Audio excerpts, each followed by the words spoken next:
All right. Good evening, good morning, good afternoon from wherever part of the country, the world, the universe, from wherever you are joining us from. Welcome to another edition of Kenya Newslink Political Night Show. Na karibu tu sana. I hope you are well. I hope you are doing just fine. I have another interesting show for you just to make you know what is happening in Kenya and of course around the world. Karibu sana in this fantastic, fabulous show. Hapa ni Kenya Newslink. This is the home of such content. Karibu tu sana wadau. I hope you are well. I hope your Sunday is good. Kama mko Sunday, kama msharuka, kama wasi wa Australia to Monday, I hope your Monday is good. But all the same, karibu sana kwa hii show. I am glad that you made time for us. Karibu tu sana. All right, I have an interesting show lined up for you just about now. This is a show like no other, only happening here at Kenya Newslink. We will discuss quite a lot. Nayo vitu kibao sana ya kushare na nyinyi, so you really want to sit and enjoy this great conversation happening here at Kenya Newslink. Where is this finding you? But as much as you are watching this, I would like to ask you and urge you to subscribe to Kenya Newslink and equally follow us on all our social media platforms. All right, we are on TikTok, we are on Facebook, we are on Twitter, formerly we are on X, formerly Twitter. We are on all those platforms. Tufuate huko ndani, all right? Tutafute utatupata. Enter into our YouTube page. All those links are there for you. So after all those places, you'll get enough content. Equally follow us on YouTube to see more than this show that happens there. Kuna vitu mingi hapo sana, hapo ndani kuna vitu kibao. All right? Karibu sana. Okay, this is the show that has just begun. Show motto, we discuss the political angle this show. Na tunaangalia vitu ambavyo happen. Okay, first of all, we begin by mourning two guys. One, we mourn Brian Chira, who yesterday through a fatal accident lost his life. We mourn with him and the family, and in these trying times we wish the family great comfort from God, and all we pray is that we all be well with you. Equally, a renowned and celebrated journalist, Rita Tinina, has lost her life as well today, this Sunday afternoon, and we as the media fraternity, we wish to really sympathize with the family, with her daughter, and everyone else, and of course with the entire Nation Media Group family, and of course the journalists from all over. We really condone with you, and we really ask God that He may comfort us even as we mourn that celebrated journalist, that is Rita Tinina, who has just passed on. Paul Sana from Kenya Newslink, we are very, very much sorry for that and for your losses. We just pray that all will be well with you. Okay? All right. Thank you so much. We really had to send that condolences, and we wish that all those families will receive the comfort that they deserve. God bless you, and God do you well, even in these difficult times.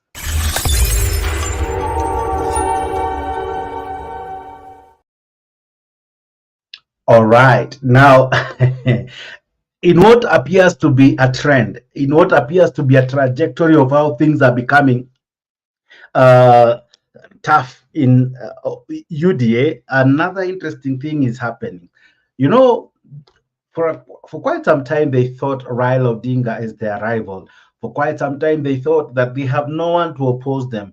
But where kumbe nguruwe ujikaanga na mafuta yake, kumbe the thorn is in their flesh, kumbe the challenge that will really shake them is in their flesh. Of course, William Ruto has said kuna time ya kutokuwa popular, but where the rate at which the unpopularity, that is English, is becoming to arise, it's interesting. I'm telling you, ladies and gentlemen, the amount of heckling happening right nowadays, it is on another level. This time round, it's not as your ordinary heckling.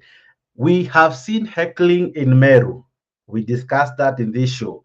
We saw heckling happening in various parts of Mount Kenya. We were able to discuss that in this show. Of course, we'll take a look at them again. And then, just as though we thought maybe kuko na issue Mount Kenya, William Ruto, the president, chose to go to his stronghold, to his backyard. He went to Kericho the other day. I'm telling you, I'll be showing you what happened. Yesterday, he went to Bomet. I'll be showing you what happened. Until today, the deputy president, we don't have a vice president, the deputy president had to come out and tell the people from those areas, you know what? Manze, mnatuchomea mbaya sana, mnatuaibisha.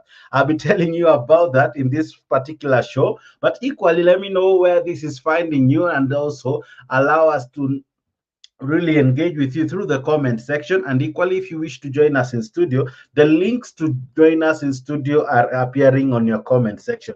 Hapo kwa comment section is where you get the links to join into this particular show. All right, the links send you to this particular show. Okay, so hiyo link ndio inakuja hapo kwa comment section. Let us discuss, what do you make of this heckling that is happening of late? Is it that William Ruto, the president, through UDA, anapoteza umaarufu? If elections were to be done today, what do you think would be the repercussions?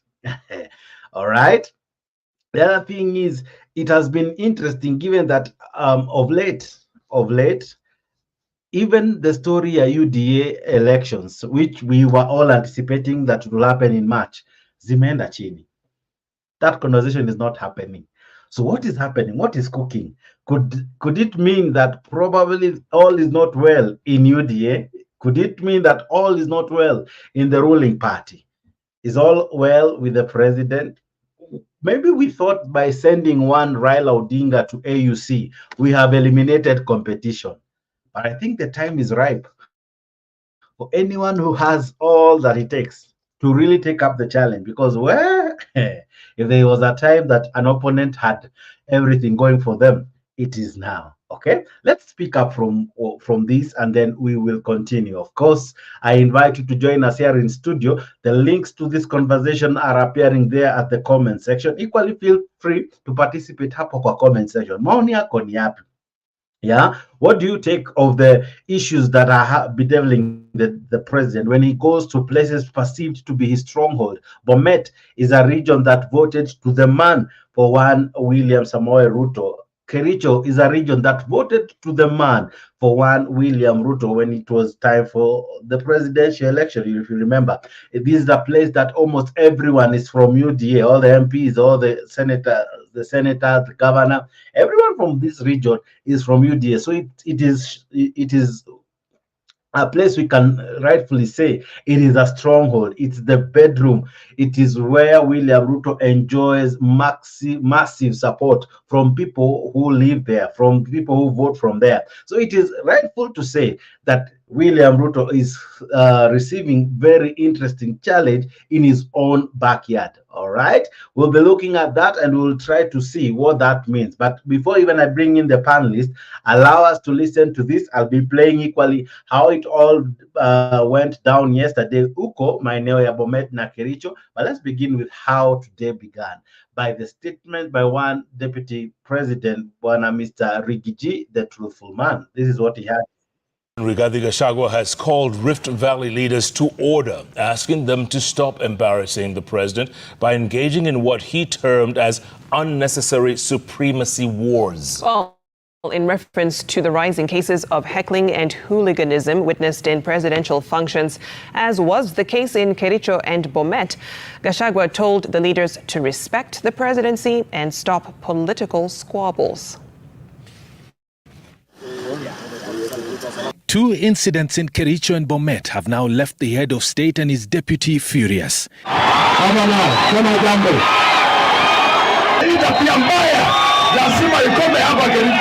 In Kericho, Governor Dr. Eric Mutai was booed and jeered in front of the president when he toured the county to officiate and commission grand projects.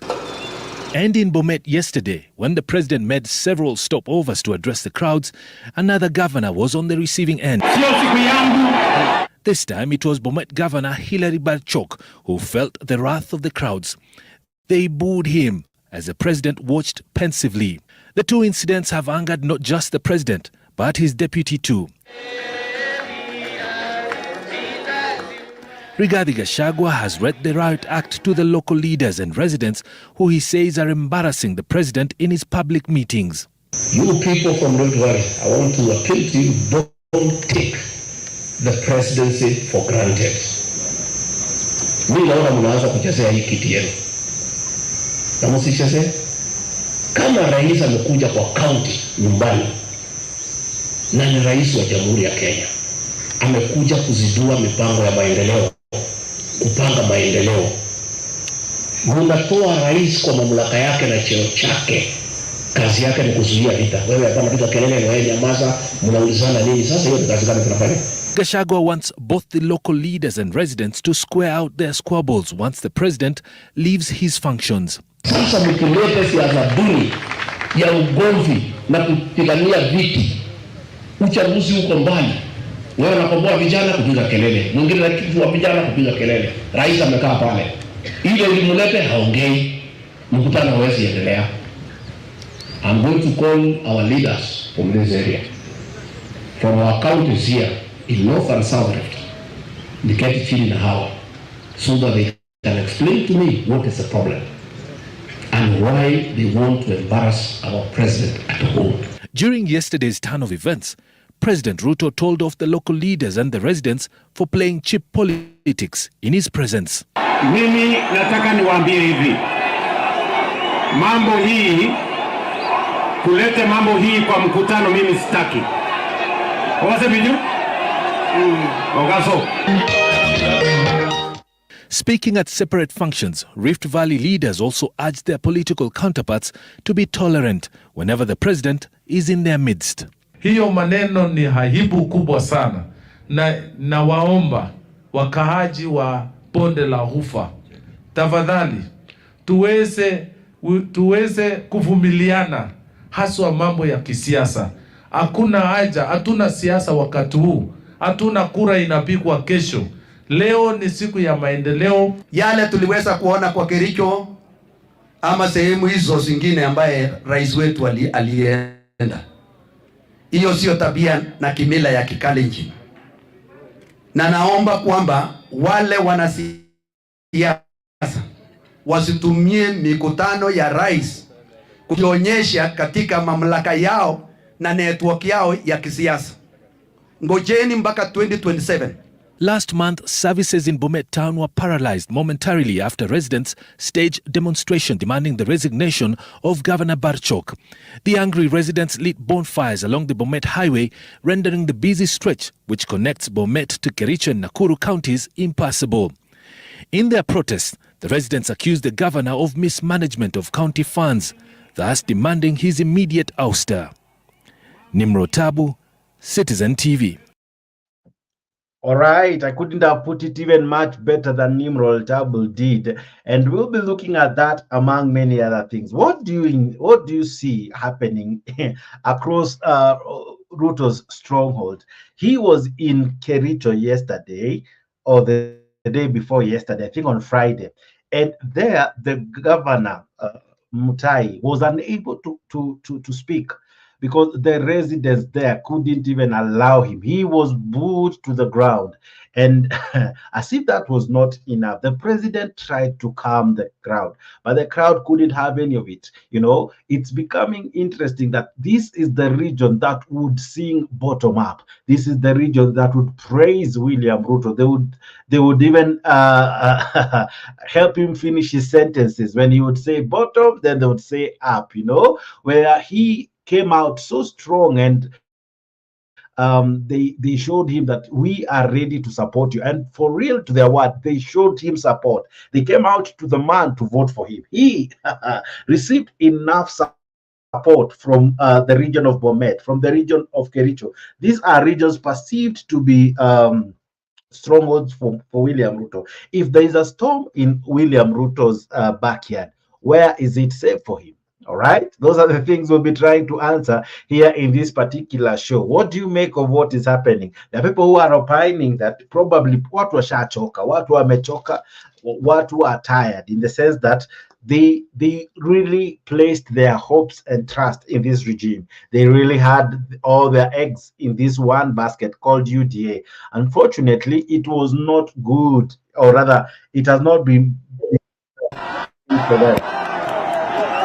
And this kind of heckling has been happening.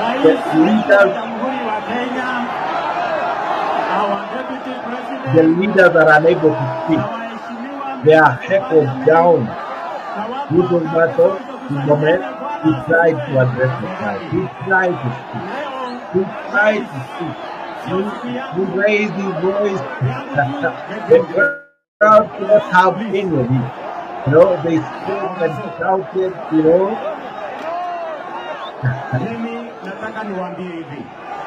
Now, the president had to intervene.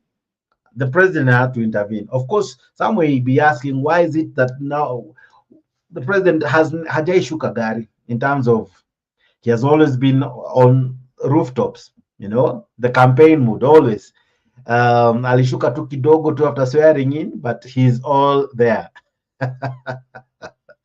Yeah, now today for the first time I'm seeing a very interesting comment from Geoffrey Ruto. Geoffrey Ruto is saying something interesting, and I'll have to reflect it. But before I even come to what Geoffrey Ruto is saying, Geoffrey Ruto is a very active participant in this show, and he has never commented as he has this time round. But we'll be looking at his comment in just a few. But before I lose my chain of thought, this is what I was trying to address. The people here were shouting and were screaming. They couldn't allow one Baltok to speak.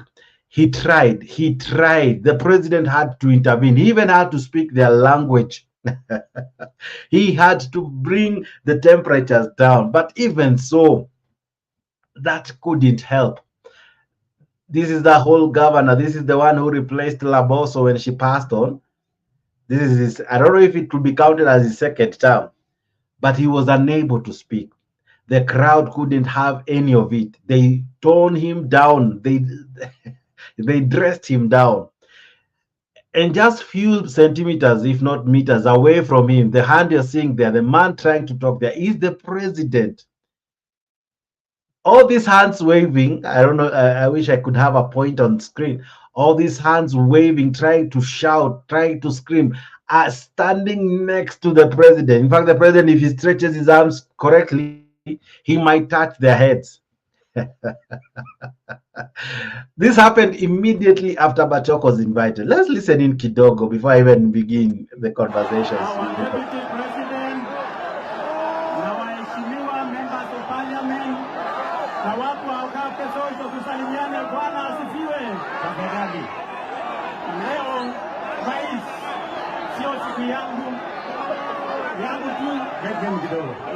Please.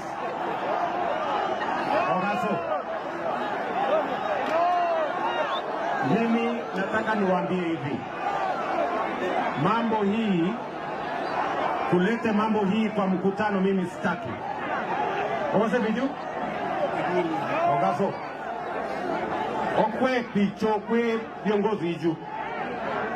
Nyinyi ndio mnapanga MCA, ni kweli ama si kweli? Nyinyi ndio mnapanga mjumbe, ni kweli ama si kweli?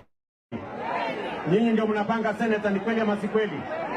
Hata huyu governor si mnapanga? Nyinyi, mimi nataka niwaambie, nyinyi mtulize maneno.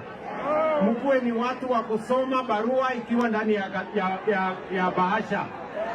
Kama kuna mtu hajafanya kazi, mngojee siku ya uchaguzi, mtamalizana na yeye. Lakini kwa sasa tuko na mkutano, kama naongea. Asante rais. Amacho nafasi ni rais ataache mwanga. Ngoja yu umeza umeuza simu. Na tuko na shukrani nyingi kwa sababu umetupatia heshima, umetutembelea. Hapo leo ni kuongea mambo.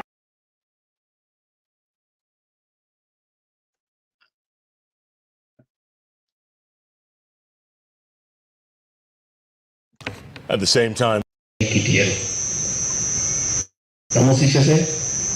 kama rais amekuja kwa county nyumbani na ni rais wa Jamhuri ya Kenya, amekuja kuzidua mipango ya maendeleo, kupanga maendeleo. Mnatoa rais kwa mamlaka yake na cheo chake, kazi yake ni kuzuia vita. Wewe hapa unapiga kelele na wewe nyamaza, mnaulizana nini? Sasa hiyo kazi gani tunafanya? Gachagua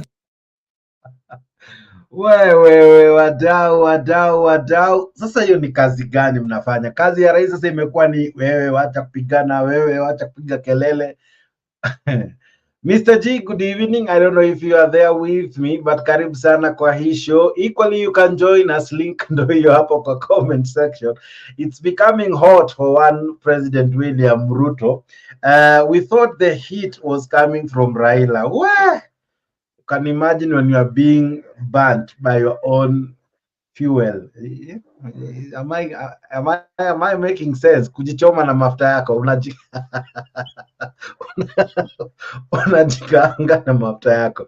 But all the same, thank you so much. What do you make of what is happening, ladies and gentlemen? That's what we are looking at this evening. That's what we are trying to answer, ladies and gentlemen. What does this mean? You know, is the president losing favor in his own strong yet? Or is it just the leaders? You know, sometimes it's not just as I said the other day, probably it's because they cannot really shut down or rather heckle down the president. But if they had their way, they could. And you know very well, ladies and gentlemen, it all began in Bomet.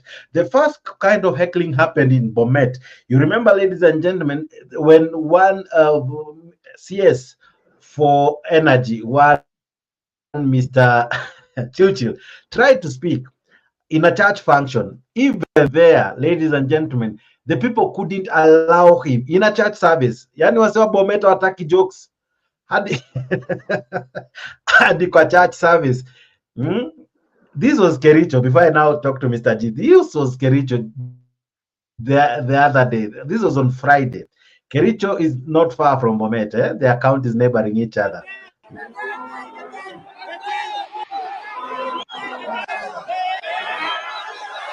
Asante sana rais. Hapa Belgut tuko na shida ya hapa market, na mimi najua shida ya hapa, na tunashukuru kwa ile ami hapa hivi, na sisi kama county tumetengeneza hapa caprons na tutamaliza hiyo caprons, your excellency. Tunataka tuseme asante sana. Wagas matigo awaj. Agla laga baganak. Lakini kimilo ngalega maendeleo. Ako maguwekse ilet, amaguwekse irubas. Matiga baganak net yana. Iloge mitu ya tabrais. Na hii tabia na mimi kama gavana wenyu sitakubali tena hii maneno yenu. Na mimi nasema lazima tufanye kazi hapa. Asante sana rais.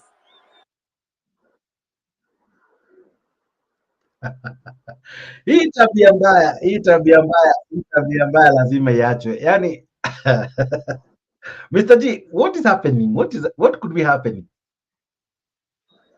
Okay, good evening, sir. I think good evening to you. Welcome so much. Yeah, I'll get you also our fellow followers on our comment section. All about they are watching us from their YouTube. Okay, on this issue, I think so many issues are rising up at the moment. Although there's a comment that today, Ruto, Mr. Ruto, our Ruto, not the deputy, the president. Yeah, there's a comment. Yeah, our Geoffrey Ruto. Yeah, there's a comment. I may comment, and boy, I don't want to comment on it.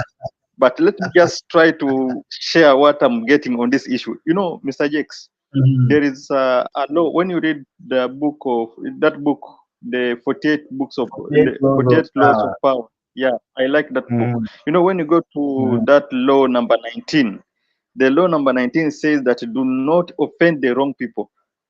And I think here these people are really offended. Yeah, I'm trying to connect it with that law because I see these are people who are very offended.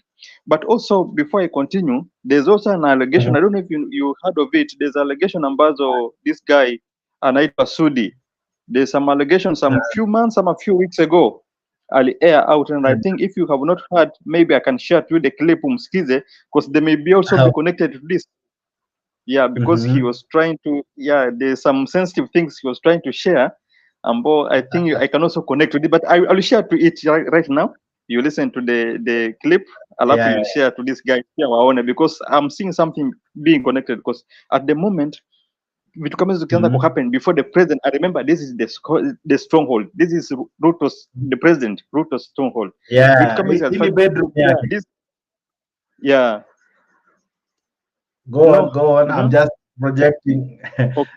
Yeah, Law I 19 said, do says, not offend. know who you are dealing with, do not offend the wrong person.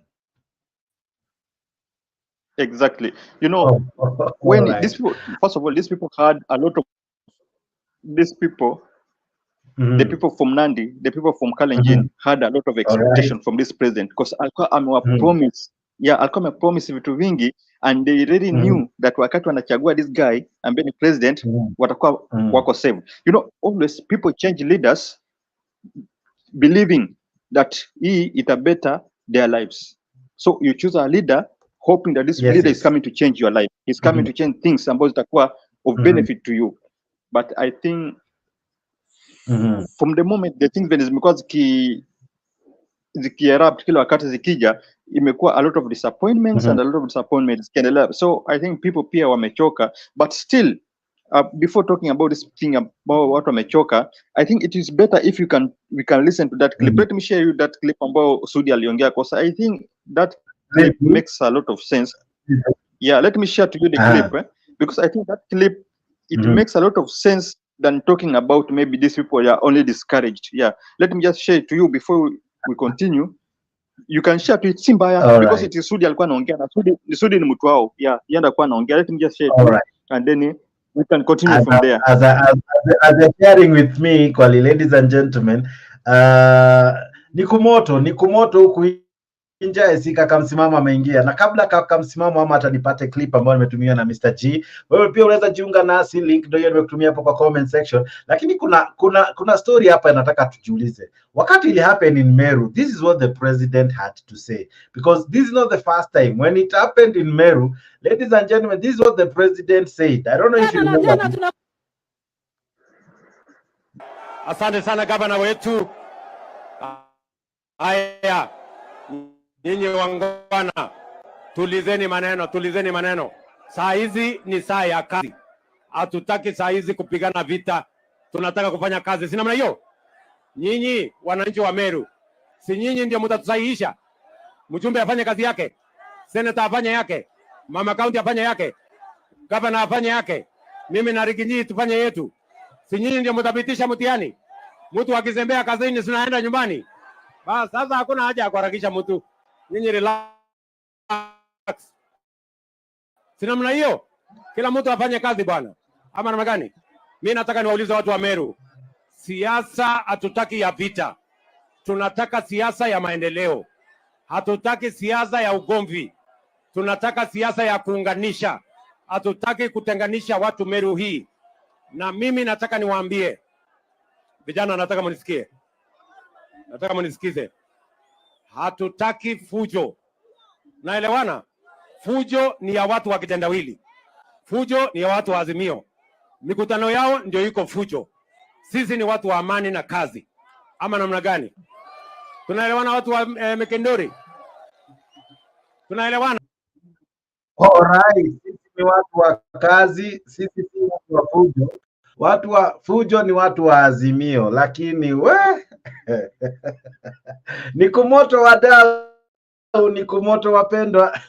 Kaka msimamo, what do you make of what is happening? Kwa sababu aliposema vita ni ya watu wa Azimio, alikuwa Meru. Sasa ime happen twice akiwa kwa bedroom yake.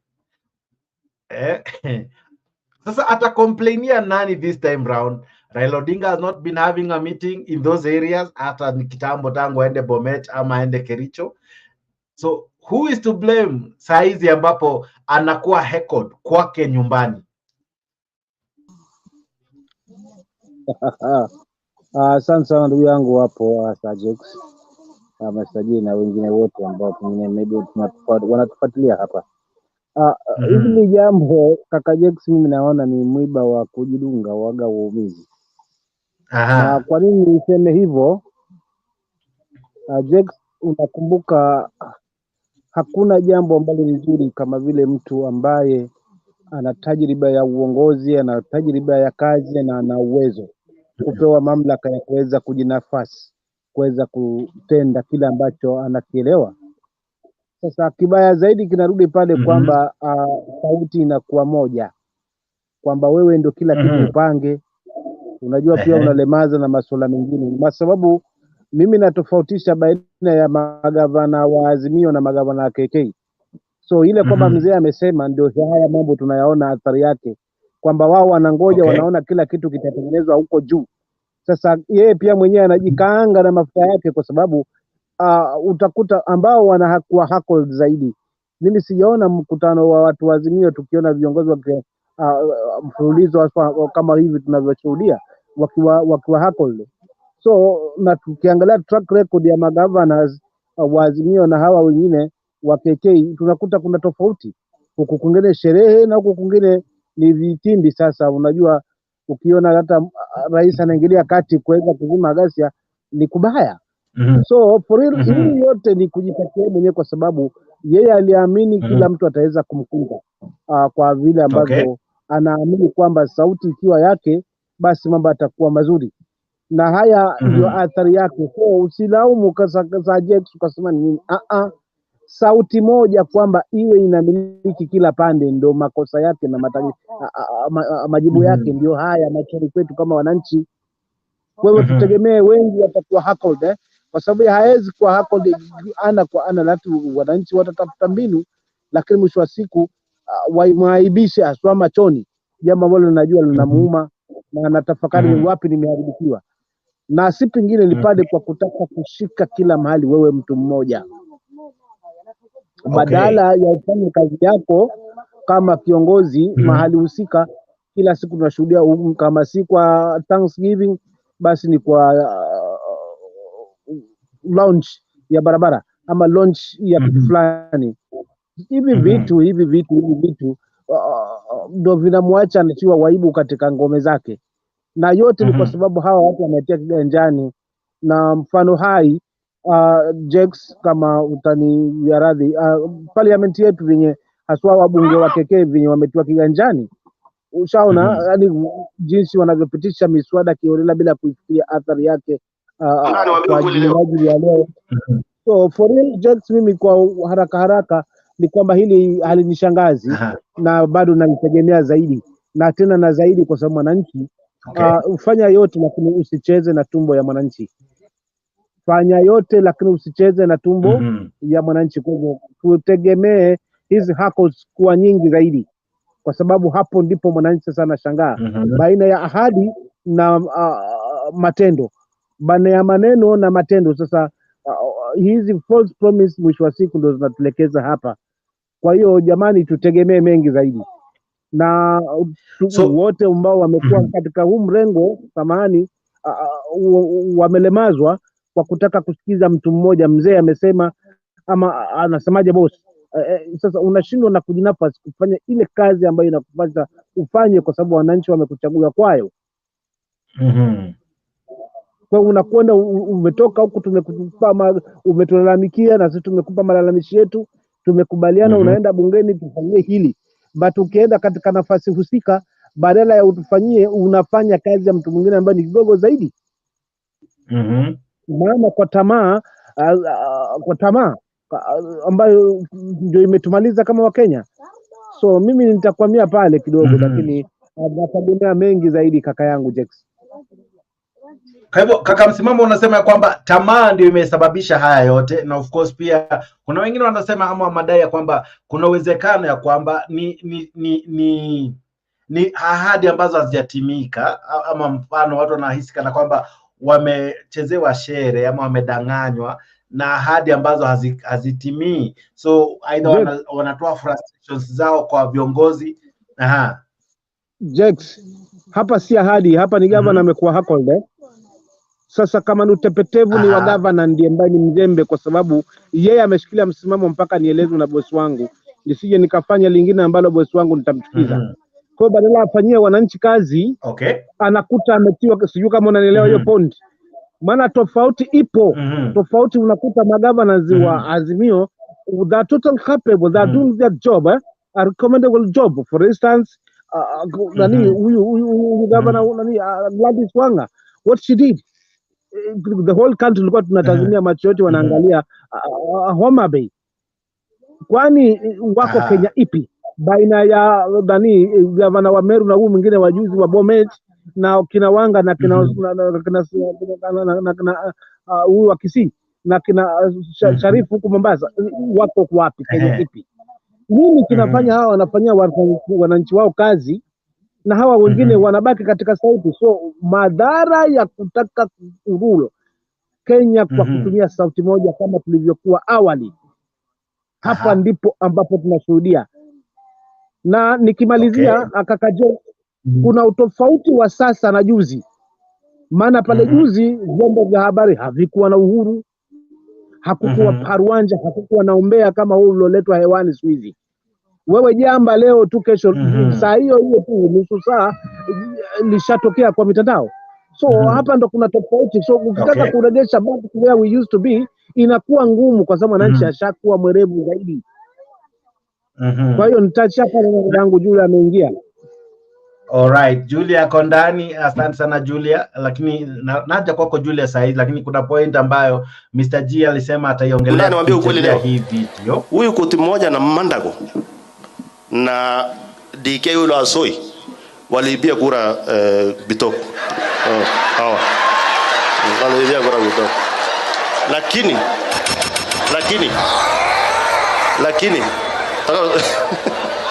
wewe kaa chini wewe. Alafu wacha niwape story. Lakini mimi kwa kimoyo yani nilikuwa nimechanganyikiwa. Huyu naye ameteseka sana. Akiomba hiki kitu. Anza vizuri. Huyu pia alikuwa candidate wangu wa kwanza kusukuma. So sikizeni. Wanajua I want to make it clear ndio watu wawache siasa ya ujinga. Wakati walisema kura irudiwe ya senator na ya huyu na ya governor, mimi nikamwambia boss, tutamwaga damu kwa Singishu. It's not necessary. Wacha iende hivyo. Na nikatafuta huyu Bitoko nikakaisha yeye chini. Roho yake ilikuwa ngumu sana. Lakini to cut the story short, sisi sasa tunakunywa chai wote. Bitoko, governor, Mandago na kila mtu, sisi ni timu moja. Na hata tumekubaliana hata 2027 tutaka. I'll be getting that video ikiwa in large format, but I think Jumeituma via WhatsApp. But what did you want to explain, Mr. G? Mr. G?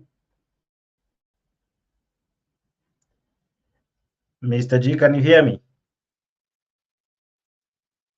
All right, Mr. G seems to have hung there. Julia, karibu sana, habari ya leo.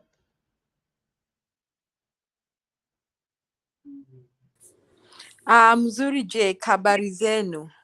Tuko salama kabisa. Naona kakaangu Mr. G amehang. Sijui kwa nini amehang pande ya kwake.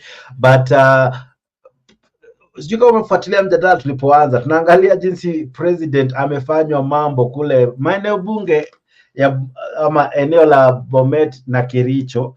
What do you make of this? Because this is what we call Ruto's stronghold. This is his backyard. This is where he comes from. This is where he got so many votes. What do you make of this heckling? Why are people heckling leaders from the area in the presence of the president? First, I think people are trying to heckle the president. Lakini ile inakuanga tu, they are shy of doing that. They are expressing their disappointment kwamba we are disappointed, we had high expectations. Sasa wanaanzia yule mnyonge. Unaona kuna vile nyinyi mabwana mnaingilianga watoto badala ya mama ama mama. It's the other way around. Have you ever had your wife, not your wife Jake, have you ever had your women who pick a fight with children? Wanatukana watu, msimamo unasikia hiyo story, wanataka kutukana watoto simply because they are frustrated with their husband. Na hamna akili. Wanasema mama anaanza kusema na hamna akili, mko tu kama mwenye amewazaa. You know, she starts saying such things. She's trying to insult you. Why does your wife has to wait until you are home is when she starts insulting the children? What do you think? Ama anaanza kuambia na msinisumbue. Munafikiri ninatoanga mimi sina pesa, muitishe mwenye anakuja na pesa. Mimi that is what some women do, but they are trying direct to the man. So this heckling is the children, or sorry, is the wife showing her anger to the children to spite the father. Yes. So she's Okay. anatafuta bwana yake. She's looking for him. And in mother tongue nasemanga anamtafuta I'm trying to do direct translation. Anamtafuta. Sasa these people are dissatisfied. Okay. Why they have to shout down their governors and their leaders in the presence of the president? If they respect the president, hawangefanya hizo tabia mbaya. Unaona? Lakini they are trying to tell the president we are dissatisfied with a lot of things. And also, if I were the president, I think this is very embarrassing. And I would go back. I call myself a meeting. This is the 4th or 5th time this is happening, and this one is happening in the president's stronghold. Sindio? So-called stronghold. So-called strongholds. Si alienda Meru, watu wakaanza kushautia hapo. Siji Kiambu. You remember? Then now Kericho. Now Bomet. The next time, nakwambia utatukana president. I'm telling you. And when these things happened in Mount Kenya region, he was not believing. So President ameenda Rift Valley kwenye the stronghold to try and assert himself. He's not reopening projects. He doesn't care about these projects. He's just trying to assert himself. Like in the event of asserting himself, people are still disrespecting him. So mimi Jake, mimi naona walitaka tu kumwaibisha. Na mimi nataka kuwauliza swali nyinyi na mzalendo. Did muliona statement ya Gachagua after that?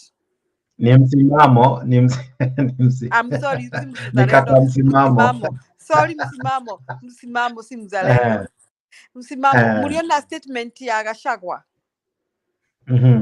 Gachagua alisema aje? Alisema wanamwaibisha, ndio tulianza nayo. Alisema wanamwaibisha rais maeneo yake ya utawala.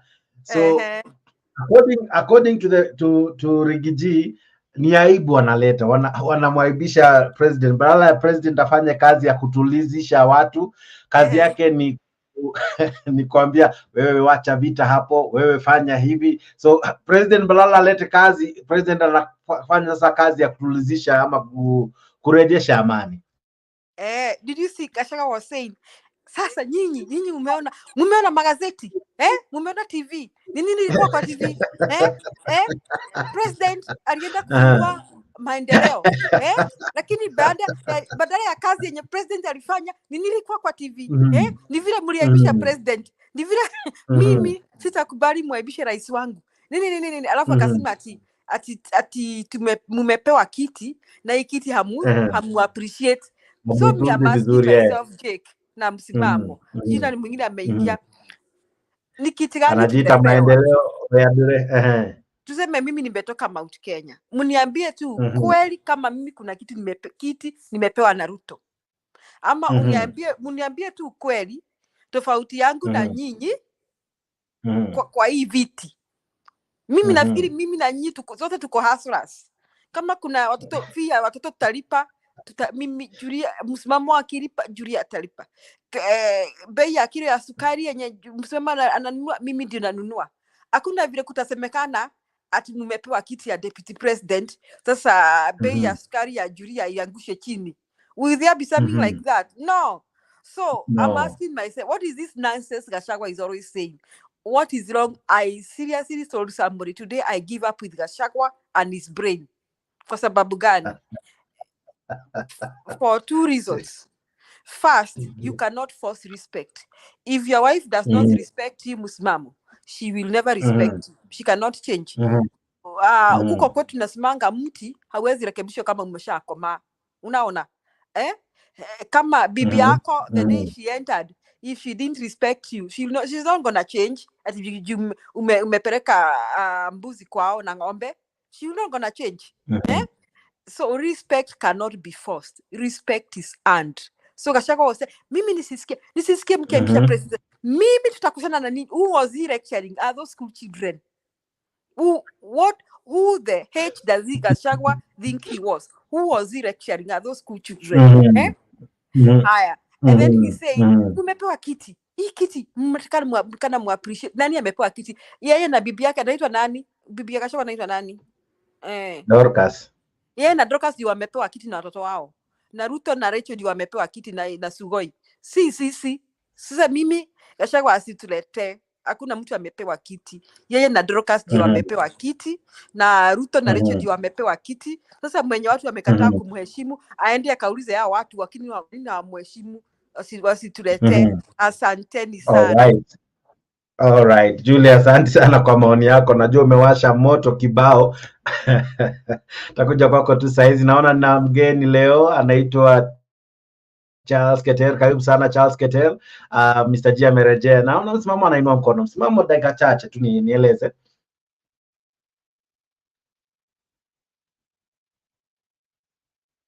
Msimamo ni wewe.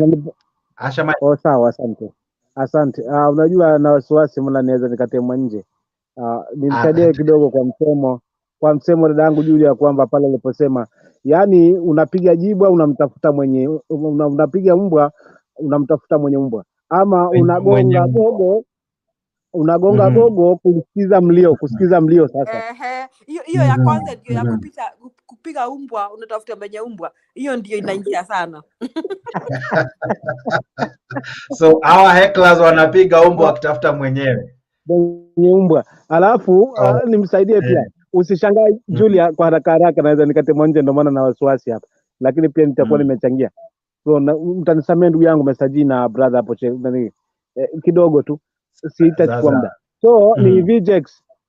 Julia kwa masuala ya Gachagua yeye una masuala na haswa na cheo Kenya alikuwa anasema tumepewa kiti.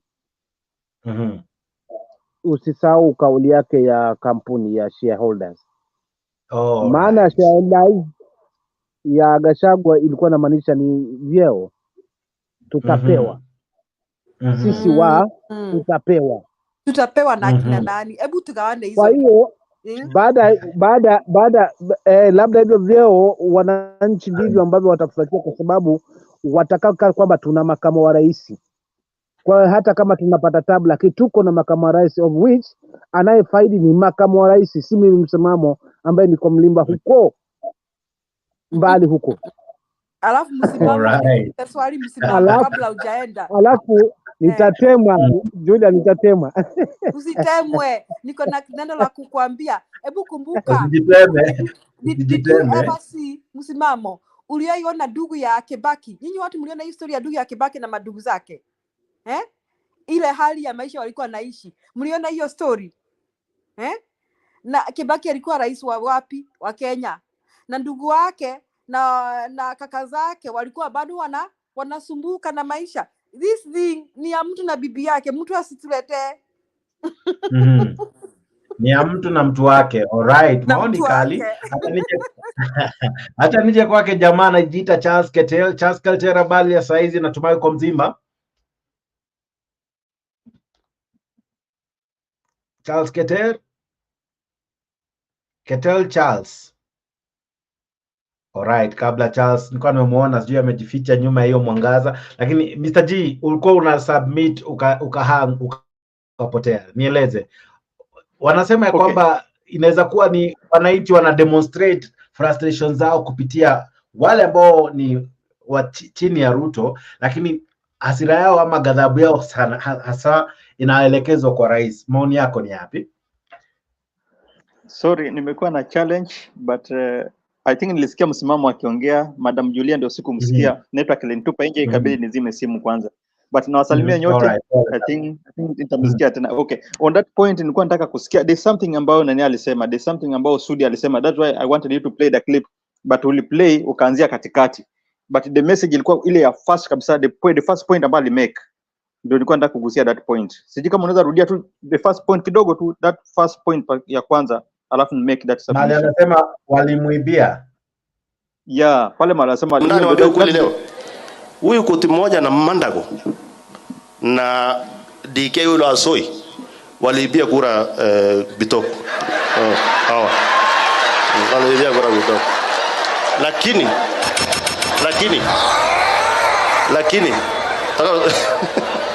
wewe kaa chini wewe. Alafu wacha niwape story. Lakini mimi kwa kimoyo yani nilikuwa nimechanganyikiwa. Huyu naye ameteseka sana akiomba hiki kitu. Huyu pia alikuwa candidate wangu wa kwanza kusukuma. So sikizeni. Wanajua I want to make it clear ndio watu wawache siasa ya ujinga. Wakati walisema kura irudiwe ya senator na ya huyu na ya governor, mimi nikamwambia boss, tutamwaga damu Uasin Gishu. It's not necessary. Wacha iende hivyo. All right. Hadi hapo? Yeah. Sa ukisikiza kitu ambacho Sudi anasema waliibia, which means hiyo kura haikuwa sawa kule kwao. Kura haikuwa sawa. So I wanted to connect it na kitu ambacho inaendelea sasa. Anaongelea UDA nominations. No, ameongea kuhusu kurudia kura. Ilikuwa ni kurudia kura wapi? Nominations ndio zilirudiwa, kura hazikurudiwa. Nakumbuka kulikuwa na issues na nominations. At one point Mandago alikuwa amesema ameshindwa, kidogo akasema ameshinda, ikabidi warudie, and then eventually that's how he ended up akashinda ule jamaa anaitwa Karori or something, I'm forgetting his name. Yes. Hiyo ndio time. So okay, to me I think nilikuwa naangalia nikijaribu ku connect na that point, naona ni kama as much as watu hawajapata what they expected from this government, kwa sababu government ilikuwa ni government ya uongo. The promises zilikuwa zote za uongo. So I think these guys pia na what happened hiyo area huko kwao huko Nandini ni kama hao magavana pia si wale ambao walikuwa their darling, ambao walikuwa wanataka wachaguliwe. Hii mambo ambayo nani anaongelea ndio kitu ambayo ilifanyika, hata kama unasema ni mambo ya nomination and anything, but unaona kama watu kuna group fulani pale ambao hawapatani and they are not happy with the sitting governors ambao wako pale. So inaweza kuwa ni watu wananunuliwa, inaweza kuwa ni watu wanalipwa wafanye hivyo, na pia inaweza kuwa ni watu wamechoka na hii uongo ya Ruto na government yake kwa promise vitu ambao hawezi fulfill. So there's a lot of issues ambazo zinakuwa raised pale, kwa sababu it is shameful kwa your own area. Kama kama pale Kalenjin kwa kina Ruto kwenyewe. Sasa ukiona vitu kama hizi zinafanyika, inakuwa ni aibu kubwa sana kwake. Aibu kubwa. That's why unaona hata juzi amekuwa mkali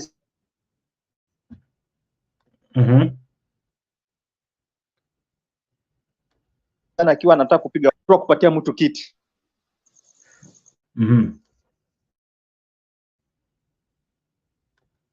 Kama amefanya hivyo ajue hata ichaguliwa tena. Sasa kwa mtu kama huyo, yeah, mtu kama huyu ambaye anawaambia kwa watu ambao wanafanya hivyo hawataichaguliwa tena. Yeah. Anasema watu hawataichaguliwa tena. So hizo I think niko na challenge na network. Sijui kama nasika vizuri. Unakwama. Yeah, there's a problem. I don't know where, kwa sababu kama network haiko sawa, but I think kuna something wrong. All right. Naja kwako saizi ukiangalia network yako uangalie shida iko wapi. Kaka msimamo, acha nije kwako kabla sijarejea kwa Julia. Ukiwaangalia walipokuwa Meru, Rais alisema ni Azimio. All right? Na akasema hii ni tabia ya watu wa Azimio. Kwao tutasema ni tabia ya watu wa aina gani?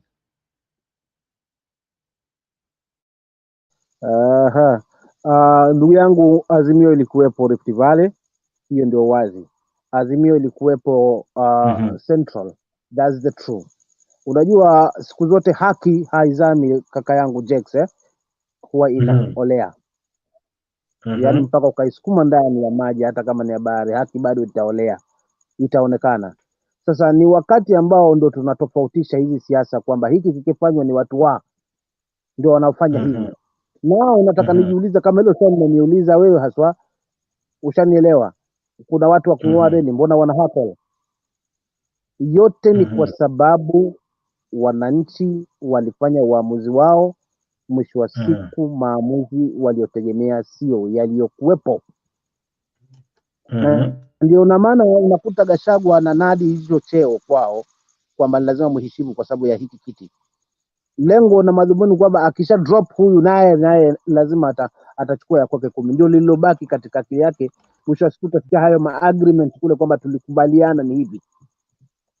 So utofauti wetu ndo hapo tunazungumza, hata hapa kwa panel yako leo, mimi kama msimamo kwamba tumesimama hapa tukizungumzia haki, ndio maana tumesimama kidedea mpaka muda huu.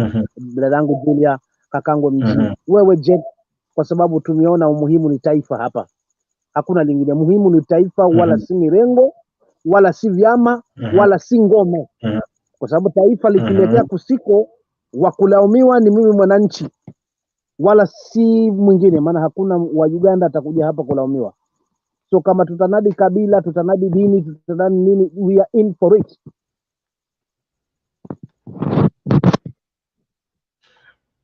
Julia, walipokuwa Meru, Azimio ndio ilikuwa blamed. Today Gachagua said that you know what, you guys are bringing an embarrassment. So which one is which? Is it an embarrassment because wanakuwa shouted down by watu wa Azimio, or they're being embarrassed kwa sababu it is now their own, not people from anywhere. It's not anyone ferried. Ni watu wao waliowapea kura, ni watu ambao walisimama na wao. This time round wanawaambia, you know what, we are not happy.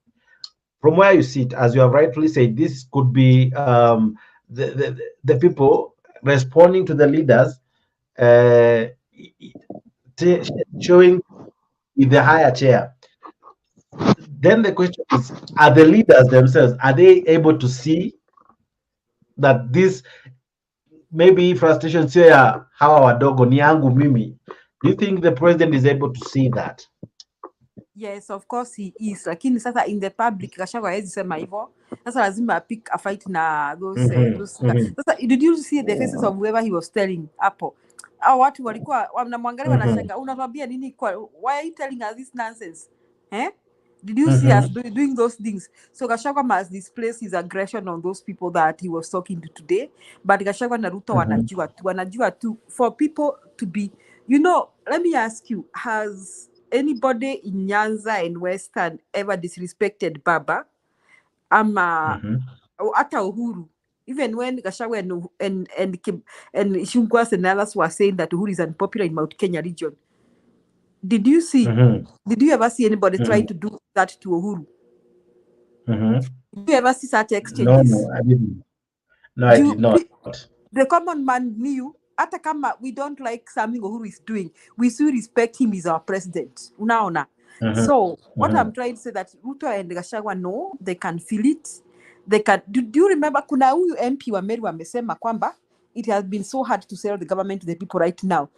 Ni nani alisema? Somebody said that recently, and he was saying that the people now hate them. They are putting the blame of the government on the leaders, on the MPs. So Gachagua and Ruto know that. Si ati hii kitu inawashtua. Nothing is surprising them at all.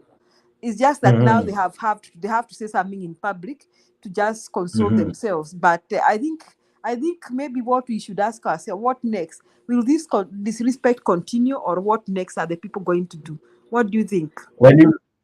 One of the reasons I'm playing this footage that you're looking at, I want you to look at the people shouting. They are, apart from the security guard, they are almost near the president. The president can actually almost touch them by head. Yes. You know, shut up. He's trying all he can to yes. But the people couldn't take any of it. Like ako karibu na wao, they are booing the governor just next to the president, not so far. Actually, if they stretch their hands, they can shake hands up because they're not far from him. In short, they're not afraid. Literally, they're not afraid. Yeah, they are not. Now, the president even, the president, nilikwambia Jake, Wakenya watafika mahali they say they have nothing to lose. Unaona? You know, right now, I think it's no longer an Azimio UDA issue. It is that we are all sufferers. And then hao ni mabwenyenye. Unaona? Hao ni mabwenyenye, wanaendelea kutufinya, you know. So it's like people will be like, somewhere will be like, we no longer have anything to lose. We have lost everything that we needed to lose. Okay? So hakuna haja hata kuheshimu hao watu, hao mabwenyenye. So I wonder how Ruto went back home feeling. And I think he should rather stop. He should just stop his campaign things, because now he's campaigning, because he'll soon run out of energy. And I don't think he has the money that he used to buy people in 2022, unless he continues stealing to buy people again in 2027, which may not work the way it worked for him. So I get Now, your point. I want to imagine this. In this same place is being built today. This is the same ground that they celebrated him. You know, these were places that we would see mammoth crowd coming out to cheer and celebrate the president. Barely 2 years now, this has happened. What changed? It is. I want to think that these people really had high expectations of the government, and they didn't think. Unaona, kuna ile picha, kuna watu tu who really bought this thing to a god, na others ni kabila lao, others is their hate for Baba. So, and maybe they really thought that these people were going to, they were walking around with wheelbarrows, kwamba sisi ni mahasras kama nyinyi, and tutaleta pesa mashinani, it will be the time for the hasra. But now they are surprised and disappointed, because life has become more expensive and life has become unbearable and everything is so expensive, hata masomo nini. So I think it's coming to the reality that hii serikali hakuna mali inawapeleka. So I think they no longer care, Jake, whether ni raisi ama ni mkamu wa raisi ama ni nani. They are like, we have nothing to lose, we have lost everything.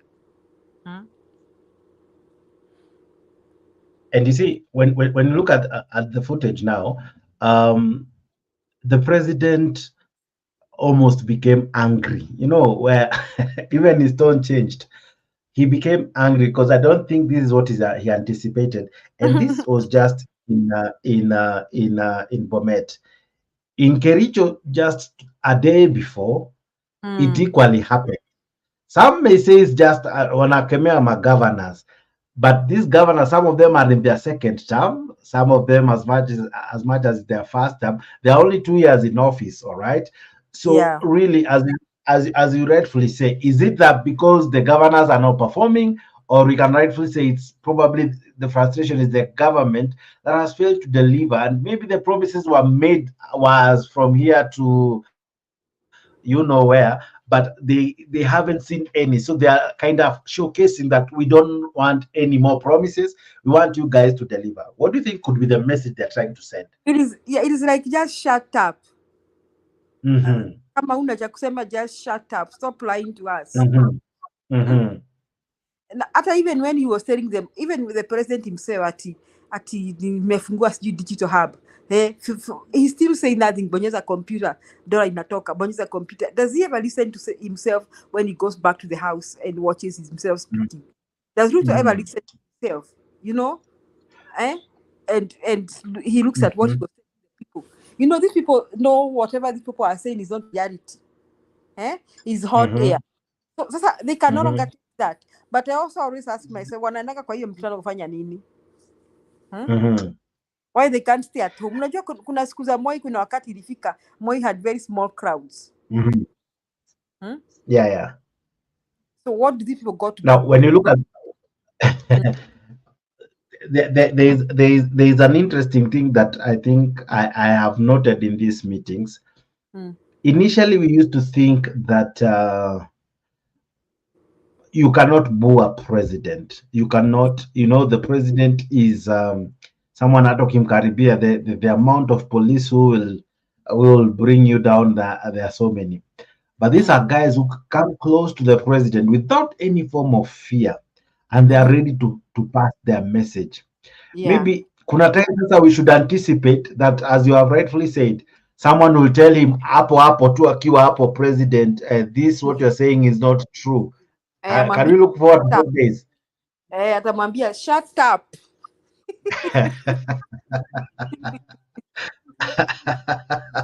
All right, ladies and gentlemen, we are having a great conversation here with Julia.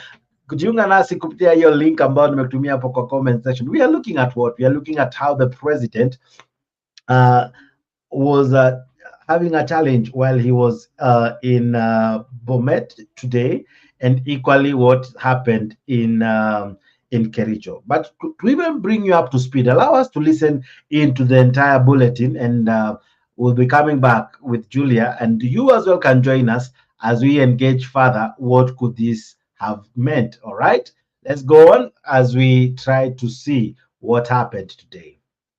Political squabbles. Two incidents in Kericho and Bomet have now left the head of state and his deputy furious.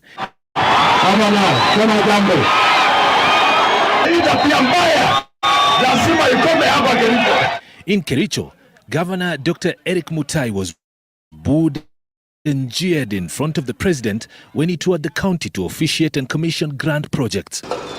And in Bomet yesterday, when the president made several stopovers to address the crowds, another governor was on the receiving end. This time it was Bomet Governor Hilary Barchok who felt the wrath of the crowds. They booed him as the president watched pensively. The two incidents have angered not just the president, but his deputy too. Rigathi Gachagua has read the Riot Act to the local leaders and residents who he says are embarrassing the president in his public meetings. You people from Don't Worry, I want to appeal to you, don't take the presidency for granted. Mimi naona mnaanza kuchezea hii kiti yenu. Na msichezee. Kama rais amekuja kwa county nyumbani na ni rais wa Jamhuri ya Kenya, amekuja kuzidua mipango ya maendeleo, kupanga maendeleo. Mnatoa rais kwa mamlaka yake na cheo chake. Kazi yake ni kuzuia vita. Wewe hapa unapiga kelele na wewe nyamaza, mnaulizana nini? Sasa hiyo ni kazi gani tunafanya? Gachagua wants both the local leaders and residents to square out their squabbles once the president leaves his functions. Sasa mkileta siasa duni ya ugomvi na kupigania viti, uchaguzi uko mbali. Wewe unakomboa vijana kupiga kelele, mwingine anachukua vijana kupiga kelele. Rais amekaa pale. Ile ilimlete haongei. Mkutano hawezi endelea. I'm going to call our leaders from this area, from our counties here in North and South Rift, niketi chini na hawa, so that they can explain to me what is the problem and why they want to embarrass our president at home. During yesterday's turn of events, President Ruto told off the local leaders and the residents for playing cheap politics in his presence. Mimi nataka niwaambie hivi. Mambo hii, kulete mambo hii kwa mkutano mimi sitaki. Wawase biju? Wakaso. Speaking at separate functions, Rift Valley leaders also urged their political counterparts to be tolerant whenever the president is in their midst. Hiyo maneno ni aibu kubwa sana, na waomba wakaaji wa bonde la Ufa, tafadhali tuweze kuvumiliana, haswa mambo ya kisiasa. Hakuna haja, hatuna siasa wakati huu, hatuna kura inapigwa kesho. Leo ni siku ya maendeleo. Yale tuliweza kuona kwa Kericho ama sehemu hizo zingine ambaye rais wetu alienda, hiyo sio tabia na kimila ya Kikalenjin. Na naomba kwamba wale wanasiasa wasitumie mikutano ya rais kujionyesha katika mamlaka yao na network yao ya kisiasa. Ngojeni mpaka 2027. Last month, services in Bomet town were paralyzed momentarily after residents staged demonstration demanding the resignation of Governor Barchok. The angry residents lit bonfires along the Bomet highway, rendering the busy stretch which connects Bomet to Kericho and Nakuru counties impassable. In their protest, the residents accused the governor of mismanagement of county funds, thus demanding his immediate ouster. Nimro Tabu, Citizen. Now, Julia, if the people and the residents of Bomet and Kericho are unhappy with their governor, why don't they take their issues to the MCAs and the governor will be impeached? Why are they, if truly that is the case, why are they not impeaching their governors? I don't know. Maybe the MCAs have been bought, but I'm also asking myself, Jake. Let us assume that these are politicians fighting. How do they have the audacity of bringing people to jeer each other down in the presence of the president? How? So either the people do not respect the president, or the politicians do not respect the president, or both the politicians and the people have no more respect for the president. Then, if they can't impeach the governor, and the governor knows Akona issues in that area, what is the best way to go about it? Is it not of which is difficult to say they won't address the crowd, but how can the president prevent this? Because now this is becoming embarrassing. Meru, Kiambu, now in Micho, Bomet. Is it just the governors really? And what wataanza kuona ni kitu poa, so the disease may spread. And you see in Meru they say it's because the issue between Kawena Mongaza and the people there, all right, and the leaders. And in Kiambu, what did they say in Kiambu? In Kiambu, they said Ishungwa was inciting the youth together with the Thika MP. Now, I would want to really, I'm really keen to hear what is the narrative between in Bomet and in Kericho. And Ishungwa kafukuzwa, unakumbuka? Yeah, Kishungwa was equally heckled terribly. Yes, and he was so mad. So they're just refusing to accept the reality. Unajua kuna mtu hapa kwa comment section anasema kwamba sijui kama umesoma your comment ati Azimio panelists are joyous today. This shouting and castigations is making them excited. The issue is never about Azimio or Kenya Kwanza. Here we just discuss. Hata hakuna Azimio imetoka wapi tena? First baba mwenyewe alishaenda zake. Hata baba akienda zake bado watu wanamtafuta na Azimio yake. Come on. Now that's where the challenge is. Is it that either we are too blind to see that issues have changed or things have changed? Mwananchi is not as gullible as he used to be. Revuka, because I love the sentiments from the president that fools walisha Kenya, the daddy ya wale ambao wako wanaambiwa hawajui wameisha Kenya. So you cannot always take them for a ride. they'll showcase their what I'm thinking. What I'm thinking, these Kenyans may give politicians a surprise of the year come the next election. They think Kenyans are gullible, unaweza wapatia pesa, wanakusikiza tu, wanakupigia kura, wanasahau, wanasema yaliyopita si ndwele. They may decide to do otherwise. And wake up from their sleep and decide that we don't want anyone who has ever been elected anywhere. They may decide to do otherwise. And I think that is what politicians are not ready to accept. And I think it is no longer a matter of whether you are in Azimio or Kenya Kwanza. It's a matter of what we are all facing. We have one common enemy, Mabwenyenye, and it is us against them. It is not even parties. It is them eating our money, taking our taxes, misusing it, charging us for health and education, and all that, blah, blah. So that is where Kenyans are. So I think the area Ruto and Gachagua come back to their senses. They may get a run for their money in the next election, with or without stealing. Watakumbushwa wakati wa 2002. 2002 boy would have wanted to steal, but I think the loss was so overwhelming. So he had no room to steal the votes. So that 2002 may make a comeback. With who? I don't know. Lakini, I think the drama has just started, and I think we should buy popcorn, Jake. Tutaendelea kuona haya. We'll continue seeing this jeering and cheering. Where next is Ruto going? Unajua kalenda yake, tuanze ku prophesy, tuseme watu watafanya namna gani huko. You know, the things that are interesting. For example, when Ruto goes to a place, he has to have this gathering. Of course, the excuse is anaenda ku launch maendeleo. My question is, must he have this crowd? Must he be on top of a car? Must he address the gathering in the sense that should we have this? Because a project kama ni ya wananchi wataiona tu, you know, Uhuru will do it. Of course, he will do the same thing. But is it time that this should change? Because how different will campaigns be if kama ni hivi tu tutasemanga president ameishi kwa gari, so hata tuta notice in time ya campaign ama, you know, there will be no difference. The president is ever on the top of his car, or ever, whether launching a project or whatever, he's always on top of the car.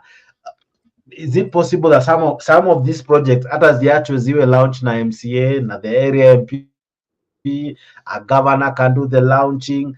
You know, it's not a must the president goes to launch a water project. It's not a must the president, you know, there are those we may say are groundbreaking, or rather a project that can change an area, you know, remarkably, you know, like a huge dam.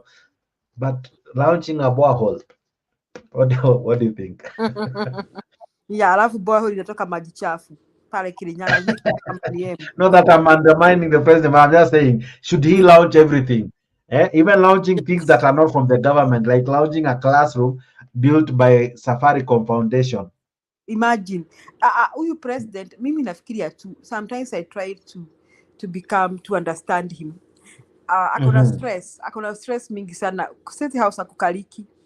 We should ask Rachel how many times Ruto sleeps in State House. We need to find out from Rachel. Analala huko mara ngapi? Sunaona wale mabwana bwana msimamo karibu sana. Msimamo. Unajua bwana msimamo karibu sana. Wale mabwana wanaishi kwa bar.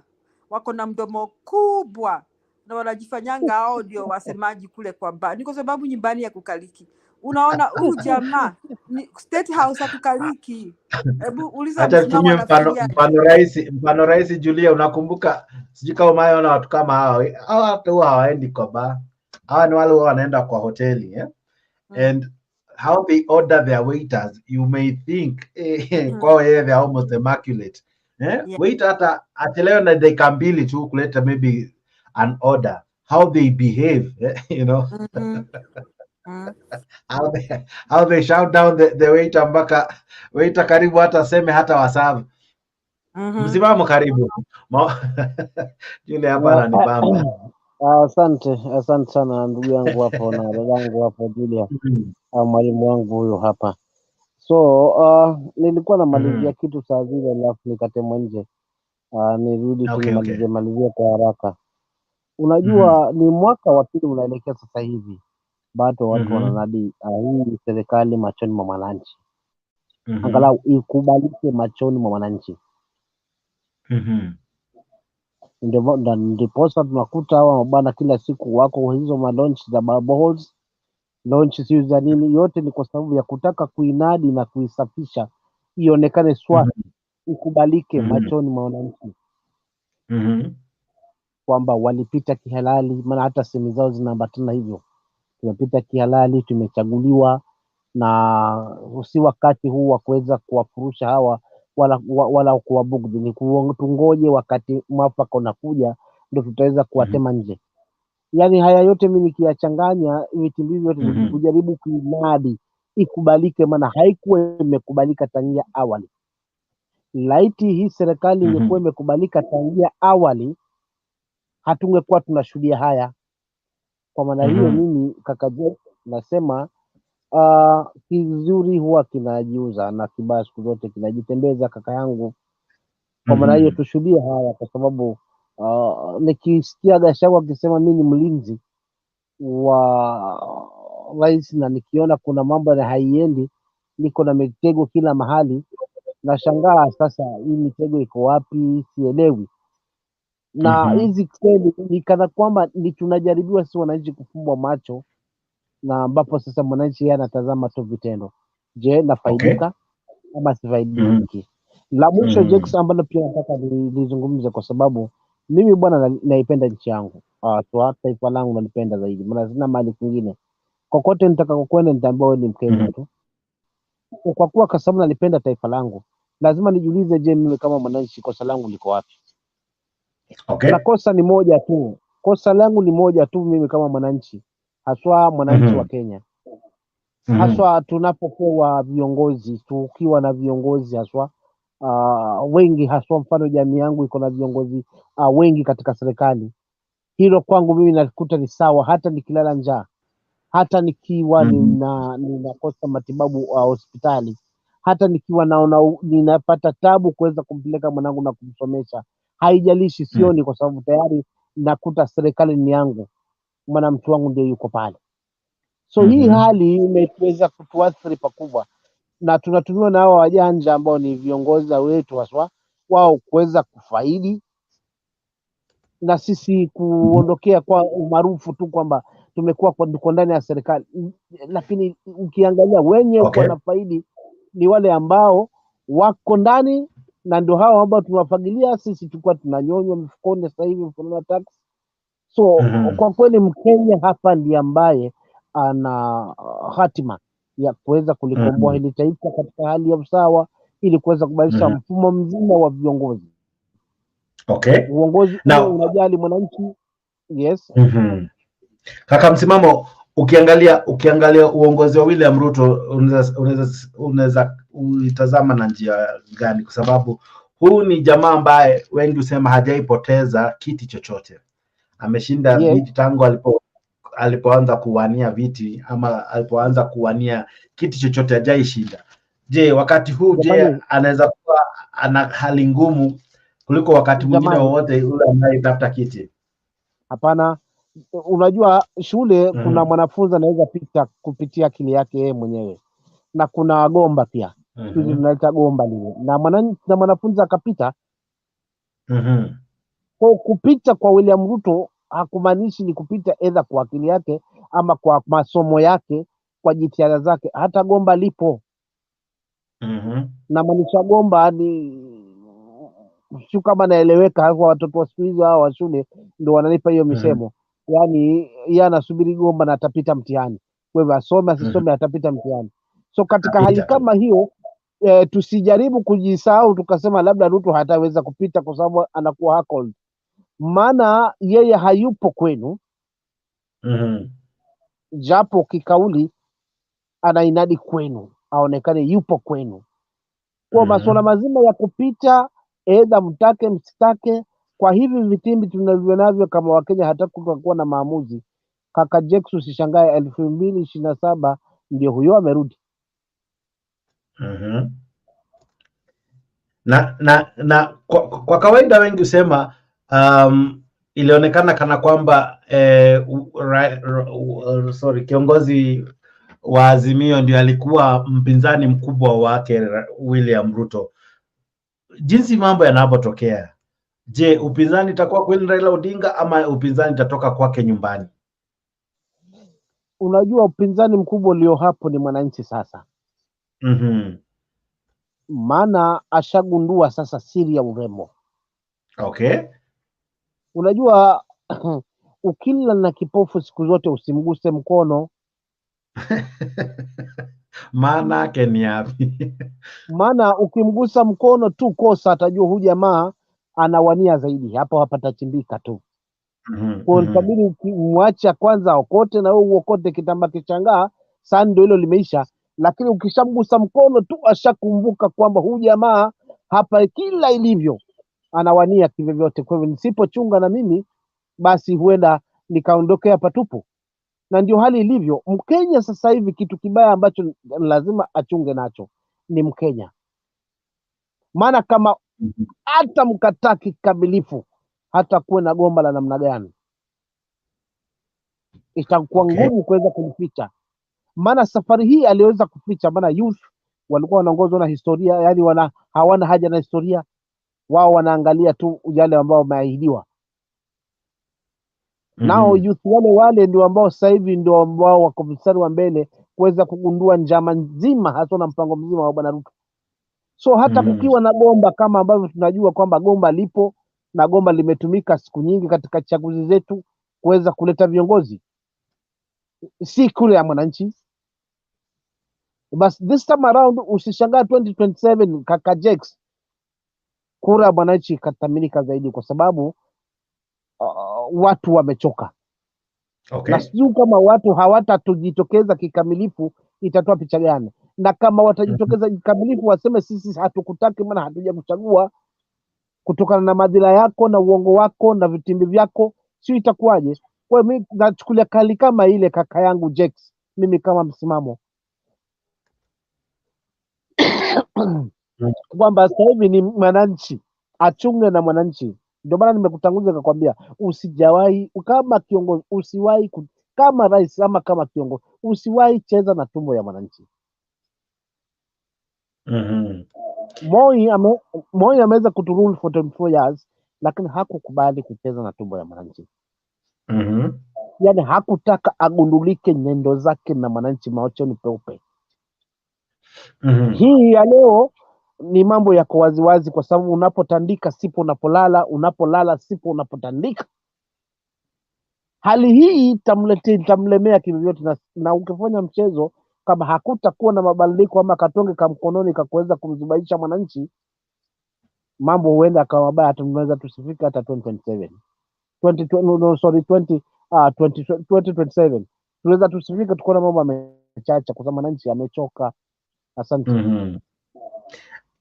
Ukitazama hii filamu ambayo anaicheza sasa hivi, raia hamuogopi rais hata kidogo. In fact ana demonstrate kwa mkono, ana demonstrate kwa ishara, anatumia ishara ya mkono, anatumia sauti yake kujaribu kumwambia rais kamwe hatutaki hivi. Na hii sauti inafikia viongozi kweli wanasikia hii sauti kweli? Unajua haya mambo si tutazungumzia vipi kaka yangu?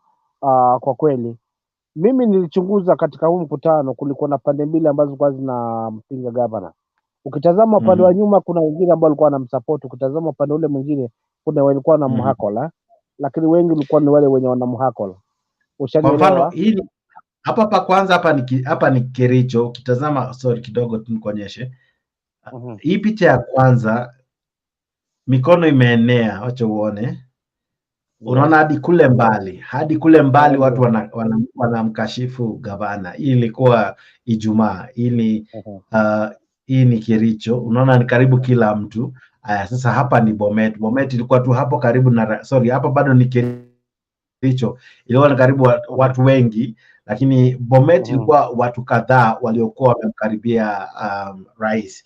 Je, pia kunaweza kuwa na uwezekano ya kwamba hawa watu wanaweza kuwa wamelipwa ili walete rabsha katika hii mkutano?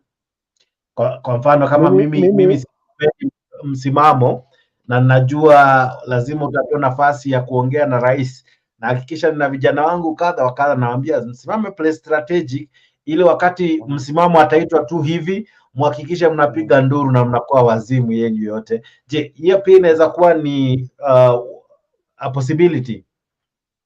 Sasa mfano nitajiuliza Kericho na Bomet, nani ataweza kulipa wananchi kuweza kuwako? Kwa sababu hizi ni ngome za rais.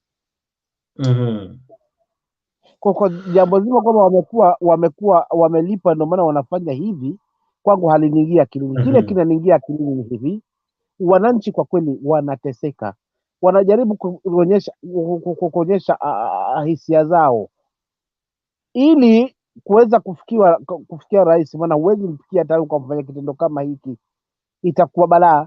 So tunapitia hapa kwanza kukukumbusha kwamba hatujaridhika kamwe haswa.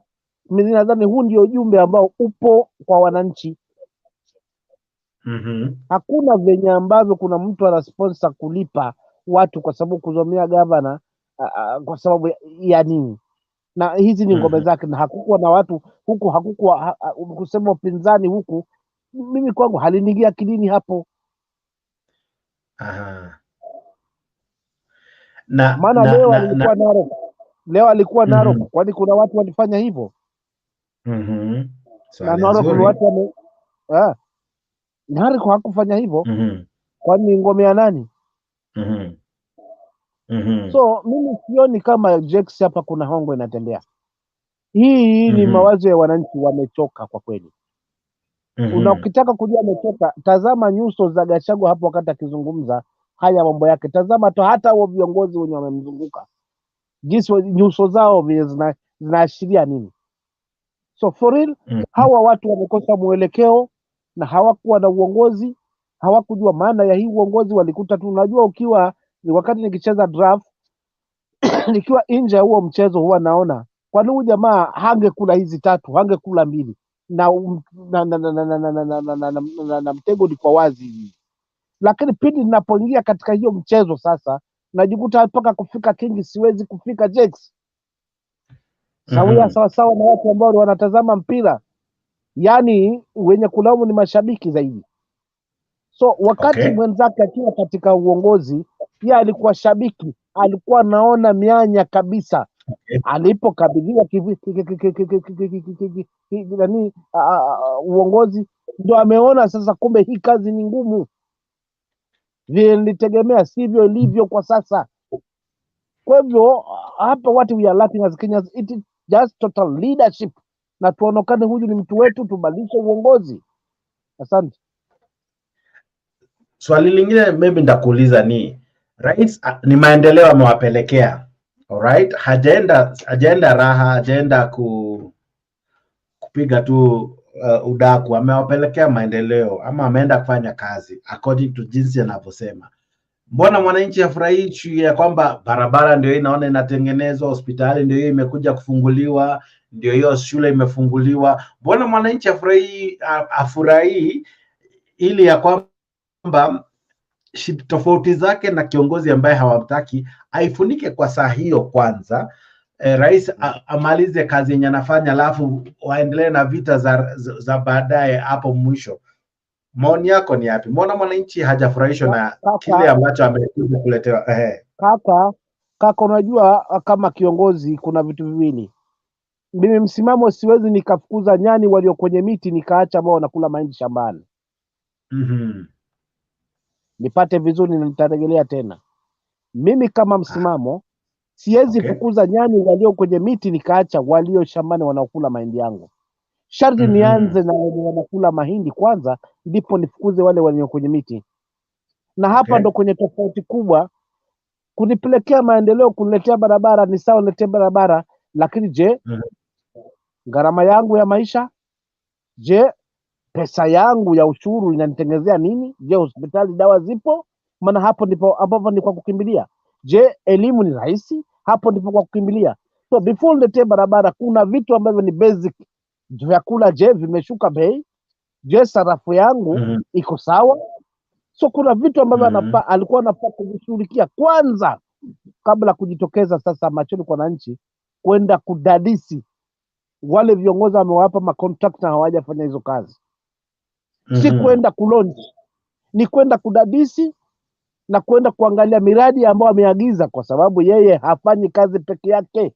Kuna majopo, kuna mawaziri, kuna wabunge, kuna magavana, kuna whatever. So kazi yake ni akatazame ni nini mradi ambao nilisema ufanywe mahali fulani, je, umefikia wapi? Na kama umekwama, tatizo liko wapi? That's what hivyo ndio kiongozi anafaa kufanya. Ameshashughulikia masuala muhimu. Wananchi hawapati tabu.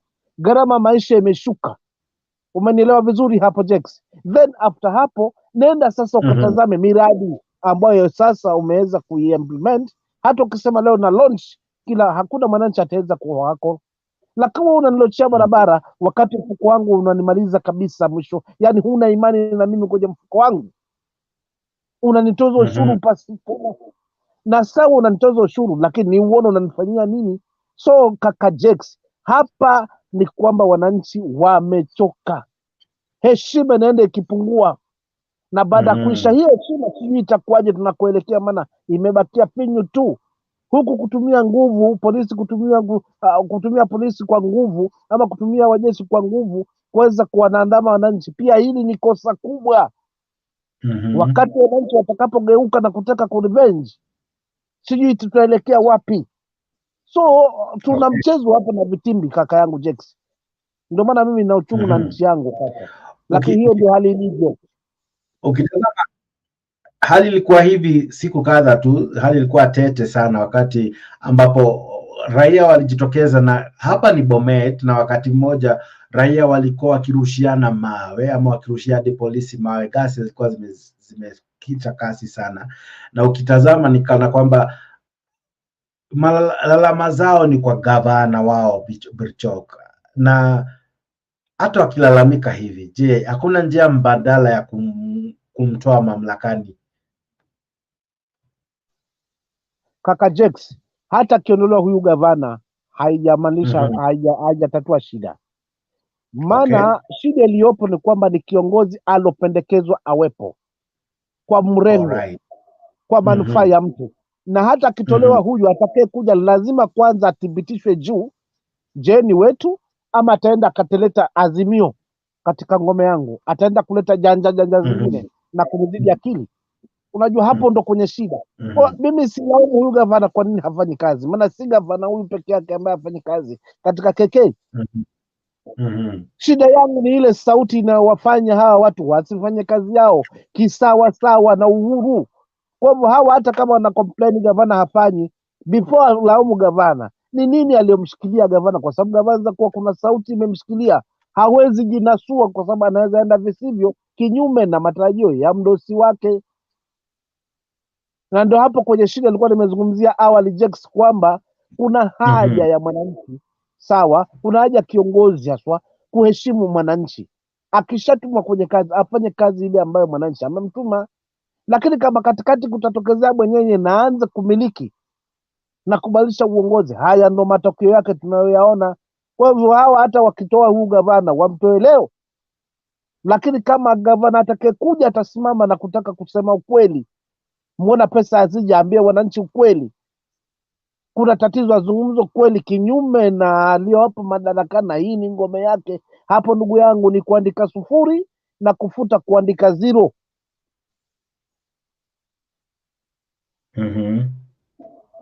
Mimi kimaoni na ukiangalia rapture ilizuka tu baada hata ya rais kuondoka. Bomet hakukukalika tena kwa kipindi kadhaa, watu walirushiana mawe, kukakuwa na hali tatanishi ama hali ya utata katika maeneo kadha kadha, especially mjini Bomet.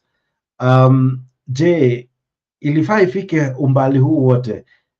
Ukiangalia, je, kulingana na vile najua president yeye upata intel, hakuweza kujua kwamba hali si sawa, hali si nzuri maeneo ya Bomet, hali ni tete. Je, ni vyema niende ama hii project ambayo nataka ku-launch inaweza subiri kidogo, ama inaweza hata i-launch ikiwa imekamilika? Juu zingine alikuwa anaenda ku-launch ikianza, angeenda hata ikiwa imekamilika, maybe wakati huo amani na umoja na uwiano ungekuwa umekithiri maeneo ya Bomet, lakini nikana kwamba alienda akawasha moto ambao labda ulikuwa umetulia. Maoni yako ni yapi? Mimi kaka Jex, kinachomfurahisha na ama bwana narusha mawe ni wajibiza Wajaluo hao ama ni maana tulikuwa tunajua kwamba mawe na ndugu zetu kutoka Nyanza. Sasa haya nao tunashuhudia hapa nayo. So for real, kwa swali lako ndugu yangu ni hivi. Kwanza angeenda pale mradi umeisha na akague ama aeleze wananchi, yaani kuna jambo limefanyika, wananchi wameliona. Unajua at least hiyo pia inamweka mwananchi na matumaini. Huku kulunch na ulikuja tena juzi kati ukasema tuna lunch hii, huo mradi haujafika popote, umerudi tena umesema umelunch hii, umerudi tena umesema Thanksgiving, hivi vitu ndio vinamtamausha mwananchi kaka Jex. Kwa hivyo hakukuwa na haja yeye kwenda, kwa sababu kuna waziri husika Murkomen anafaa kudili na hawa watu na masuala mazima na barabara, akishirikiana county government pamoja na gavana. Lakini kama gavana yeye ni ule wasawa mzee, maana akijaribu kutoka nje tu ya mada, yeye hayupo katika hii kampuni ya shareholders. So this is the difference between shareholders na wale wengine wa upinzani wenye wanafanya kazi zao, wanakusanya ushuru na wanafanya mambo yao katika miradi yao. Hapa kitu kinawakanganya hawa ni sauti ya mtu mmoja. Jex, hiyo kitu nielewe vizuri, sauti ya mtu mmoja ningemlamaza huyu gavana. Na hata wakichagua gavana mwingine atakuja tu kuleta kidogo kama kamwasho fulani, na pressure siku atamezwa, maana lazima utii kama mwana shareholder. If you don't tii, usipotii, basi wewe unakuwa ni wewe ni adui. Wewe ukileta mambo yako yatakuwa ni mambo ya upinzani. Sasa hivi haya mambo alikuwa anazungumza, masikata kauli yake anasema mnaleta mambo ya ODM hapa. Sio kama umeelewa hiyo kauli hiyo, kama hiyo mnaleta mambo ya ODM hapa. So it means kwamba yoyote atakwenda kuzungumza kweli pale kuweza kuipinga kwa njia moja ama nyingine serikali, kwa sababu anasimama katika haki kutokana haswa na maelekezo ya mwananchi, yeye atakuwa ni adui. So huyu gavana ameshikiliwa sasa, anajuta. Ni bora angefanya ile kazi ambayo mwananchi amemchagua, haingefikia hapa. So wacha hawa waandamane, mwisho wa siku wataandamana kwa gavana na watagundua tu kwamba wapili tumefanya hivi, sasa wakupiga mawe sasa ni huyu rais, kwa sababu huyu rais ndiye anatuharibia. Gavana wa kwanza tumemtema tukasema afanye, wapili ndio huyu, mambo ni yale, kwa sababu kama hatapewa mbavu za kujinasua na kufanya kazi yake kwa uhuru, siasa iko pale ndani kwa sababu ya urengo na chama na dini na hiyo ndio itakaoharibu. Mimi sina mambo mengi yangu, maoni yangu ni hayo tu. Nataka kukuuliza swali kuhusiana na vita ambavyo pia tunaviona vikitanda kati ya gavana wa Trans Nzoia na spika wa bunge jamaa anaitwa Moses Wetangula. Sijui kama utakubali nicheze clip kidogo usikize shida iko wapi, alafu tanieleza. All right. Legislation that will anchor the using President William Ruto's functions to settle their political scores. He asked the leaders to focus on the development agenda instead of political rivalry. Deputy President Gachagua also exuded confidence in reviving the ailing economy, as Elvis Koskei now reports. Akizungumza kwenye ibada ya Jumapili mjini Kapsabet, kaunti ya Nandi. Well, apologies for that. We'll bring the correct report in due time, all to do with the Deputy President's forays in the South Rift region. To other stories making headlines for a few months now, Trans Nzoia Governor George Natembeya has been on an all-out war against the Speaker of the National Assembly, Moses Wetangula, accusing him of poor leadership in the Western region. Although Wetangula has steered clear of responding to the allegations, his foot soldiers in Bungoma County have told off Natembeya as one being used to divide the Mulembe nation by reversing the gains made in uniting the restive region. KTN's political affairs reporter Emmanuel Tor with more on this. Watu wako na papa ya Roma huko. Watu wanapata wanafanya watu wa Luhya na kuwa watu wa brand of jokes everywhere. It has been his pet subject for weeks now. Trans Nzoia Governor George Natembeya has literally walked the talk in his mission to tear into the Speaker of the National Assembly, Moses Wetangula, whom he has accused of lacking the wherewithal to lead the Mulembe nation into greater political heights. Sasa ati mimi nikisema papa ya Roma ameingiza watu yetu kwa mtambo kwa umaskini, iko watu wanakuja waniambia kwamba nisiongee. Wale hawa jamaa kama wangekuwa kina Muliro wakati huo, sisi tungepata independence kweli. Although he has not directly responded to Natembeya, his foot soldiers in Bungoma County have told off the first-term governor. Natembeya is behaving the way he's behaving because he's having a good time, one of his own kind, with the gods of the coup, of the failed coup plotters. And I think it's only a matter of time. He is not different. He will follow the same destruction path, the path that the coup plotters, led by Wycliffe Wangamati.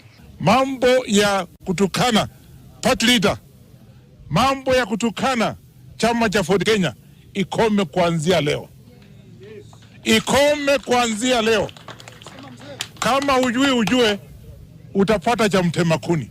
The legislators now want the DAP Kenya governor to cease the attacks on their party leader. Completely inconsequential. You cannot be consulted on anything. May I believe in the poem of Paul Simon and Art Garfunkel called The Sound of Silence.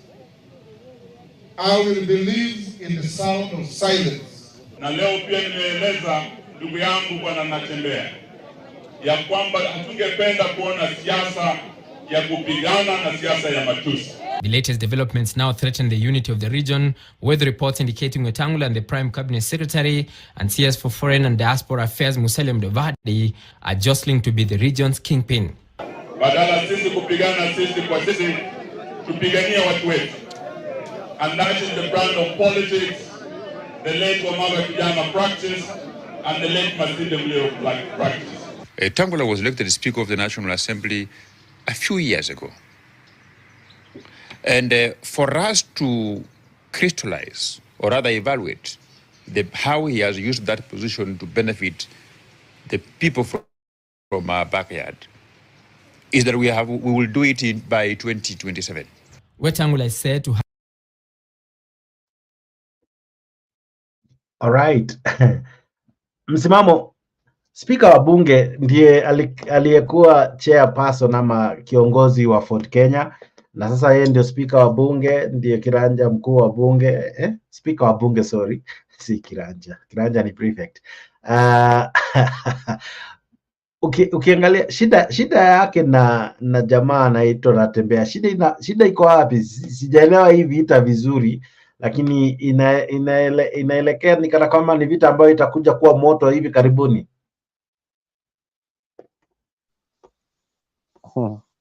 Unajua, mimi si fan sana wa huyu bwana wa Roma huyu. Alafu Papa wa Roma. Papa wa Roma. Sasa pili pia siasa ya kule sijaikita sana mizizi haswa ya Western, kwa sababu sijaikita sana mizizi. But nimefuatia baadhi ya kauli za Natembea. Nimeziona sometimes upande mwingine zina make sense zaidi. Upande wangu nimeziona zina make sense zaidi kuhusiana na swala zima la hiyo region. Na unajua, unapozungumza ukweli siku zingine sometimes ni mchungu. Ushanielewa? Hivyo tu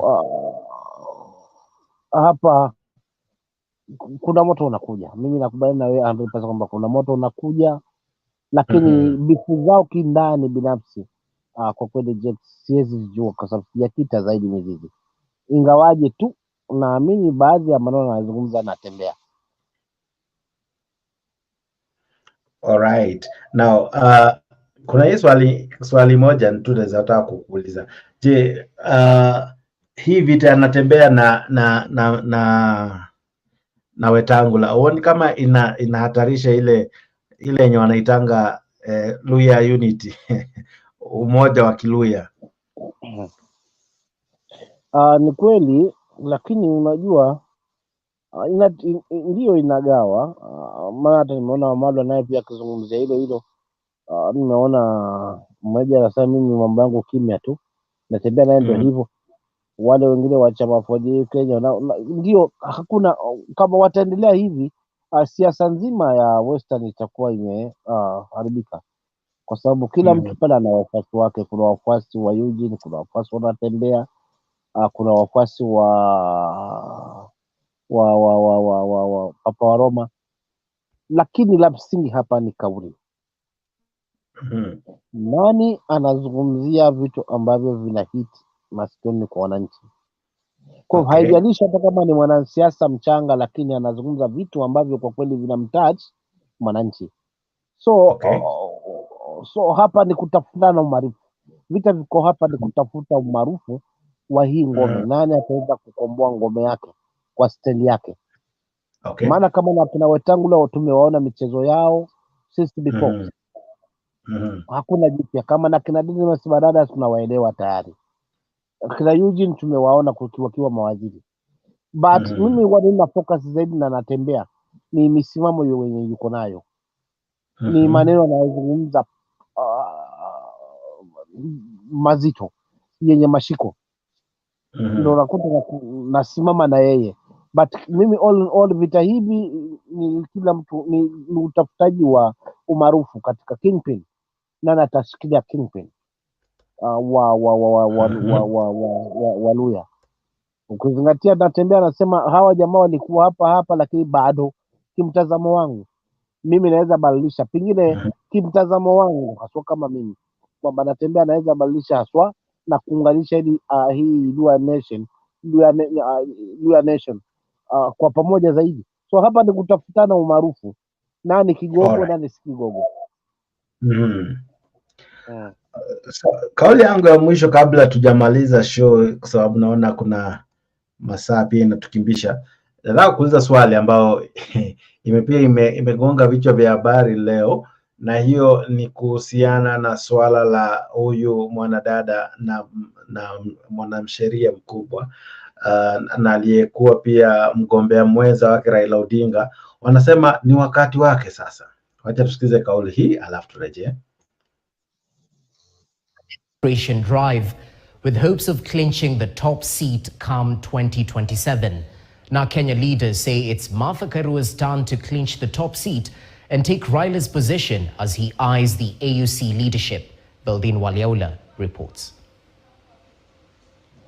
In Isiolo County, as the registration of NAC Kenya members was going on, the leaders called on the residents to back Martha Karua's candidacy come 2027, saying she'll be the best bet. President wetu atakuwa NAC Kenya 2027 kwa sababu Raila anaenda kwa hiyo kiti kingine ya juu, yani kubwa kuliko hata ya president ya Kenya, na kwa hivyo tutaunga mkono Martha Karua juu chini mpaka aweze kupata hiyo kiti. Na pia kama vile mnauliza kama ametoka kwa muungano ya nini Azimio hajatoka. NAC Kenya leaders in Isiolo say the grassroots registration going on is for 2027 preparation as they hope to replace Raila Odinga as the leader of Azimio One Kenya as he aspires to take over AUC leadership.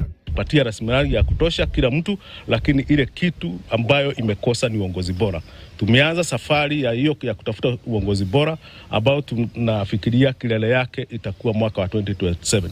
Ndio tuko hapa kujaribu kutayarisha ground. Also, those eyeing Azimio top spot include Kalonzo Musyoka, who was declared interested to vie for the presidential seat in the next election. This development follows the AU Executive Council's unanimous decision to allocate the opportunity for candidates from East Africa region to vie for the AU Commission's top position. The decision that was taken was that in accordance with the alphabetical order, the East African region will now have the opportunity to offer its candidate.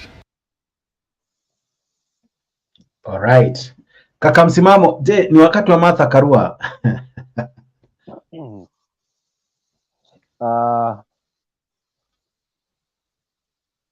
Hilo swali ni gumu kiasi, lakini anyway nitajibu vile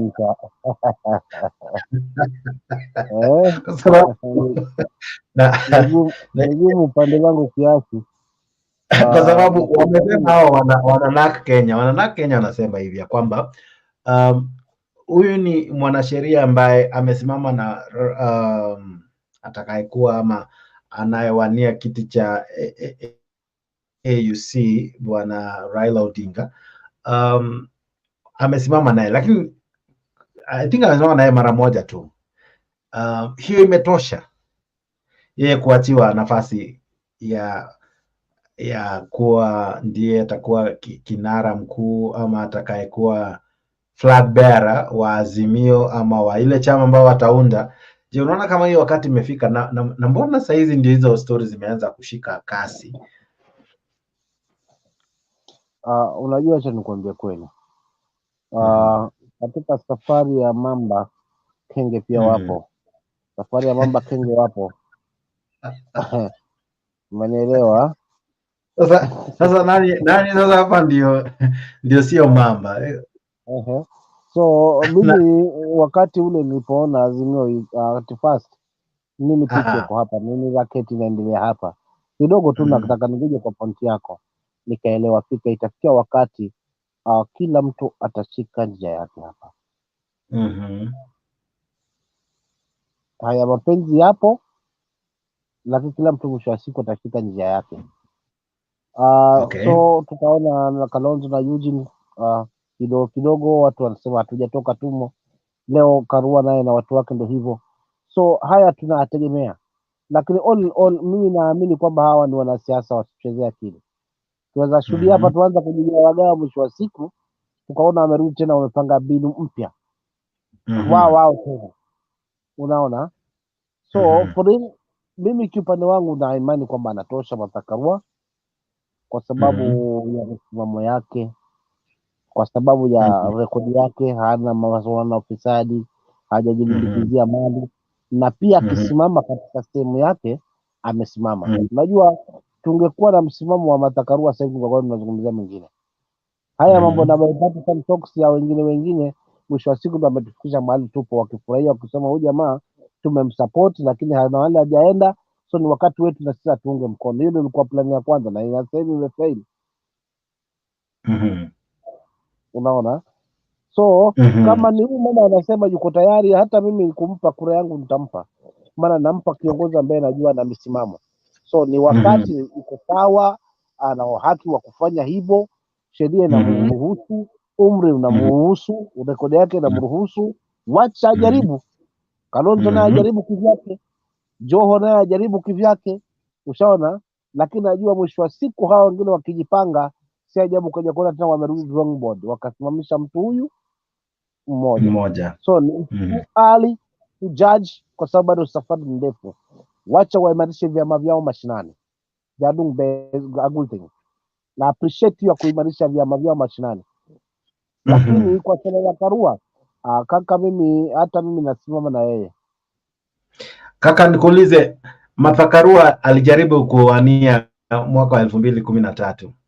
Akakuwa mgombea mwenza mwaka wa 2022.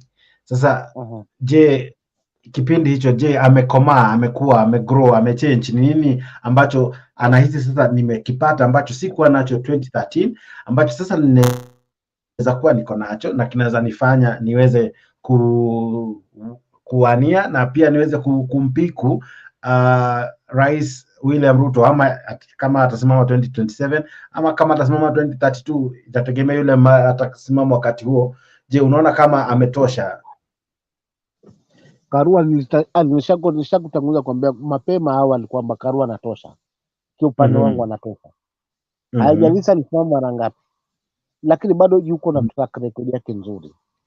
Correct. Hana ufisadi. Pili, ana msimamo. Akisema mimi ni hapa ni hapo, habalishi. Umeelewa? So vitu kama hivi vinampa credit ya kwamba anatosha. Tatu, ni mwanasheria. Umenielewa? Ni mwanasheria. Kwa hivyo haya mambo tumeyashuhudia 2022, laiti kama angekuwa ni yeye, nadhani tungekuwa tunazungumza mambo mengine sasa hivi. Umenielewa? So upande wangu naona anatosha, anafaa kusimama 2027, whether apite asipite, lakini kusimama anatosha kabisa. Sorry. Alright. Anatosha kaka, anatosha. Alright.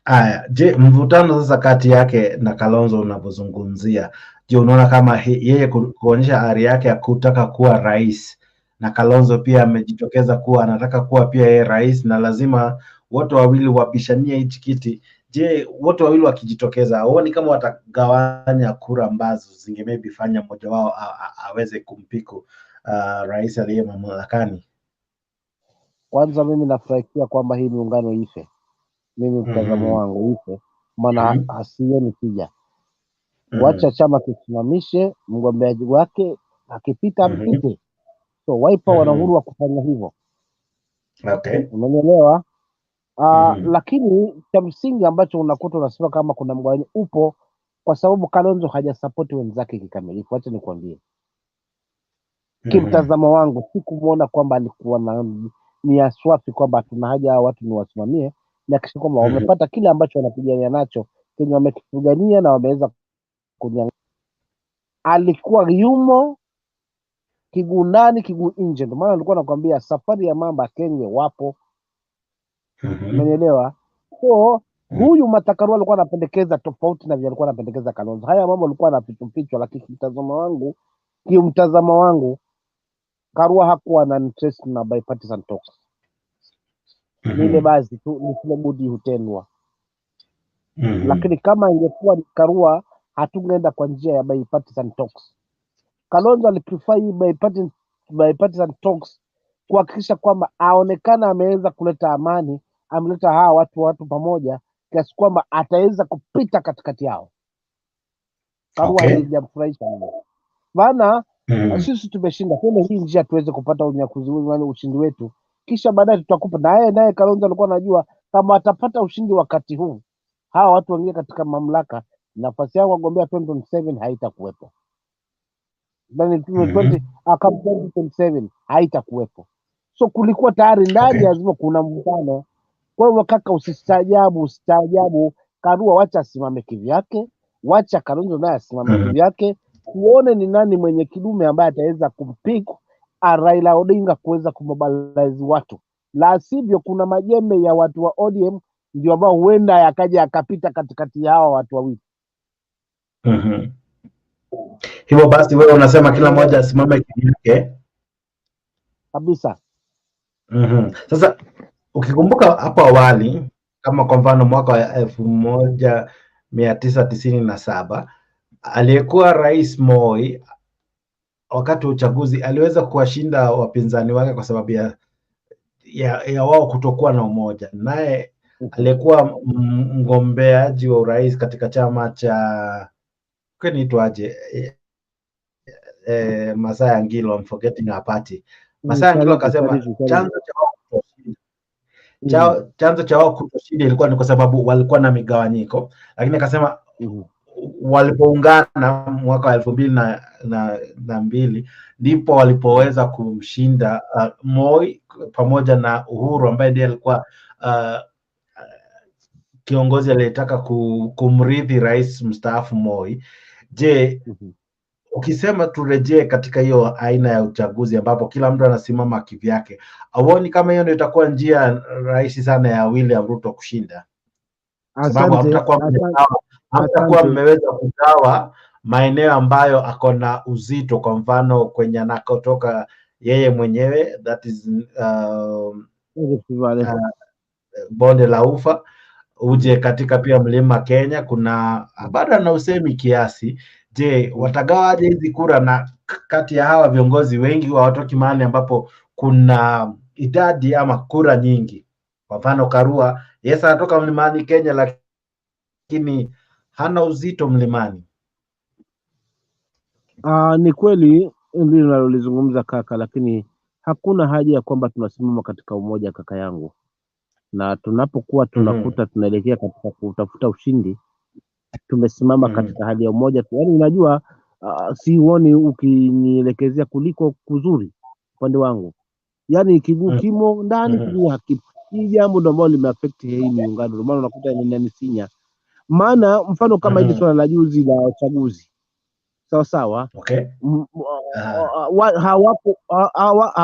hawa viongozi hawakusimama kwa nia moja, na si uchaguzi huu tu, uchaguzi wa 2017 hawajasimama kwamba tunatafuta haya mamlaka tumpe huyu hapa aweze kusimama ili atimize hili na sina tuje tumize letu. Wapo kishinda sawa, tupe nafasi. Na hata tukiangalia haswa kaka Jex, hii uchaguzi 2022 Kalonzo ilikuwa ngumu sana kuweza, ilikuchukua muda sana kuweza kurudi katika Azimio, kuweza kuungana naye na hao wengine, yaani ilimchukua sana kiasi kwamba alikuja tu kuja kuhitimisha, isije tu ikaonekana, ushaona. Lakini kwa kweli hakika watu, kila mtu ana nafsi yake na kila mtu ana roho yake kaka. Huu miungano hii ya twende wapi na hatujaagana, ushaona. Maana nikikwambia Jex twende na uniambia twende zetu tumeagana, lakini ukikwambia twende alafu nikuuliza twende wapi, hatujaagana. So tunakuta tumepanga jambo, tumeenda katika chaguzi fine, pengine kuna tatizo katika suala zima la uchaguzi, wacha tupiganie hivi vita vyetu kwa pamoja. Wengine wanaenda kwa bipartisan talks, wengine wanaenda kwa upande mwingine. Sasa hapa ndo kwenye kizungumkuti kwamba hii miungano hainipi tija, maana ndio imetuchimbia kaburi mahali tupo, maana kila mtu ana ile hamu ya kutaka kuongoza.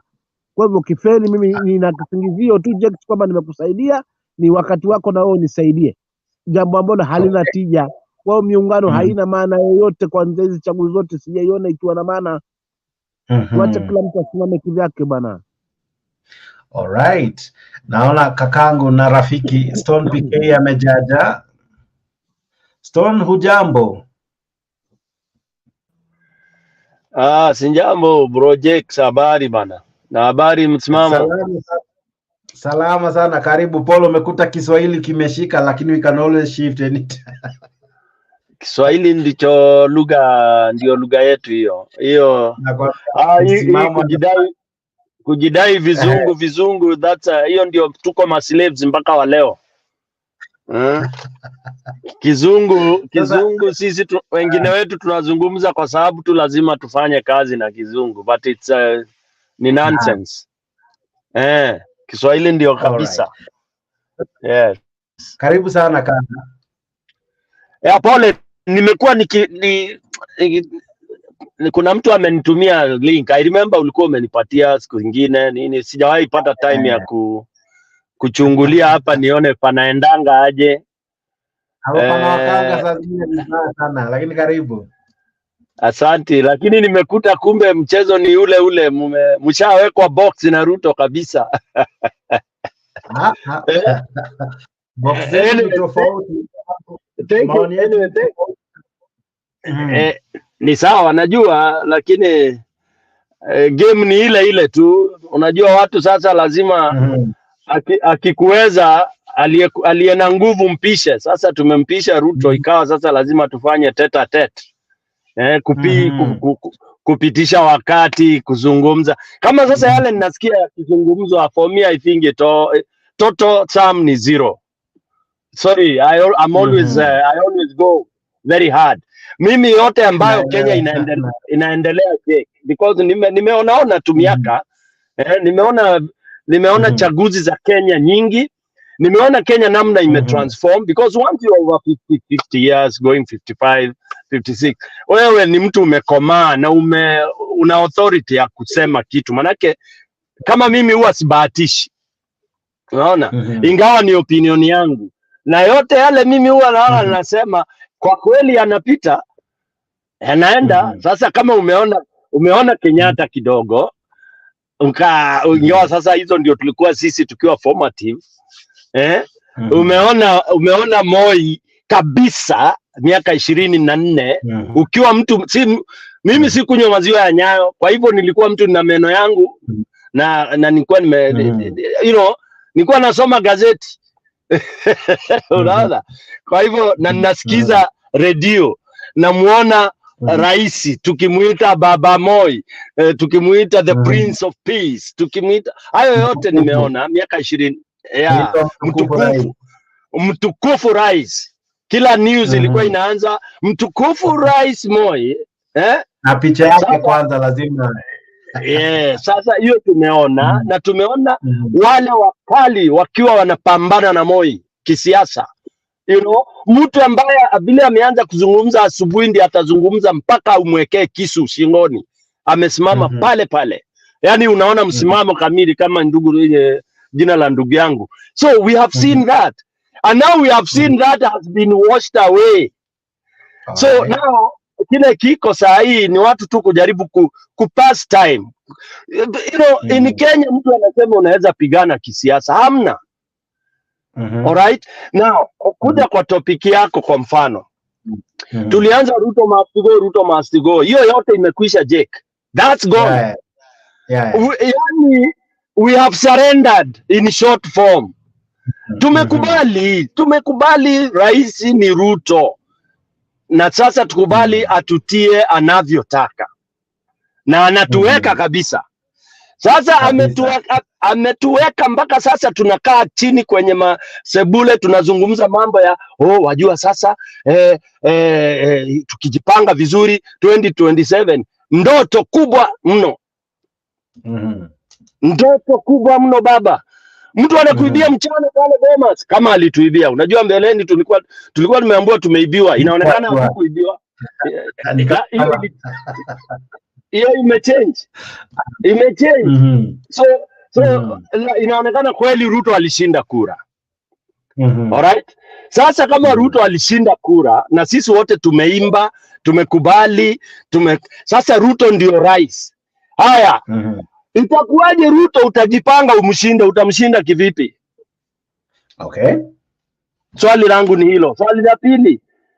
Ama comment ya pili.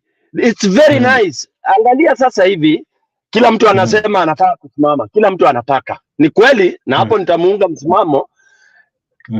Kila mtu aende. Stone PK, I'll be there 2027 for presidency. Jake, msimamo. Let's go there. Nikiwa Liberia, when we were there for peacekeeping mission, watu walisimama presidential, I think there were over 28. Okay. Mpaka wimbo moja ilitolewa na msanii Liberia, it was very very funny.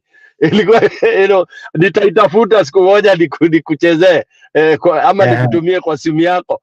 That young man aliona akaangalia hii ni comedy. Watu 28. Wanasimama kubwaga ati the president that was there. I mean, walifanya chochote kweli? Nini? Kipi? Utafanya nini? Where? Ulisikia America inasimamisha watu? You know, Jakes, we have to learn sometimes from the people who are grown ups. Lazima umheshimu ndugu yako mkubwa, manake aliona jua mbele yako na kuna kile aliona. Sasa America tunawaitanga ni ndugu wakubwa. Look at how they do their things. Umeona mbona hao ufanye president wawili watatu na mara ikifika mwisho unakuta ni wawili. Hao wengine wanajaribu kumea feathers, kujaribu kutafuta jina ndio kwa siku zijazo. Sasa Kenya hatujafika hata kama mkiwa wawili unabwagwa chini aidha kihalali ama kiniereka hiyo ingine. Sasa ndio kila mtu sasa anajitokeza, nataka kuwa rais. We have now become cartoons of Ruto. Ruto sasa tulikuwa tunafikiria yeye ndio cartoon, kumbe sisi ndio clowns. Yeah? Haya, tumeanza kuulizana. Martha Karua amesema anasimama ama watu wamesema. Then people are doubting. Yani sincerely, how would you doubt when Martha says she wants to contest for president? Nani aliye karibu mno? In my own opinion. Mtu ambaye yuko karibu mno hivi kwa sasa, kama ingewezekana, kwa mfano, ikiwezekane Kenya tunaweza piga kura na ihesabiwe vilivyo. Martha has the highest chance of getting presidency in that country. If at all we can be able to vote and votes are counted. It's not a joke. Because Martha will use everything. Tutatumia ukabila, number one. Because that is, hiyo ni lazima Kenya, mpaka Yesu arudi. Okay? Tutaingia ukabila. Okay? Number two, tutaingia kwa boma ya baba. Because we will go kwa baba and we will tell him whether you like it or not. Mother ndio utasupport. Hata usipo support usinyamaze, usiseme kitu. Okay? We nyamaza kimya, but we tuvamie boma yake. Alright? Tell me as of today, boma ya baba ikipewa all those who are saying watataka. Tell me, Jake, upime siasa. Where do you think people will go if worse comes to the worst? To nani? Wataenda kwa nani? Anyway, keep that. Keep that. Now, when you look at, nimesema kitribe, kituende kikabila. Na Jake, hata mtu akiniambia Kenya ukabila itaisha, it will never end. Nimekuambia I'm over 50 years. Ukabila, ikiwa mtoto amezaliwa 1990, saa hii, they are aligning themselves in terms of ukabila. So, it is not the next 3 generations. Ukabila itaisha, I don't know. It will take too long. Okay? Because that is what huwezi kumaliza hiyo. Huwezi kumaliza ukabila. Because ukabila is not meant to be kitu kibaya. You never chose to be born a Mkamba. I never chose to be known to be born a Mwembu, a Mumbere, and then to be called Stone PK or whatever name. These are not our choices. So anything that is not your choice, you have no control over, and you should not fight over it. Yes, I was never supposed to be born in Kenya. So you cannot crucify me for being a Kenyan. But you can praise me and appreciate me for being who I am and where I've been born from. So let's appraise you, Kabila. Kabila ziwe. Na in fact, sasa nataka Kenya disintegrate into tribal corners so that we sit and negotiate. Tusimame tukuambie Martha ndio tunataka, kabila ya Kikuyu, kabila ya Wajaluo na wale wengine. Kabila at least 3 ziseme tuna support Martha. Wewe usupport ule mwingine. Alafu election kama inaweza enda vizuri isabiwe. Then we see who will win. So badala ya watu kusema oh Martha has no chances, sijui nani, hakuna mtu ana chances in Ruto's regime. Jake. No way, because whether you win or not, the kuras will be stolen. And that is not, you see, to lose hope. It is what is it? It is 60 years since independence. We've not been able to get it right, Jakes. So when shall we ever get it right? What formula are we having today that we can sit here and have hope for an election that will be free in 2027? Not even free, an election that will be counted and the winner pronounced the winner. What formula do we have?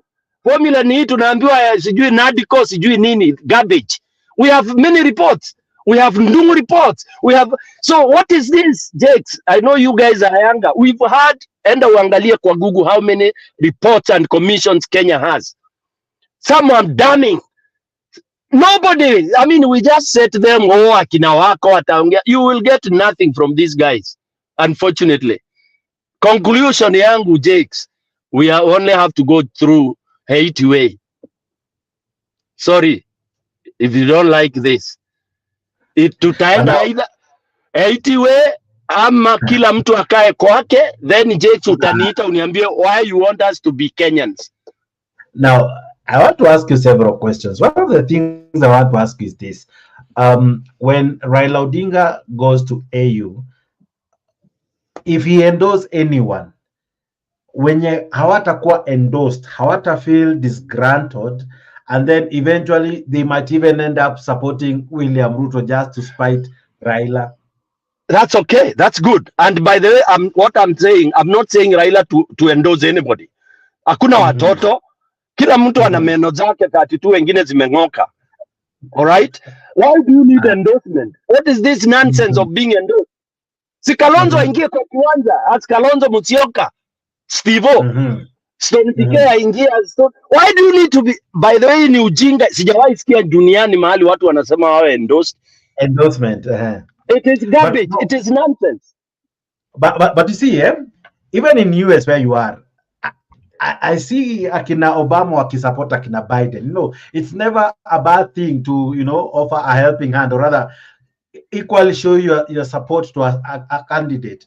Does it not even add some mileage? Kuna say wanapenda Biden, kuna say wanapenda Obama, but because of Obama pushing the narrative of Biden, what do you think? Don't you think inaongeza mileage to Biden?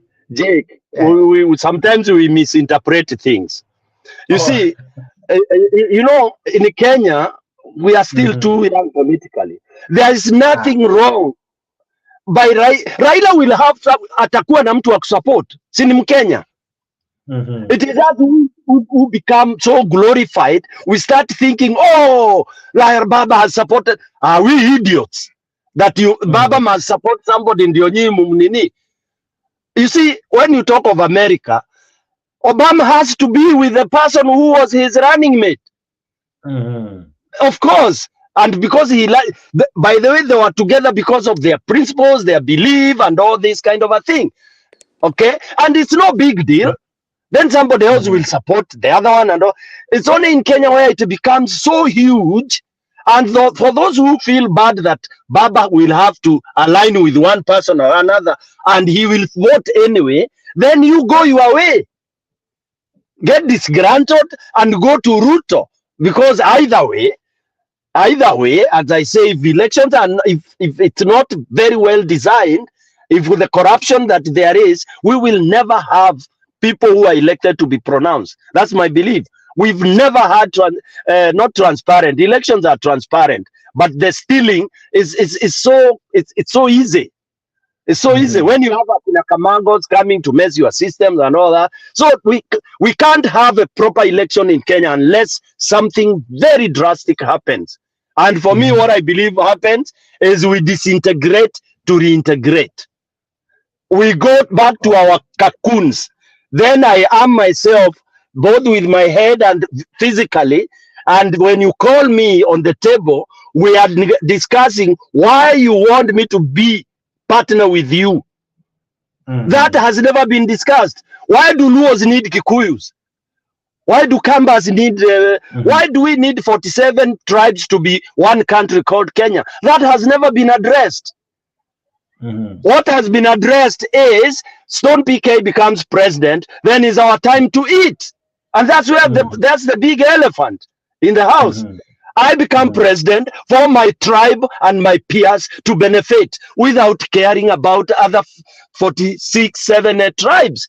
If whenever that has, so long as that has never been answered, we pretend democracy. I mean, we are lying. We are living a big lie as Kenyans. We are big lie. Look at simple things like Ruto's government. 100% almost Kalenjins. Look at when Kibaki was there. Look, so we have not addressed this thing, Jakes, and it is a rot. Kidonda kikiwa na kimeoza, kinakwaruzwa, kinamwaga damu. Kenya will never be until we disagree kabisa, then to agree. And I emphasize on that. Hii ingine maua ati tunapakana maua, we are one, we are brothers. Hakuna bro. You should see the way Kenyans hate each other. Don't be cheated at we love each other, tunaitana bro ya kishenzi. Uongo mtupu. I was born and bred in Nairobi. Listen, I was born and bred in Nairobi, in Eastlands, where brotherhood lives, where true brotherhood, anybody who comes from Eastland knows that. But it has been dismantled. I would eat kwa kina Ochi bila kushtuka. Ochi would eat kwa nalala kwao. Hakuna madhe hata astuki, anauliza uko wapi, niko kwa kina Hadisi, niko kwa mwingine, niko wapi, niko kwa kina Mutiso. That's how we grew up. That thing was so nice. And if it never ended with our generation, my generation, which is, you know, we are in the same generation with Uhuru, we are in that age set. If we have failed to unite Kenyans beyond this segregation and degradation of tribal, hakuna generation ingine itatengeneza hiyo. Because the generation that had confidence to do it, because you have to force it, is what Uhuru had designed. It is lazima weke ni lazima. Hii kitu ndio ishe, utatumia lazima kama Kagame. Kagame amemaliza ukabila in quotes. In quotes, I'm saying in quotes because it will take another maybe 30 years. Ndio watu wazoee. Hiyo gospel ameanzisha huko. Na ni lazima ilazimishwe. Inawekwa ni sheria kali. Ukiita mtu Mkamba unashikwa. Unaulizwa kwa nini umemuita Mkamba, in bad or in good context. If it's in good context, then you are okay. Until we go that direction. But tukienda na freedoms, kila mtu tribe yake nini kuisha Jakes, we are all going around the same vicious cycle. What you are calling for, is it what Nyerere tried in Tanzania, that somehow Jamaica ikaendelea to now that I think it has more tribes than Kenya, but tribalism power is not as pronounced as the way we have it in Kenya? What do you think? Is it because our leaders got it wrong from the word go? Jake, let me tell you, that's another narrative Kenyans don't understand about Tanzania. Tanzania, Mwalimu Nyerere never failed. Never failed. You see, when you plant a seed, alafu inakuwa mti, then inakuwa mti inaanza kuzaa matunda, you've not failed. Unless umeplant ikakauka. Nyerere aliplant ujamaa. Aliplant ujamaa, undugu. That is why Tanzania is what it is. What those people who are saying he failed are capitalist extremists like Kenyans and others. Ati wanachekelea Tanzania is backward, it's sijui nini. How can it? I better be backward, but I know you are truly my brother. We better remain poor as brothers than be rich as enemies, fighting with guns each other. So never ever say Tanzania Nyerere adinini. They are reaping the fruits of Tanzania is what it is because of Mwalimu Julius Nyerere. Okay. Yes. Shikilia tu hapo, PK. I'll be coming to you with more questions. As you have seen, I have a lot to ask you, but I have seen my good friend and brother as well. Hapa tunainanga brother Kenya ukweli, brother Kenya Ribe leo at least ajavaa ile kanzu yake ya Sunday. How are you my brother? I think umevaa leo apron if I'm not wrong. Ama ni nini iko kwa shingo leo? Leo ni St. Patrick's Day, mpaka tukunywe kiroro. Oh yeah. Now let me ask you, the things that zimekuwa raised kwa show. One of the things ambayo imekuwa raised is it's probably time that everyone should test the waters on their own. History ya kusema tunashikana and then we fail all of us. So if Kalonzo wants it, let him go. If Karua wants it, kila mtu aende. And then hapo ili wataka kujita principle and probably they don't have enough or what it takes within them. Even I think that's what Stone PK is equally calling for, that tuigawe wache yende ikiwa hakuna hii mambo ya kushikanisha, because when tunashikana tunaanguka sote kwa pamoja. What do you think? Nimefurahi kuona ndugu yangu Stone PK, simonangi kwa hizi channel zingine, lakini nimefurahia sana. He's very passionate. I like that passion. Usipotee Stone PK bwana. Salute. Pale unajua mimi usema, nilianza kusema hivi kitambo. Nilisema hivi, Ruto, Raila, Kalonzo, Karua, I say wote wanatuenjoy. Wako club moja. They are in one club. That is what we have to realize. Ni tu vile mpaka waipange in a way tusishuku ati wako club moja. Kwa sababu mimi na PK tukishikana pamoja, tukasema hawa wasee tuwatoe, that is the biggest threat that they are afraid of. Unaona? So mpaka wajaribu kuweke PK, let me make him think that unajua aikuja huko Azimio ama UDA ama sijui huko. Niliona Bomet ilikuwa jana majuzi. Leo. They are going through the same thing watu wa Ukambani, watu wa Kisumu, watu wa sijui wapi they are going through. Tunapitia hizi zote kama wa Kenya. Lakini hao watu tumeongea hapa how many times about NADCO. They are looking for positions for themselves. So what I'm saying is this. Tuwache kuangalia hao watu ambao tumeambiwa ati they are our leaders. They're not our leaders. Hata huyo Martha Karua mnasema hata kasimame peke yake. Martha Karua is compromised. Kalonzo is compromised. Raila has been compromised.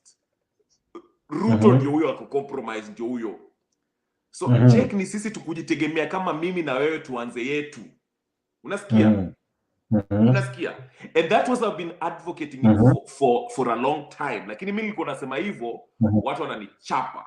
So what I want to say is this, mpaka tujiangalie sisi kama, and Stone PK amesema vizuri ile undugu tuko nayo. Wacha niambie Stone PK, hiyo undugu haijaisha. Unaona? Ni tu ile tukiingia kwa ninio kwa ninio siasa. Tukianza kwa siasa, mambo ya siasa. Sasa ndio hiyo undugu inaisha. Unaanza kusema unajua nini, wewe ni mtu wa UDA, usikuja hapa kuniongea mambo ya UDA. You remember vile tulikuwa tunakoseana hapa hivi juu ya UDA na Kenya Kwanza. You see what I'm saying? So what I'm saying is this. Mpaka sisi turudi kwa ile ubuntu wa Ukenya. Ile vile Stone PK amesema vizuri, nilikuwa naenda kulala kwa nyumba ya Ochi na Madhe aulizi tumelala wapi, amejua uko fiti huko kulala kwa kina Ochi. The same thing. That's what we are advocating of. But we have to have our own leaders. Unajua jana nilizungumza na mtu wa Haiti. Wacha nikwambie story, very short story. Mtu wa Haiti nikamwambia nini naendelea Haiti? Akaniambia nini? Hao wasee, hao magango na wanakula watu sijui barbecue sijui nini. Hao wasee walikuwa nalipwa na Prime Minister amenio. Prime Minister ameresign. Walikuwa nalipwa waanze vita ndio endelee na ninio serikali. But they turned against him. Wakasema nini? We are going to choose our own. Unaona? So what they even started naming names of the people who are sponsoring them. So mimi nasema hivi, the same thing sisi wa Kenya mpaka itafika pahali tuache kuangalia hao wakina sijui wakina Wamalwa, they are all corrupt. Sijui nitawaibia aje, they are all done. Mpaka mimi na wewe Jex na Stone PK tukae chini na tuseme nini? Tunaanza serikali yetu by the people, of the people, to the people, whatever it is. Hakuna mambo ya sijui Raila, sijui nani, sijui Ruto nini. Sisi ndio tuanze grassroots revolutionary movement. I've been saying this. Raila's main aim of staying in the opposition was to suppress a grassroots revolutionary movement. Kenya has never had opposition. I've been saying this. They have been playing this game for a long time. But wacha ni uendelee, unajua Stone PK yako na mambo ya kusema na wewe pia uko na mambo ya kusema. Endeleaje? Naja kwako tu saa hizi na Stone PK. Allow me to read. Kuna mtu ananiambia, Jake, soma comments zetu manze. Alright, let me read one or two. Naona Kimani akisema hivi, Karua is not corrupt, alright. That is Kimani. Goody anasema, Kenya Rebel, I like the way you are spilling your water like that judge. Sipping, sorry, your water. Ule judge wa Joy before atoe comment kali alikuwa anakunya tumaji kidogo. Na muona Sabrina anasema, sorry. Karua was bribed by that British tobacco company in 2009. Aende akaangalia hiyo kitu. She's a Western puppet, just like Ruto and Raila and Uhuru.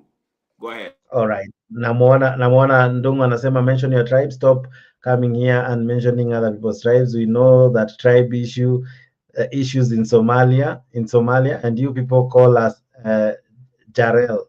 I don't know what that is. I think wana addressiana hapo kwa comment section. Sabrina anasema, truly I support you, Kenya Rebel. All these politicians are on the same WhatsApp group. This is the same I think I should call it project. This is the same Martha Karua, who was the center of the eye of the storm in 2007. They can't fight for our greatest money, that is cancer. Amen. Naona mwingine asema Uhuru should give Martha Karua Modhengi. I don't know what Modhengi is. Comments ni kibao. I cannot go through them all, but thank you so much for the comment section. Geoffrey Ruto, I see you. Sabrina Asante, Kimani, I see you. Maggie Odeng, I see you. Na wengi ambao mna participate kwa comment section, so that we continue with the show. But I'll make sure before we end the show, as we go on, rather, I'll be projecting your sentiments. So let's go on with the show. Mr. Stone PK, I want to ask you something that Bwana Kenya Rebel is saying, that probably after the solution, see us focusing on a certain leader, probably we need to focus on ourselves, so that tuseme sisi wenyewe sasa tumechoka na nyinyi, mumetuahidi ever since. You're talking of 60 years. What we have done, these politicians, the best thing they do, they change their parties, all right? Anakuja na NAK Kenya, next time atakuja na UDA, next time akuja na Jubilee. So they only change the vehicle, but the monkey has always been the same. What if this time around we say, we won't deal with the monkeys, we won't deal with the parties or the forest.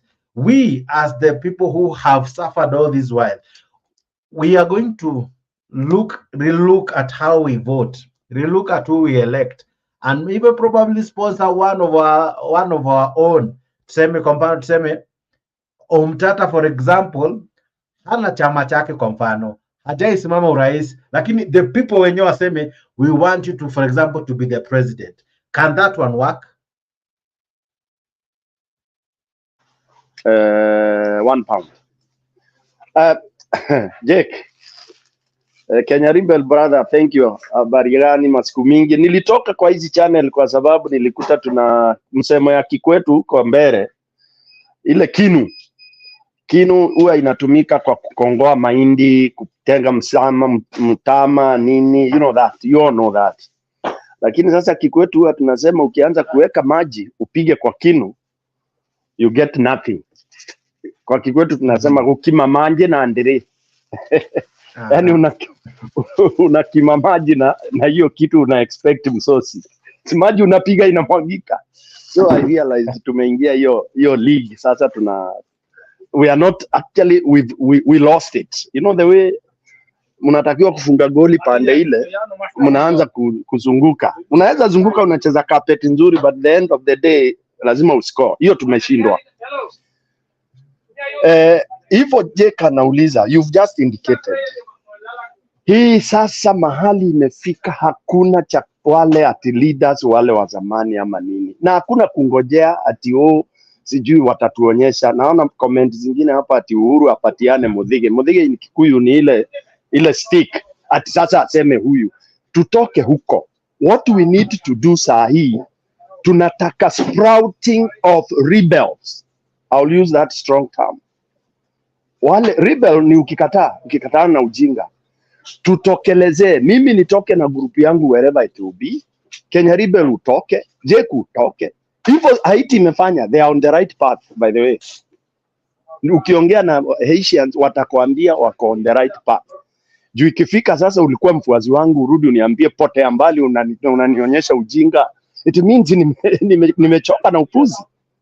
Look at what they did and they mean it. For me, I don't care whether wanakula watu ama wana nini. It's because this thing has lasted for too long and a solution has to come. So Kenyans pia, hii maneno we are diplomatic, sijui tunainua mabibilia, sijui tunafanya nini, hapana. Groups zitoke in your style. Utoke kwa njia yako yoyote ile.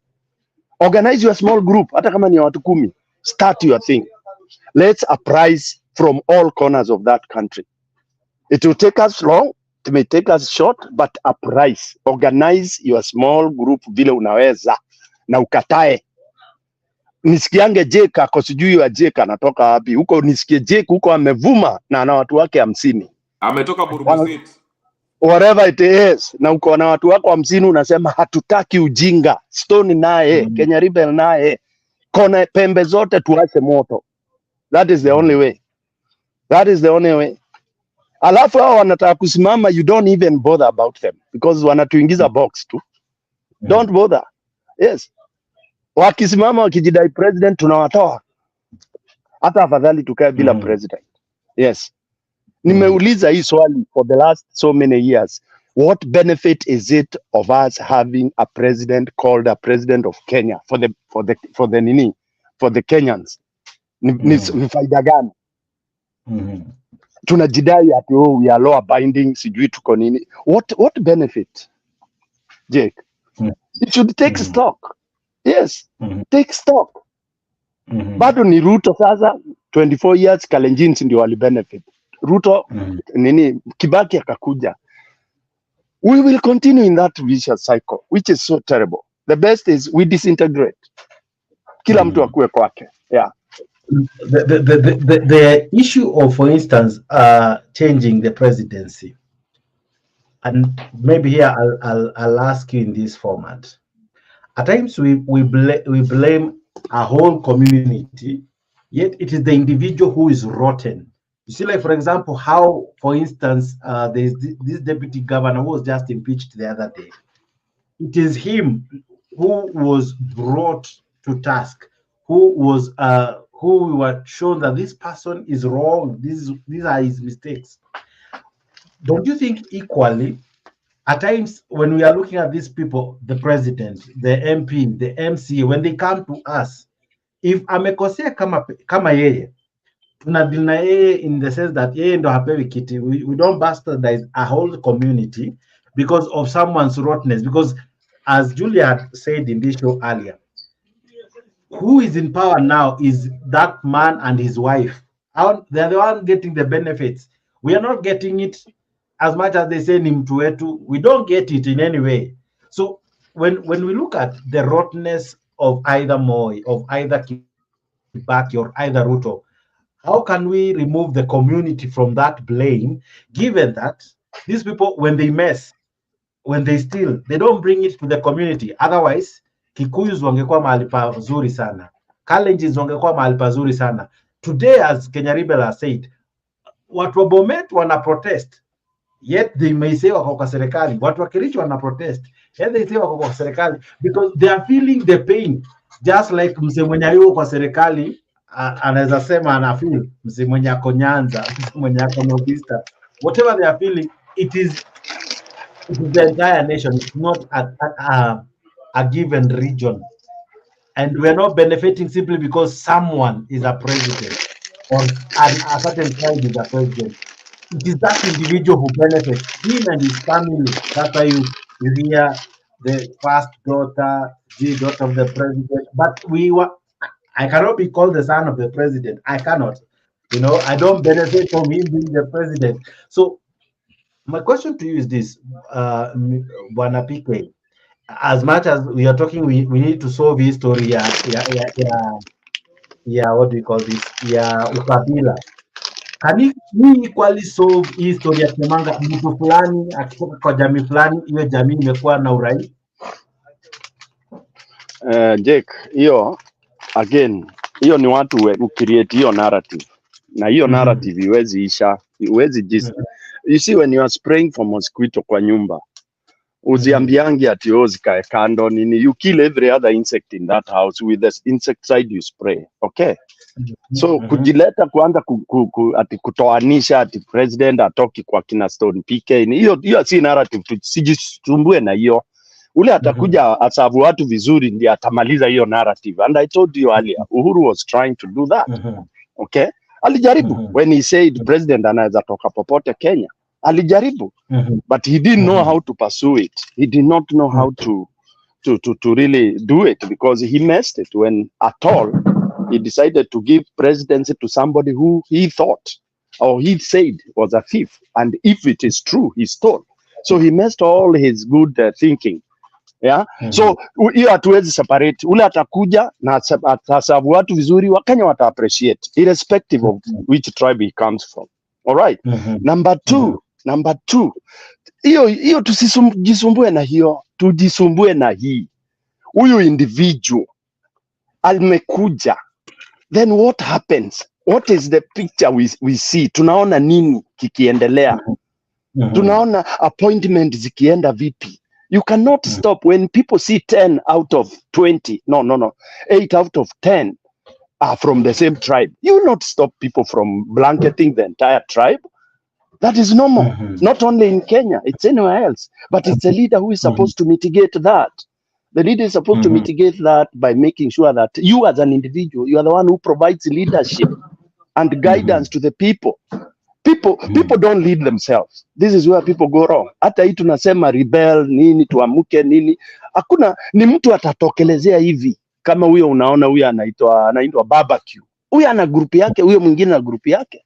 All right? We may not have to go extremist that way, but what will help us is when we have individuals watokelezea, people we even don't know, by the way. But they let them have the guts. But hii maneno ya round table kusolve problem ya Kenya, forget it, my brother. These round tables, what they have done have not benefited Kenyans. If NADCO is the latest thing to go with, sorry.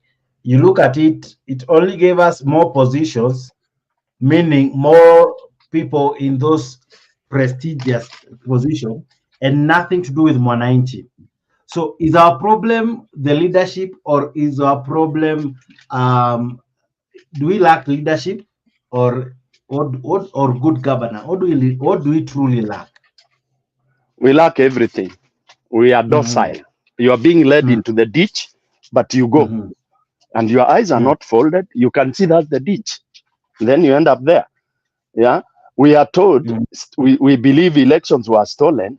And we are told, oh, now let's go to High Court, let's do this. We did that, docility. Okay? Otherwise, if we all had rebelled, go to the streets, irrespective of whether Raila was there or not, we wouldn't be where we are. We should have defied him. I defied my dad 3 times. 3 times. The first time, politically, the first time was when I realized Kanu was dying. I told him, I called a family meeting because he was a diehard Kanu man. I told him, Daddy, I've never opposed you. Today, I'm telling you, mimi nimetoka Kanu. Ithiriu mkwajo nikahepa. He couldn't believe it. Yes, but I told him the truth. Yes, people should have spilled into the street with or without leadership ya mtu yoyote, to say no, this is not the leader we wanted. Yeah, so we will continue to be enjoyed like that. Actually tumewekwa tu kwa box moja, kwa ring moja na Ruto, hapo ndio tuna box each other. Yeah. Yeah, so there is no need of blaming at leaders and all that. When you don't have a leader, just go. Who tells you you can't go where you want to go because you have no leader? I said to leaders, tudogo tutokeleze. Jake, start leading your people. I start leading my people. That's what I'm calling for. Kama zamani ilikuwa ukienda Embu unakuta kingpin. Siku hizi nasikia wanaitwa kingpin. Ukienda Ukambani kulikuwa Mulu Mutisia. Akiongea hivyo Wakamba wote walikuwa wanainama, as much as they were laughing wakimwita illiterate. But he would be able to fill a stadium with the people. A leader is one who can call a meeting and you have people in kwa kiwanja. So if you can call up to 500 people, then you're okay. You're good. Yes. Yeah. Interesting. Yeah. So tuache to blame watu. Let's take it. Let's take it in our own way. Yes. Plan your own thing, and that people will follow you. Yeah. All right. I'll be coming just to you in a short while. Bwana Alex, how are you? Good evening, good morning. I think quite sasa ni good afternoon. Good afternoon. Good afternoon, Jake. How are you? I'm fantastic. Are you in a position to speak to us? Yes, I can, but I'll put my camera. Ready? Okay, now let me ask you two. 1 minute. 1 minute. All right. Sasa unasikia hiyo bro? Jake. Yeah. Now, as Alex is working on his end, there is this question ambayo kila mtu anauliza. How come Kalonzo has taken so much, and sorry, I'm kind of taking you back because it's something I forgot, but now I've remembered it. Kalonzo for quite some time has always yearned to be endorsed. Right? You're rightly saying that why should one wait for endorsement? If you want it, go for it. Now, the reason as to why he has always been on the periphery, ameshi kungoja. Saizi ambapo imefika time yenye anaona the coffee is ripe. Watu kama wameanza ku change conversation. Is it that he was never the people's choice from a long time ago, and he has never grown from 2007 when he first died up to today, and he has always held to that position, thinking he's still popular, but kumbe people have their own thinking, and that's why the thoughts of one Karua, the thoughts of others is you can easily buy it, but the thought of Kalonzo is always a difficult conversation. Why do you think that is so? Jake, let me tell you about Kalonzo, the much I know about him, and the misconception of Kenyans. Misconception of Kenyans, and this is a narrative what Kenya wanapewa za ujinga tu. Kalonzo has never ever sat ati anangoja kuwa endorsed. This is people who have ni watu wameweka hiyo. I've been so close to Kalonzo. I was with him politically and everywhere. I've always been there, for a very long time before I left. Yeah. He never ever sat saying anangoja ana expect kuendoziwa na Raila. That you can take to any bank. Hiyo ni narrative za watu. He has only been respectful to Raila. Take that. Respectful, because you are my colleague and you are pulling more clout and all this. I give you a chance, but you don't leave me behind. Okay? And even when he says it is my time now, there's nothing wrong with that. I've supported you 2 times. Actually, that statement is it's not bad, but it's taken in bad taste. You understand? So Kalonzo has always been ripe for presidency. If he has risen up to vice president, what cannot make him become? Be a presentable candidate for presidency. You may like, you may not like him, which is normal, and then he'll be voted by those who will vote for him. But instead of could discourage, yeye ni watermelon, nini, there are even more watermelons than Kalonzo, by the way, in the country. Only that Kalonzo is very open and is very naked. Yeah. There are more watermelons there. Wale wako chini kwa chini. Watu wanauza inchi chini kwa chini. So as far as when it comes to that level of whatever, I don't think Kalonzo is what people think he is. Fine, they say ni muoga. It is true. And uoga yake is because, of course, ako kwa Biblia, anasema hataki umwagikaji wa damu, which that recipe and leadership might not work for him. Okay? But let him command those who believe in the Bible, those who believe in peace. They will be his followers. Alafu, kama kutakuwa watu wa kuhesabu kura vizuri, then they will count. And that's why we are saying, as of now, sasa, wacha kila mtu asimame peke yake. Tuache coalitions, tuache sijui nini, because all that is fooling us. Ni upuzi. Ni upuzi mtupu. Yes. Ni upuzi mtupu. What we should be fighting for is, can we hold elections in Kenya that can be credible? Period. In fact, hiyo ndio vita tungekuwa nao. Nadiko, sijui nadiko, garbage hizo zote, those are nonsense.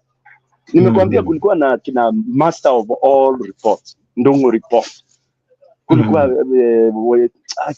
I can't name them right now. Deadly reports. Wako. Yeah. So Nadiko is just like any other. Yeah, it's past time. Kupita tu wakati. Zinaitwa either, kama you've ever worked in UN, unaweza jua kuna vitu tunaitanga, buying time and delaying tactic, which looks very technical. Jake, I can delay your whatever you are something you are due for, but you will not feel pain. Nitatumia kizungu mingi, technicalities, law, labda you are claiming your dues. Takuonyesha, you know this and that. Nakupatia narrative, nakupatia 12 pages to read. Yeah, we buy time, you buy it, and that's how the world operates. So until you break away from that, again, I say, like Haiti has done, like Kagame did, break away from that norm. Kagame broke away from this, you cannot lead rebel group, UN is here, international community will do. He said to hell with all that. Yani alitoa kila kitu kwa meza. Akasema sasa ni mimi na kwa meza peke yangu, na wale watanisupport niunde nchi yangu. Up to today, that is his principle. He doesn't give a damn what you say. He doesn't give a damn what you think. And anapepea tu, anapepea. Mnamuita dictator, mnamuita, anasema ni shauri yako. Wewe una country yenyu, same thing with Museveni, as much as people don't like him. Bado anapepea tu, na Waganda wanaendelea na shida zao hizo ndogo ndogo, juu hakuna siku utapata shida. So hii yetu ati sijui tuko Democrat, imenisinya is what has led us to where we are. Wa kwanza tumekuwa wa mwisho.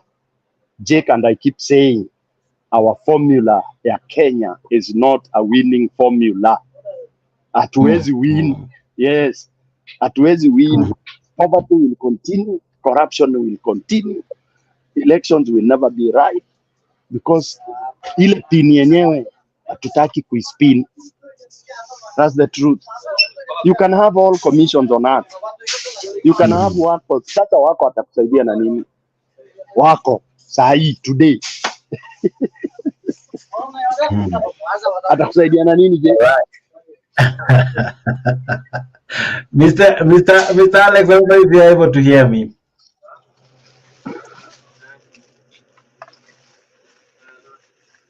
Alex, can you hear me? No, I'm saying I'm disagreeing with him, even though he's my best friend. Huh? No problem. No problem.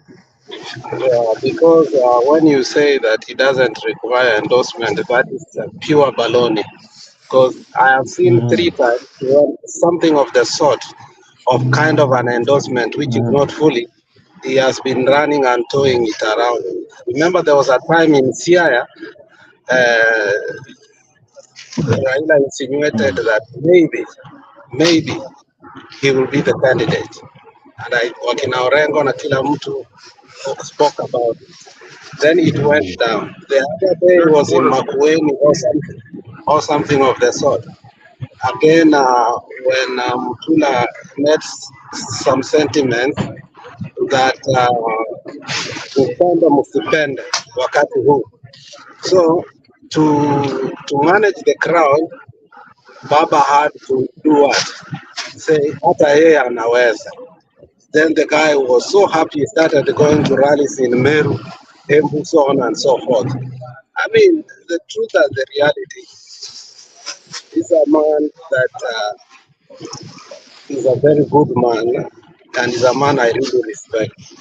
But his stamina when it comes to progress is a little bit down, because these things are not won by negotiation. They are not won by being kind. They are not won by being nice. These things are won by becoming the best you can in a world of man-eat-man society. So for him, I believe this time around it depended on the goodwill of the people of Nyanza and others to come together so that he can counter. But it looks like this AU seat has changed totally the narrative that now I think his people are not happy or those who support him.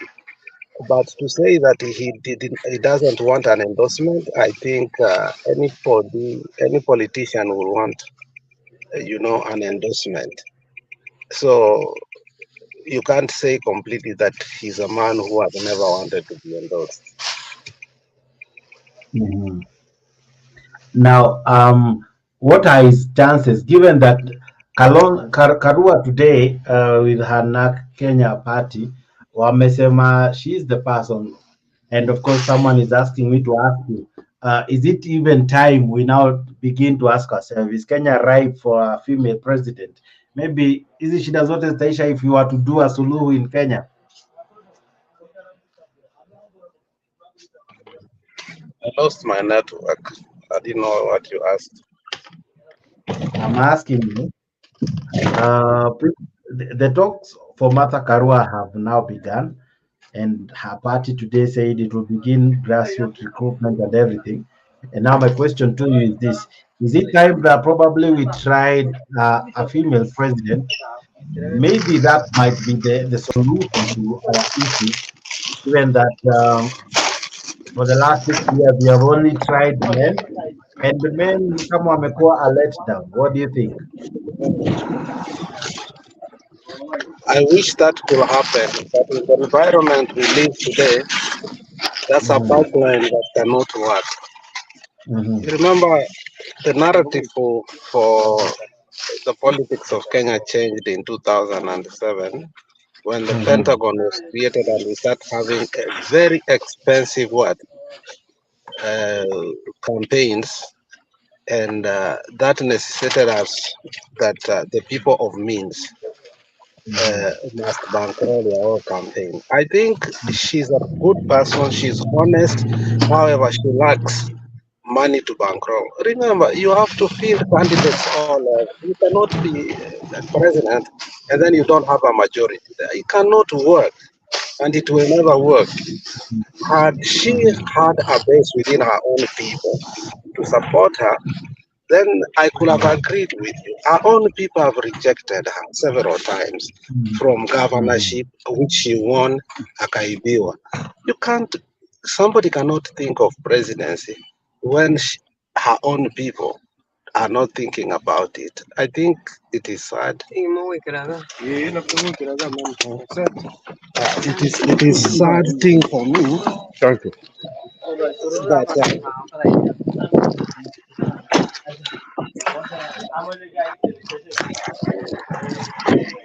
sorry, I was interrupted. So it's a sad thing.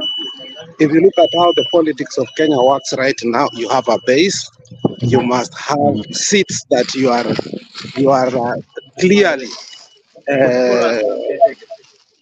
seats that you know you are going to win. You must have MCAs. You must have women reps. You must have senators. Look, William Samoei Ruto was able to kill Jubilee, a party that I thought was going to be the supremo of what? A supremo of what?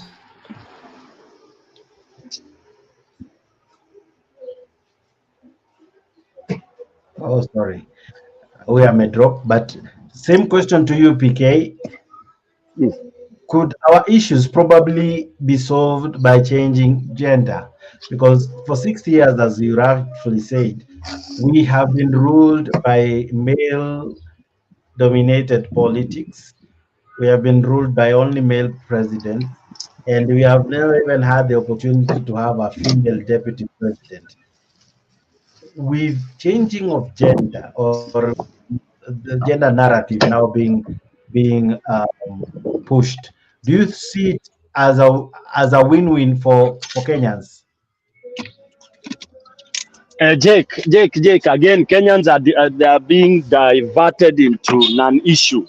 You see, leadership is not about gender or whatever. It is not. You understand? It is not. Yeah. That is tired. That is a tired kind of reasoning by people who are trying to say that now, you see, gender will make a difference. It is the character. It is the person. It is the person that is the person that leads. It's not whether I'm a man or a woman that makes me lead my people. So Karua could do, any other woman could do, any other man could do. All right. So we should not focus on gender anyhow. No. In fact, gender, we should only bring in gender when now we go into that mobilization of votes. Only that women now gangs against men because they have numbers, and only that. Hiyo tu, lakini si ati automatically now it must be a woman or we are tired with men. Let's look at Martha Karua as a person, as a leader. What do we think she has? Which people already know. By the way, let me tell you, as much as Alex is saying Martha was rejected in her own background and all that, those are the political kind of games that are played by the men. Okay, there are the men who are trying to plant those very stupid ideas. Oh, Kikuyus can never be led by a woman. Oh, it does. Those now that when we have people understanding that those are garbage narratives being spilled over by opponents of Martha Karua, then tables can turn. If we believe in Martha the way people do. By the way, majority of Kenyans, as much as somebody has said, oh, she had a corrupt case and all that, I would also say in Kenya, let me have very, very, very, very, of all those leaders on top there, let me have somebody who is mweupe kama pamba. All those leaders, all of them. So I tend to think sometimes we go tired way, yeah. But if we believe, and the way Kenyans are talking and have been talking when Mother was running with Baba, Jake, I'm sure you followed.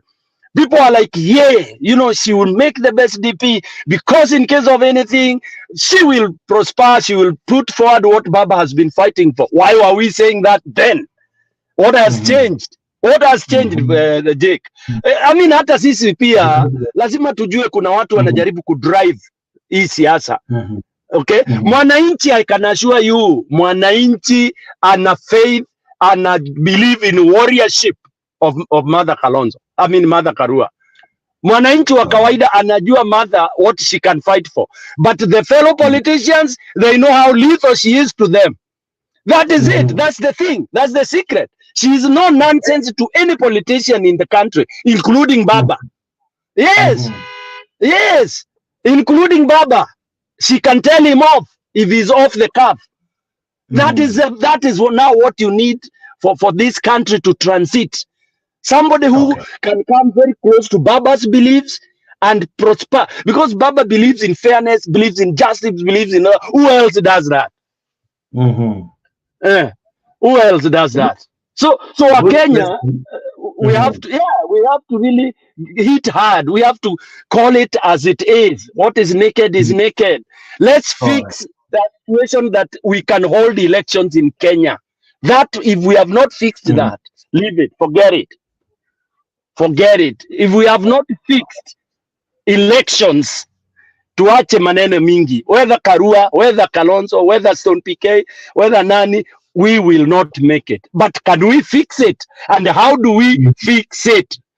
Jake, why don't you address that question? Why don't you do your show one day? Waambie Wakenya waongee vile wanataka to fix election. Hiyo tu, we speak the whole day, watu watoe solution. Yes. How do we make sure hakuna kamago, hakuna nini? Kusema mobilization nini na nini, and you have no commission sijui itafanywa nini. Kwani tutatoa watu kutoka heaven kuja? Si ni hao wa Kenya? Hao IBC tunaambiwa tuende tulinde kura. Si ni hao wa Kenya? Yes. You're right. Exactly. So let's if we are not ready for that, then we forget about elections. Okay. Just hold on. I'll be coming to you just now. I see Maendeleo. I'm unable to read the last name. I really hope she'll help me. But hapo chini amenisaidia, ameniandikia Maendeleo Oyudre. I am not sure if I'm able to read that word, but I'll try. And equally, I'm joined by my good friend and sister Ashley. Now, let me begin with you, Maendeleo Oyudre. I hope I'm reading it correctly. Yeah, that is how the way it should be. How are you? I'm fantastic. Good to have you in the show. Good to see you. Are really good to see Stone PK, and also Ashley has just come in. Thank you very much for seeing you people. Yeah, you have timed the conversation when it's so timely. The question of female presidency, could that really help Kenya? Because we have tried men for the last 60 years, that is 6 decades. And we seem to be rotating the same issues, same problems, corruption, blah, blah, blah, name it. Could a female president, as much as PK says it's not about the gender, it's about the person, could that help? In fact, I'll say yes. The only person who is going to help Kenya this time is a female president. Because Raila has tried so many times with all his whatever, imekata. They don't like male who is straightforward. So a female president probably is going to help, because we need a different sex now. The males wameshindwa. So female, let's try the female. I had Stone PK talking about Mathira.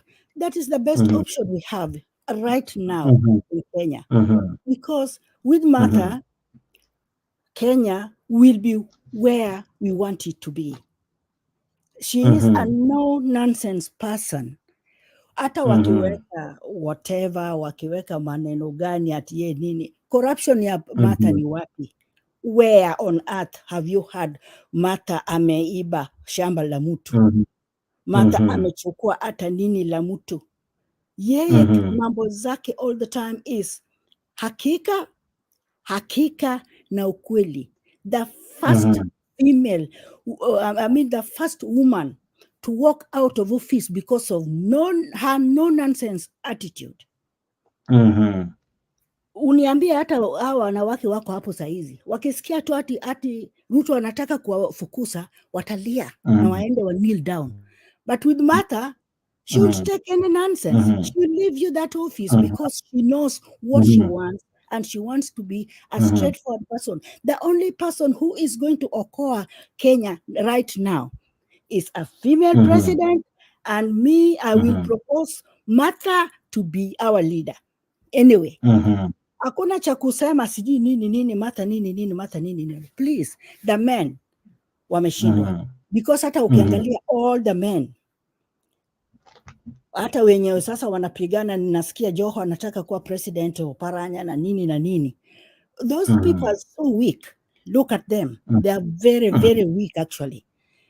But with Mathira, at least my votes can go to her, because she is the only person who can correct this country and to bring it. Maybe she will not bring in 10 years. Maybe she cannot bring it, bring everything in a straight line, but she will try, because she is a no-nonsense person. Yeah, she doesn't take. All right. Yes, for a ride. She doesn't take yes for a cup of tea. She doesn't take anything. If she doesn't want, she will say no. And even if you give her that cup of tea, she will tell you, no, I don't need that cup of tea. My answer is no. And that is no. Yes. Yeah. Now, for Karua to succeed, equally, she would need to have people from her party equally win seats.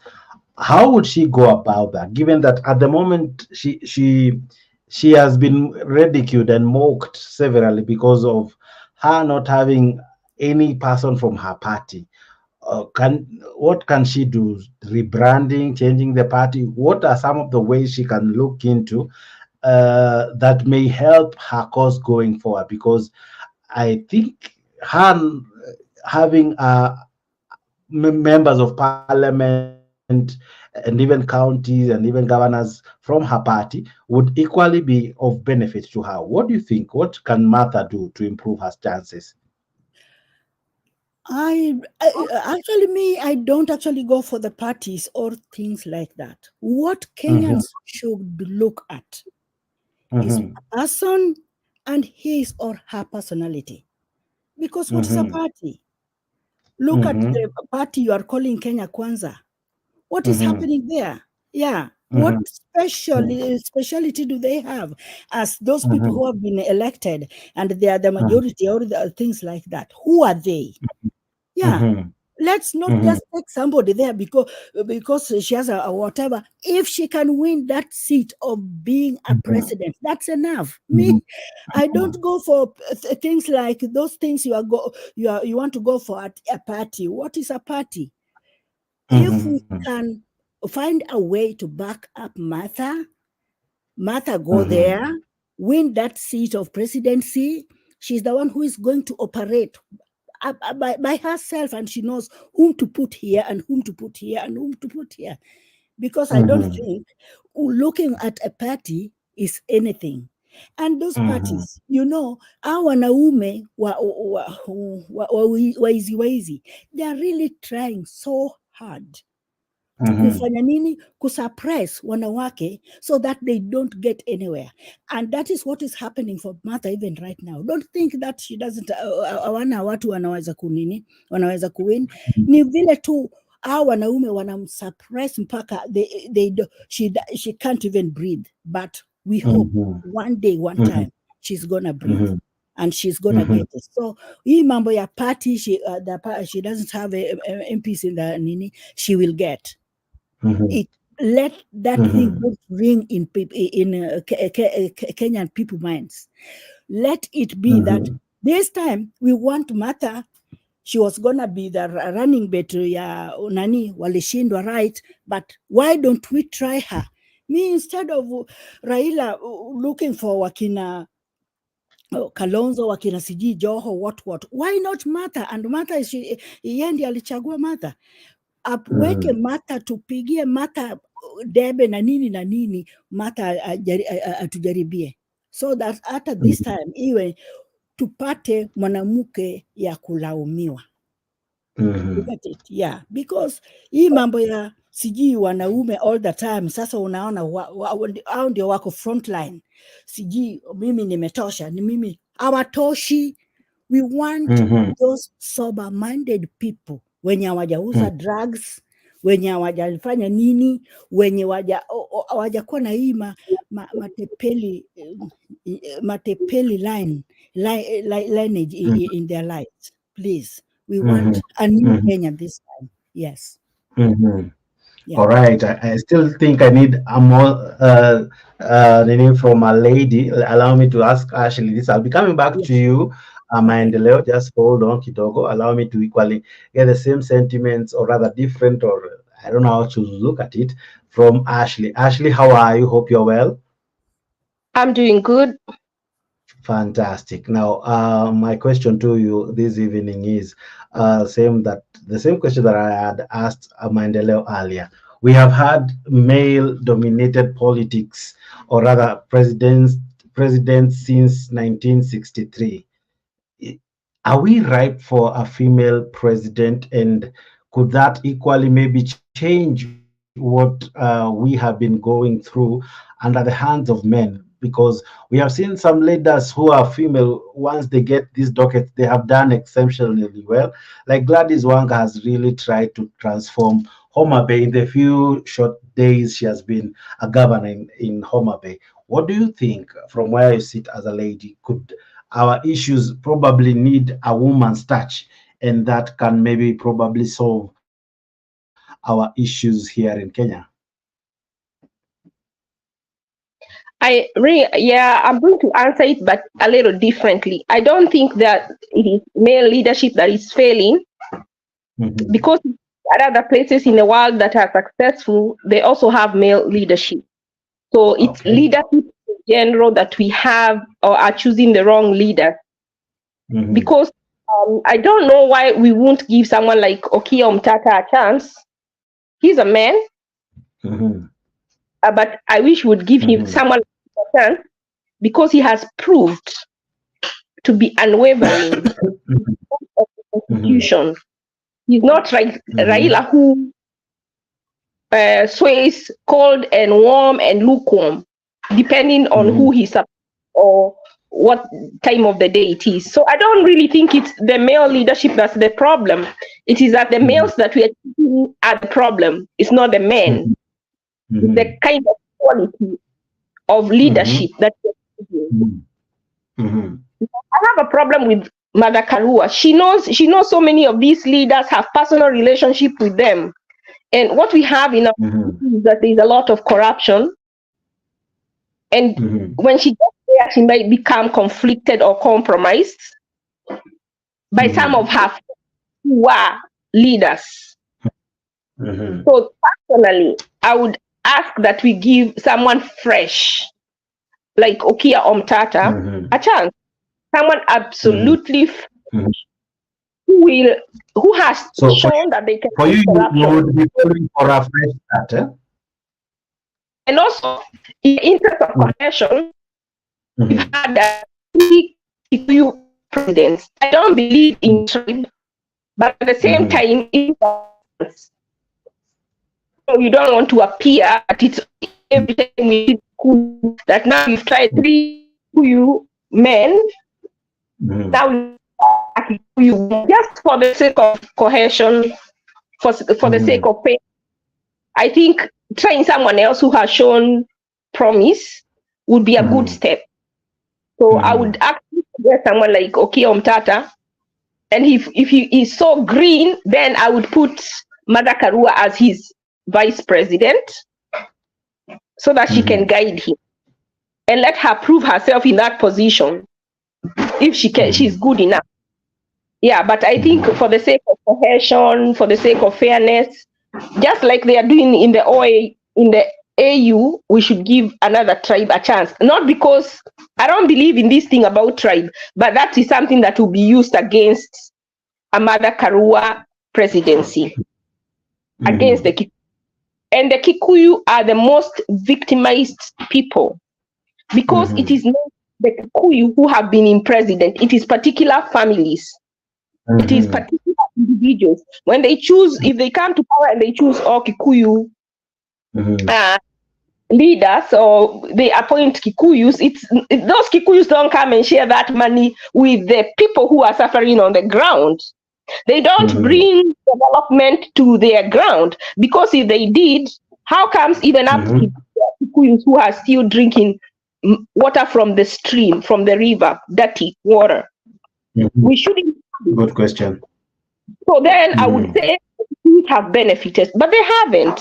So even as a normal Kikuyu, you should refuse. You should castrate those leaders, because they steal and then they come hide behind you while they eat their spoil. Then you protect. And you should refuse. And I hope PK is still here. Yeah, PK is here. You know, Jakes, we have so many shows, and we are talking about the same thing. We are talking about the same in Africa. We are talking about the same thing in all the shows that we have. I think we need a show where we talk about what do we do now as the citizens. Ukiangalia, like Ruto recently, he said he made a promise to women. And now, according to him, the promise that he wants to keep is to give us the 2/3 gender rule. How does that help me as a normal citizen? It doesn't. Huyo mtu nini akiappointiwa, that leader akiappointiwa, akikula mimi nimeshiba. Akikula, that woman who has dropped out of school due to pregnancy, atafidi huyo mtoto wake. You see, tunachukuliwa kama we are being taken for wana, like we are being taken like fools as citizens. It is time now we got together in this a forum like this. I want to join a forum like this where we sit every day. We come out with what are we going to do going forward for ourselves. I had someone talk about there is something Inua Jamii, something, there is a certain group where they want to go to court and ask about citizens and elect something. They want to do something because the people, the elected officials who are supposed to represent us are not representing us. When we have the housing bill and Ruto tells the MP to pass it, is he their employer? Is he paying them out of pocket, or are they being paid by the citizens? So why does he have to dictate to them whether they belong to his party or not? Either he pays them from the pocket, hakuna ati toe to party line. You're towing to party line, does your party pay you? Are you there to represent the party, or are you there to represent the people? Na sasa tunataka tuweke group, na hii group tutafute lawyers very strong if they have to be international lawyers. Bickering is too much. I am tired of bickering, guys. How long, Jake, since the show? Every time we want to come and talk what Raila is doing, what Uhuru is doing, who is going to talk about what I'm doing or what I want? If not me. Like, we need to form a group and say, this is what we want. If they put like let us go and first start killing it before it even goes to the court, to the parliament, to see God. Why are we reacting? Why are we not going on the offensive? Let us go on the offensive.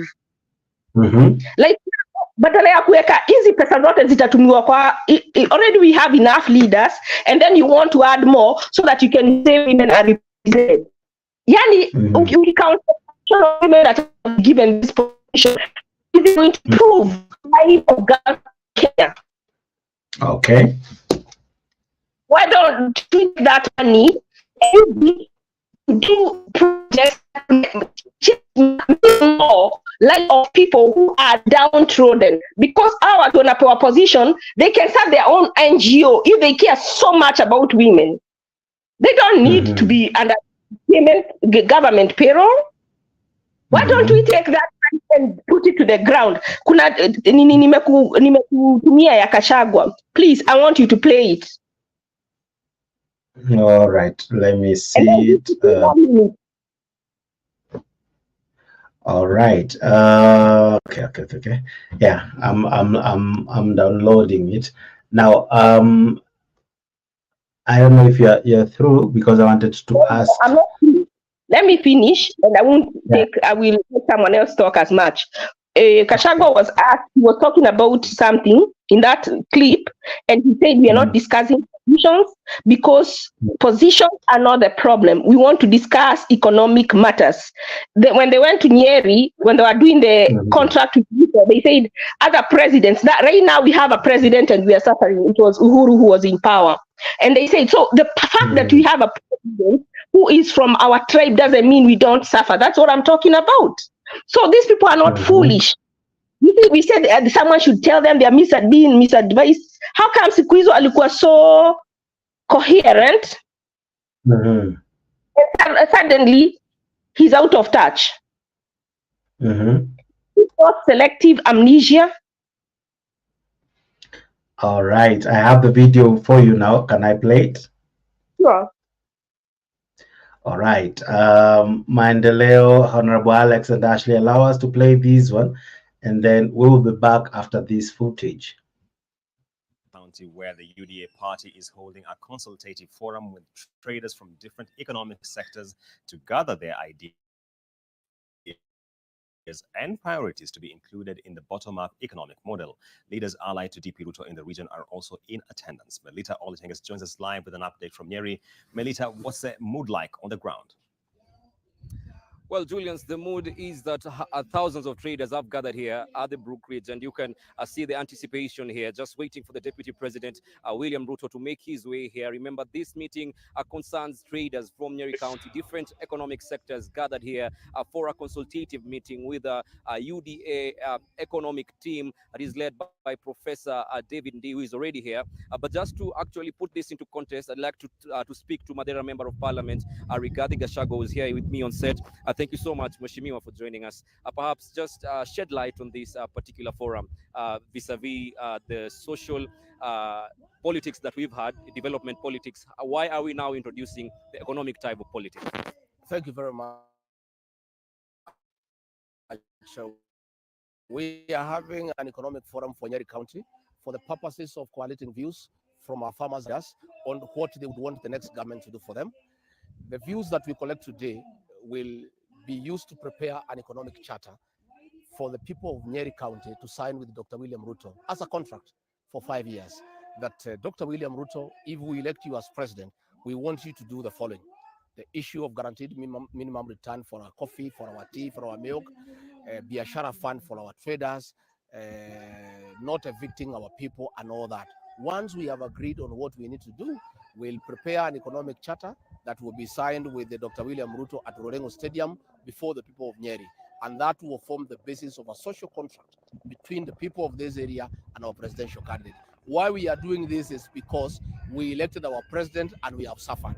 Never again are we going to elect anybody without a contract. And it must be a documented contract signed in public. And that is why we are meeting today, to collect the views of all the stakeholders in this county. What is it that they would like the government of Dr. William Ruto to address in terms of economic revival, in terms of economic empowerment? Once we do that document, we shall have a public signing ceremony in this county. And the same will happen in all other 11 counties in the region. Of course, Mheshimiwa, I cannot let you go before asking you matter succession politics. This is something we expect that perhaps will take center stage today as well. And you've been mentioned as one of the top picks that perhaps Deputy President William Ruto might pick as his running mate. Perhaps have you had this discussion on your side? No, we are not discussing positions. We are discussing matters economic. We are in agreement that our problem is not position, because we have the presidency, yet we are in trouble. We are impoverished, we are suffering, and we have the presidency. We don't think positions will sort out our problem. What we need is an economic charter with a presidential candidate and the next president of the Republic of Kenya. Thank you so much. Mheshimiwa Rigathi speaking to us here in Brookridge. All right. So that was during the campaign era, and even the president made such sentiments that it's not about wananchi, si mambo ya kuongeza veo, ni wakati wa sio mambo ya viongozi, ni wakati ya mwananchi. But as soon as they joined power, I think the story changed. Ashley, if you can comment about that before I come back to Akina Maendeleo and Honorable Alex. So shortly, he said positions will not solve our problems. We want to see those contracts that were signed. Before they implement the NADCO report, they need to implement what they said and promise those people in those contracts about economic empowerment and economic reform. Then, after we have finished that, whatever money is left, we can do the positions, because that is luxury. That is where we come in. That is where we come in. That's why we go to court. That's why we go on the streets. We need to get lawyers. We need to keep in court about these things that they are saying. He keeps saying he wants to implement the housing because that is what is promised the people. We need to hold him an account. You know, like we shouldn't just sit there as spectators. We are not. We are not spectators. But we need to hold them accountable. And then on the seats, on the 2/3 or 1/3 gender rule, let us, the citizen, it is more profitable to use that money for all those seats and all those offices, whatever the amount will cost. Take that money, take it to the ground.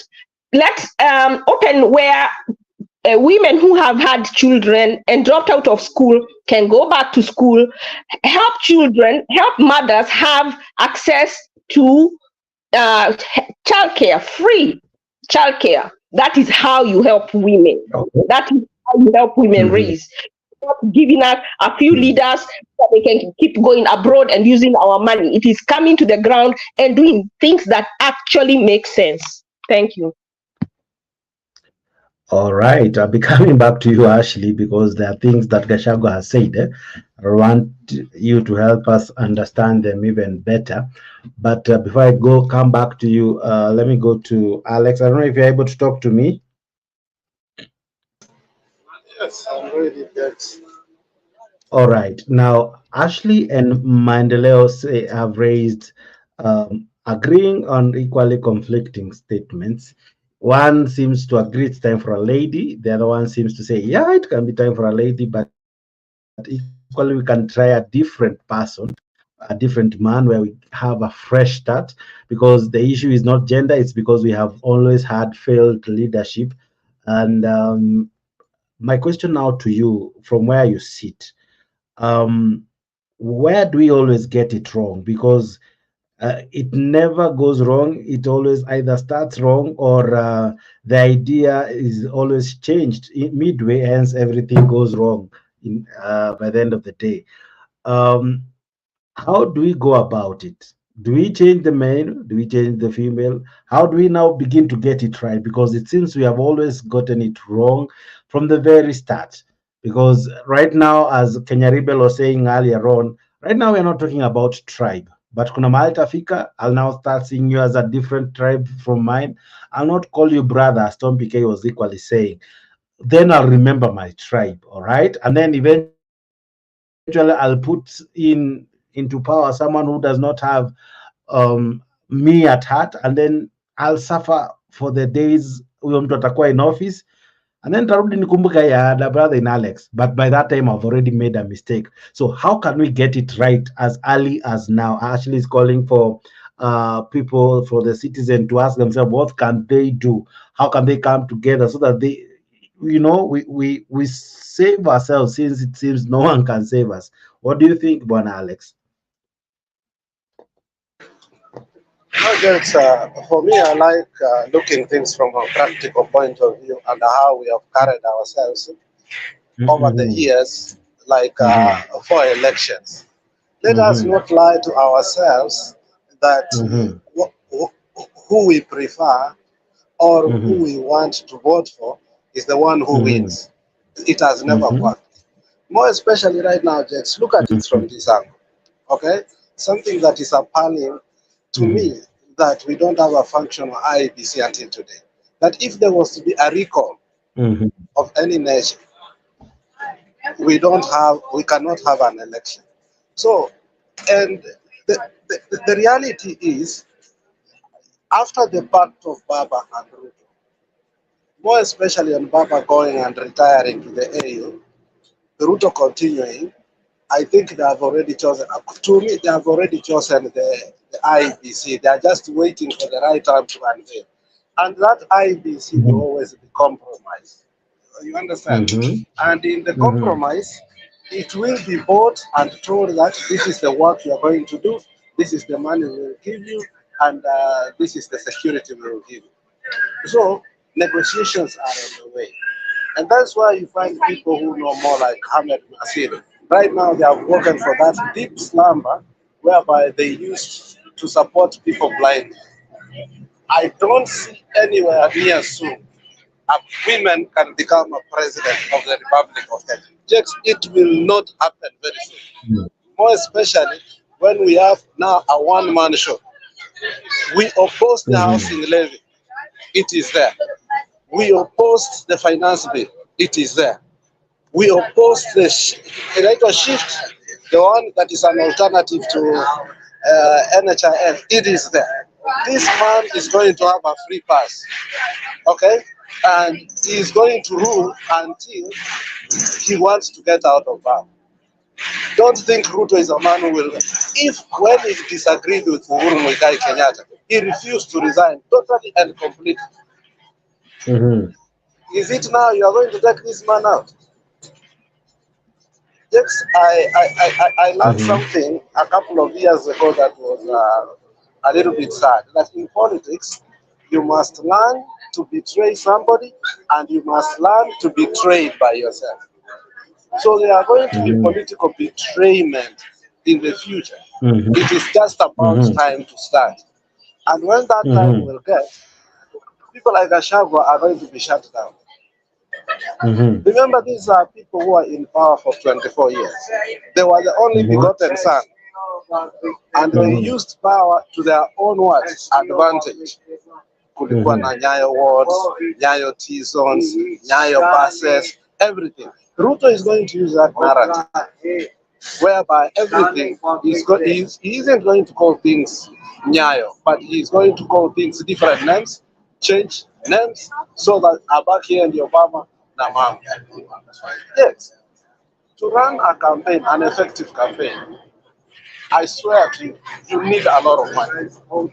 For instance, the court pronounced or declared that a governor can use 1.2 billion to campaign. Is 1.2 billion just something that you easily get in 4 years without stealing? So we want Martha Karua. We want her what? We want her character. We want somebody like her to rule that country. But do you think it's practical? The reason I say it's not practical yet is this one. All people who are government officers and have post up there, at some point they have been corrupt. So for them to risk to choose a person who is very clean, they know that their feet will be cut someday. So they rather vote for a corrupt person to keep their homes. They got their own. I'm having a challenge to hear you properly, Alex. Okay, can you hear me now? Yeah, but there's a lot of... Let me make this point quickly. If you get me all right, it's just 30 seconds. Right now, as we see it, the only thing we could have done to change Kenya was a revolution, which we have been disappointed by a person we believed in. Easy vitu zingine ati we will go voting and somebody will win and Okia or Mutata. It cannot work in Kenya today. 4 elections in a circle. The person who won was never declared. So it is not, Kalonzo can go to the election and win, but who is going to declare him? He was not part and parcel of the negotiation of what is called what? IEBC. So that's the problem we have. We must totally overhaul our system in order to get justice.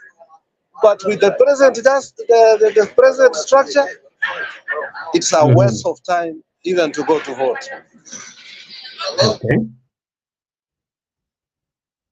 All right. Now, before I come to you, Storm PK, allow me to come back to Maendeleo.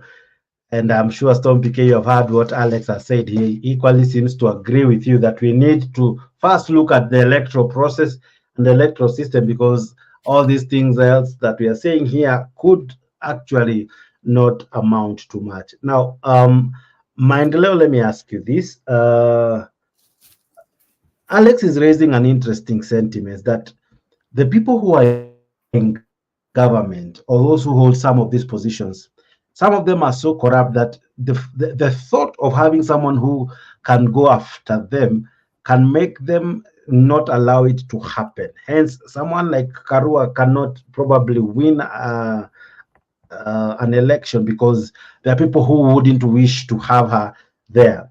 Equally, they have equally said that Ashley said this point, and I think I picked it so well, that we don't need the 2/3 gender rule. We need to create policies that benefit all women, all children, the public, in a way that when a woman goes to the hospital and she's able to give birth with a working Linda Mama, with doctors being there, they're not on strike, with all those things, with policies that work, with a country that is working, it's better off than having the 2/3 gender rule.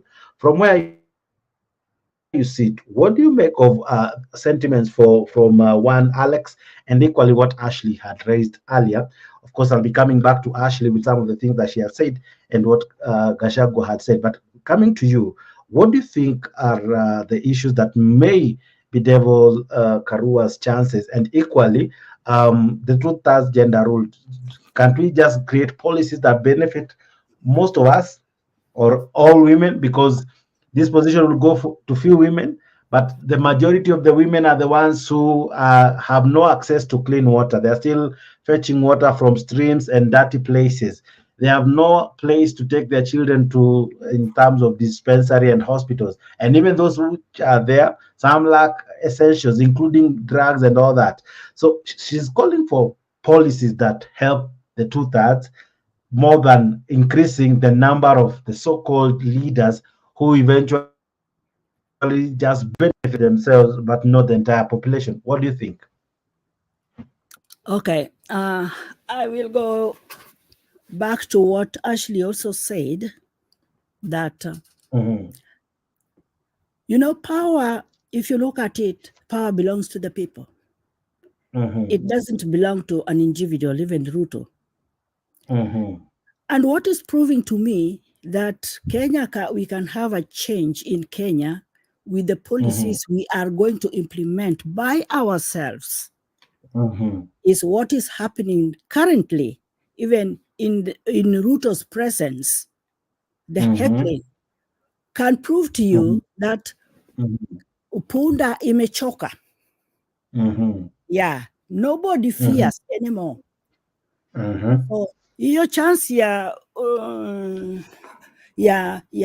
Alex, I think I will let Alex know that things are changing, and they have changed. We have completely changed. Our minds have been changed.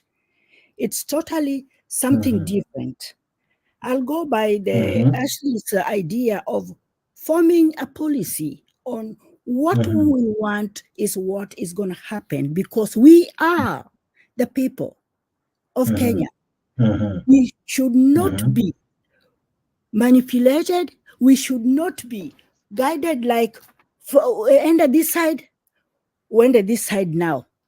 So we should be. What I want is what is going to happen, because I am the one who is electing you. Hii mambo ya CG, we have tried, yes, we have tried many times, but you're trying very many times imefanya kila mtu in Kenya wamechoka. They know, and they have that what is, I'm not going to be used this time. I think that is what is going on in Kenya now. So if we put it down and we implement it, and we just put the policies, ifanye kazi the way we want, because what he was saying, let those they promised come to work. Not that we just brush them off. They said they are going to do this, they want this and this, but are they working? And those are the policies we are, as the people, who are going to implement it and let them work, because we are the people, and the people of Kenya, Kenya is their country, not the leaders. Because these leaders, we are the ones who are putting them in that leadership. But if they can come na ujanja, alafu wakisha janjaruka wanatuacha hivyo, I think it is now taking a U-turn. The Kenyans have taken a U-turn. Why I'm saying this and confident about it is the heckling which is going on in Ruto's backyard, Kericho, Ruto's backyard, Bomet, and so many other places, because I follow them. Zingine hata zilinipata nikiwa huko. I was there in Kenya recently. But I know it can work, and a U-turn is there. So putting water there, as I said before, it can, if we want. If we people of Kenya want Martha to lead us next coming election, she's going to lead us. Whoever we want is the one who is going to lead us. Hata kama ni Kalonzo ndio tunataka, hata kama ni nani, but not Ruto, because we are going to form a policy which what you are telling us that's what we want you to go and do for us, not cheating us. And then ukifika huko unabadilika, sasa ujui bottom up, unajua tu mambo zako zingine. Yeah. Okay. The other question that probably I'll ask you, just a quick one. Ashley spoke about a fresh start where we don't consider tribe, because in any case, it has only benefited an individual's home. Because as you have rightfully said, when they heckle, those were places that William Ruto scored quite high in terms of those people who supported him. But even there, they feel disgruntled, they feel shortchanged, they feel they're not happy. You cannot heckle someone if you're happy. You cannot boo someone if you're happy with them. Probably something that is wrong. So actually, it's calling for a fresh start where we look at a different candidate, a different personality. Is that what Kenya needs? A different start? She even has proposed someone like Okiya Omtata, even saying she can't be deputized. He can't be deputized by Mathira. What do you think about that? Is it something that can work? Okay, a fresh start can only work with because this was your question. You brought it so nicely. A fresh start, I think, is gonna be either can we this time try a female? That is a fresh start, because we have been led by male all along. Yeah. Even Okiya Omtata, I'm not refuting him, but he is a male.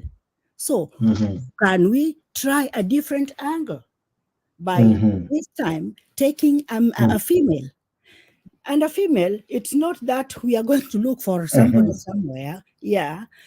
Mathira has proved that she is just like Okiya Omtata, because she's somebody who cannot take nonsense and stay in that office with your nonsense. She's somebody who, if this thing is right, I'm going to take it. If it is not right, I'll leave you with it. Yeah, I think that those are the fresh starts.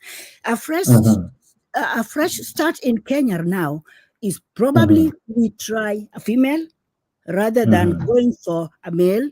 Let Okiya Omtata, yes, he's also a fighter. He's really fighting for Kenya, but let him deputize Mathira.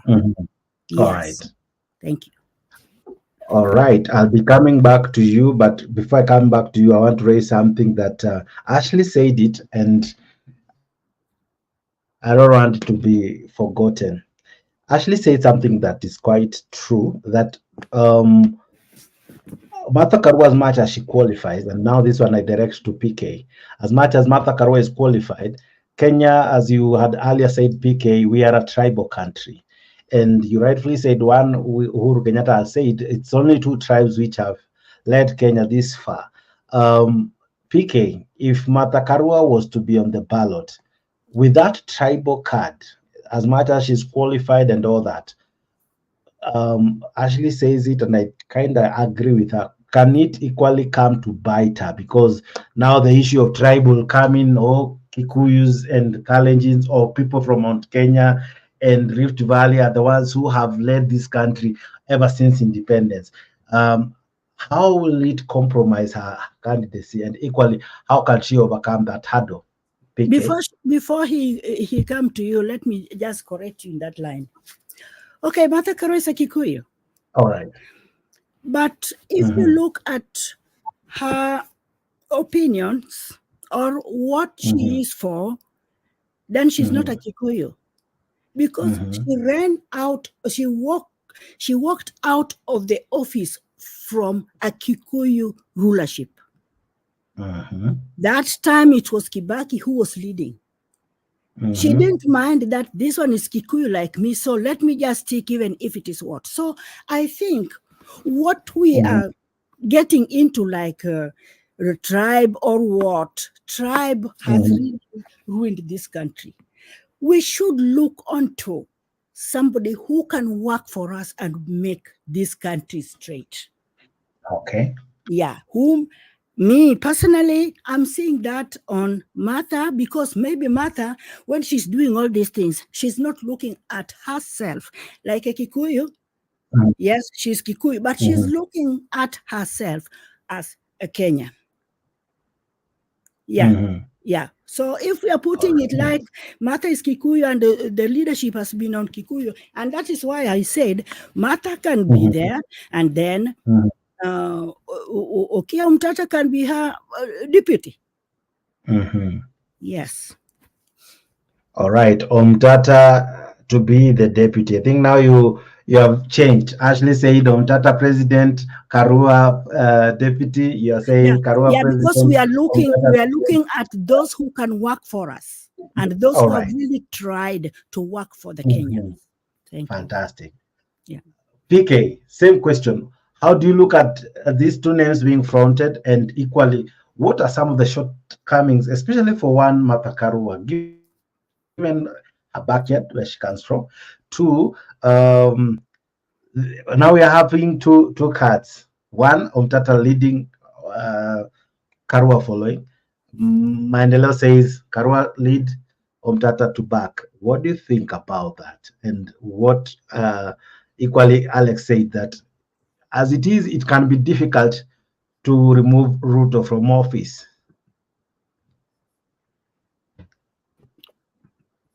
Jake, I think we are just going around about the same spot, moving to to nowhere, because I know, because I had asked you this earlier, but it's because these ladies have brought it in a different dimension. We didn't even talk about Umtata. That's why I brought in, so as Jake, let me put it this way. We can bring even Jesus Christ to be our president. I mean, to vie for presidency in Kenya. We can bring him if we had the power to. Bring anybody you think of. Umtata, name it. Do you think Jesus Christ will win an election in Kenya? Alex. Yes, with the right strategy. Let me prosecute my thing. I know why I quoted Jesus Christ. For those who know literature, they know what I'm implying. As it is, you're talking of an immaculate person, right? Alex has made it also very clear in his contribution. You can bring whoever you want to bring to go for elections in Kenya. And unfortunately, this is the truth which people hate to hear. Hakuna mahali tunaenda, because the issue is not Umtata ati ako aje, ama Martha Karua ako vipi, ama Stone PK, ama you see issue. That's not the issue. After the issue here, the power of the people. Now we have known people have no power in Kenya. Guys, let's face that. Let's swallow that bitter pill. We have no power. We, the people, have no power. It is only on the book. It's only on the book. Because if we had power, Jake, we would not be here. Here we would be debating Stone PK is not doing this, Senator so-and-so is... That's now what this channel would be advocating for. Shouting out to leaders who have been duly elected for the people, by the people. Then they would listen to what you guys are saying. They would go debate. They would disapprove wrong bills. That is where we would be had we gotten that power we claim to have from the paper called Constitution. So we the people have no power. And until we the people get the power, and the power will not be brought to us by anybody. It is coming out within us, popping out, oozing out. And it doesn't ooze out when you are holding your Bible. I'm not a Christian. Why I keep on talking? Because that is where we go wrong. That is what has killed us. Our faith in the next world is what has made us suffer in this world. We've been made to think and believe sisi hatuwezi pigania haki yetu. Haki yetu ni kuenda kwa maombi. Then already tumeingizwa kwa devil worship. I mean, we are totally off kabisa. And Ruto, this is what he had geared to. By the way, today, Jake, if you want to go and win election in Kenya, start being devilish. You will get it. Kuwa tu mtu wa shetani, fanya vitu zote zile shetani anafanyaga. Ukienda na Jesus, you are done. Vaa nguo ya Jesus, lakini ufanye kishetani kabisa. Usiku unanyonga watu vizuri. okay, then you will survive. Anyway, quickly to your question. Until we decide to dismantle, and this has to come from some individuals, dismantle what there is in Kenya today. You may call it a rebellion, you may give it whatever name you want to give it. It might be called all the ugly names. But until we get that ruthless leader, ruthless in the name of political ruthlessness, take over, whether it's through a coup, whether it's through whatever method you will be able to take leadership, then you guide, and you should be honest, then you decide all what people have been denied is what I'm giving them. Then if they screw it up, it's up to them. And how do you do this? Take power in whichever way, throw out all these idiots, all these liars, disregard all of them. I can tell you in Kenya, you have very credible people seated who when you give them role, they will play. Take that leadership by force. Then let Kenyans appoint a national transition committee, representation of all the counties. Let them rule the country for as long as they can to put things straight. What does Mwananchi care for? Mwananchi cares for the child is going to school. I don't care whether somebody has taken the country by coup or by whatever it is. I just want to know I can go to work, youth can get their jobs, people can get bread on their table, children can go to school. That is all what I care as Mwananchi. Mwananchi does not care about Omtata going to court. Those numerous courts have no benefit to Mwananchi. Those are long term. Because those Omtata things are just what we call, they are by the law, for the law and all that. While Mwananchi aendi shule, anakufa njaa, Omtata anapigana kotini, koti inasimama. You know, it has no direct impact to Ule. It's just like the way the gender rules and all that have no direct impact to the common mama kule kwa ground, just as Ashley said. So we have forgotten, and this is what Jake has been an issue. We are detached from the common man. Where are we? Mwananchi hakuna mahali yuko Jake. Hizi mnapiga ni masomo tu until we go to the ground and say, like, whoever takes by force anachukua civic education right to the ward, kuambia wananchi why nime overthrow hii serikali, and of course you do that through very, very committed people, and saying I'll be here until we put up an electoral commission that is credible. You can even decide to have, as long as possible it is, to go through due diligence to get people, because they are there, to run an election. We have people in every corner of this world who can stand and they can sign those votes as per the counting. Of course, we have very many of them who are corrupt, those who can be given money and they do that. But I believe there are people of credible character. And I tell you, the first election, we might go 60% right. Okay? Then the next one, we go 70, and then we go 80. Once we reach 80, we are good. We are good. And it's a journey that needs ruthlessness. This, I stand there. That we need somebody who will come by force and say, this is the medicine you are going to take, Kenyans. You may not like him 100%. Hakuna mtu anapendangwa 100%. Hata nikichukua na nguvu unipende 55% na niwaletee commission ambayo itachagua watu vizuri, you will love me later. I'm telling you. We've had coups that have been they have been impacted, and then they have turned out well. Some have gone, of course, haywire, but they have brought some changes to some effect. Round table, I keep on saying, negotiations in Kenya. You don't negotiate when you are negotiating with wolves and hyenas. That's yani, je, kata mimi nacheka sana na nyinyi. Umekaa kwa meza na Ruto mna negotiate Nadiko. Seriously? Are we serious? Are we serious? Interesting questions, interesting sound bites from one PK, and he raises very interesting submissions.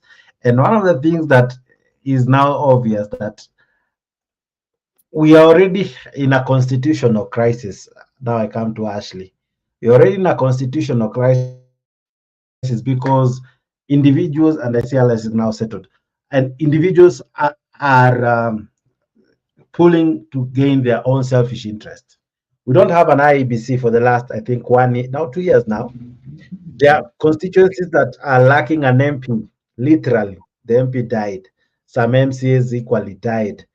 These constituencies, for the last couple of months, if not years, have not been represented in parliament or in the. We are yet to lose any senator, thank God for that, or even a governor for that matter. But for governors, the deputy will take over. We already live in a constitutional crisis or vacuum where we lack IEBC, and nothing stops us from having it. But because our leaders, so-called leaders, are selfish, it's about them and never about Mwananchi. As much as, and here is where maybe probably my question will concur with what Alex and Mr. PK is saying. As much as we are calling for Akina Umtata, Akina Martha Karua, and everyone else, and even calling for a fresh start, how can it come to be in a situation where even those who count the votes, because at times so far it's like the one who vote doesn't count, it's like the one who votes doesn't count, the one who counts the votes is the one who truly counts in this matter. And that's why they have no problem putting Mwananchi at this crossroad for a whole year or two, but they can wait as long as it's convenient for them, not for Mwananchi, to have an IEBC. So how can we get this fresh start where some factors are hindered from us, Ashley? What do you mean by fresh start? You talked of a fresh start where you said that number one, we need to kind of take a different turn from what we have been used to. You talked of Umtata, you talked of bringing newness into leadership from the one that we have been used to, even that this one that we have been used to somehow has not really brought any form of benefit. You equally say that we need policies that benefit all women, not just a certain class of women who will be proposed in the 2/3 gender rule.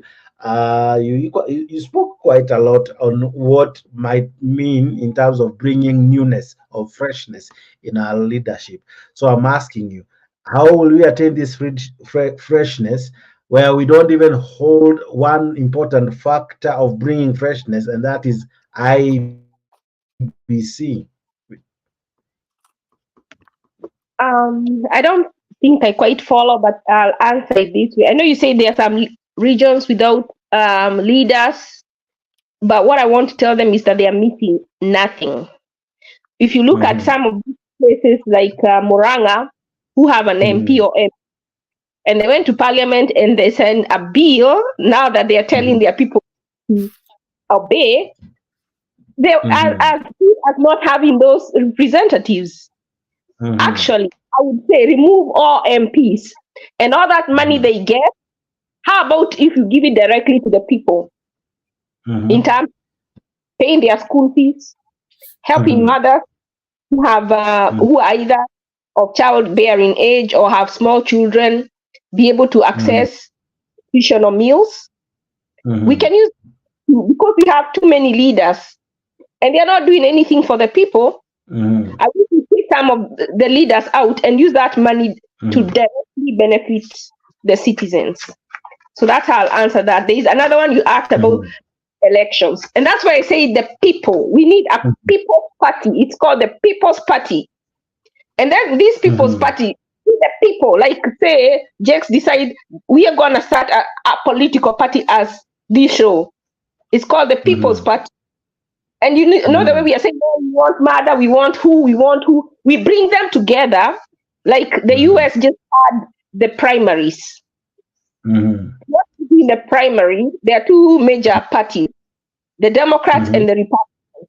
So there are all these candidates who are in the same party. They all want to be leaders. And that's the problem with Kenya. There is no order. Because it's okay to want to be a leader, even in ODM. Let them go and have elections. within the party. So they come up with the one who wins, the one person that the majority of the people want. So if assuming as the Kenya news, online news, we decide to open a party, and then we decide we want people to vie to be a presidential candidate, we don't pick. We have an election in each county. And the person who wins the majority becomes the person who will front.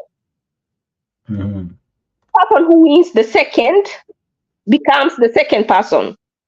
And then assuming in party, we decide that if you have an ethic violation, if you have a corruption case, you're not eligible. You have a strict party. Not every Jack and Jill can join to become a leader. Your character has to be both socially, economically, financially, and in every aspect. A leader is also a mentor. You know, so you have that kind of party. And then get some lawyers. We start attacking this thing. You know, you can skin a cat in different ways. I told you, we don't have people going to press conferences, people rioting in Kenya to tell Ruto to not send the troops. When you see that he does not listen to the people, why are you keeping on repeating the same thing?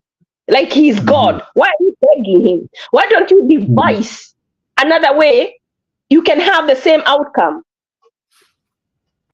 Which is not to send the troops. It doesn't have to be Ruto himself. You can attack it from the other party that he's with. You can attack it from the people who are being sent. So if you see one way is not working, how are you try going through another strategy?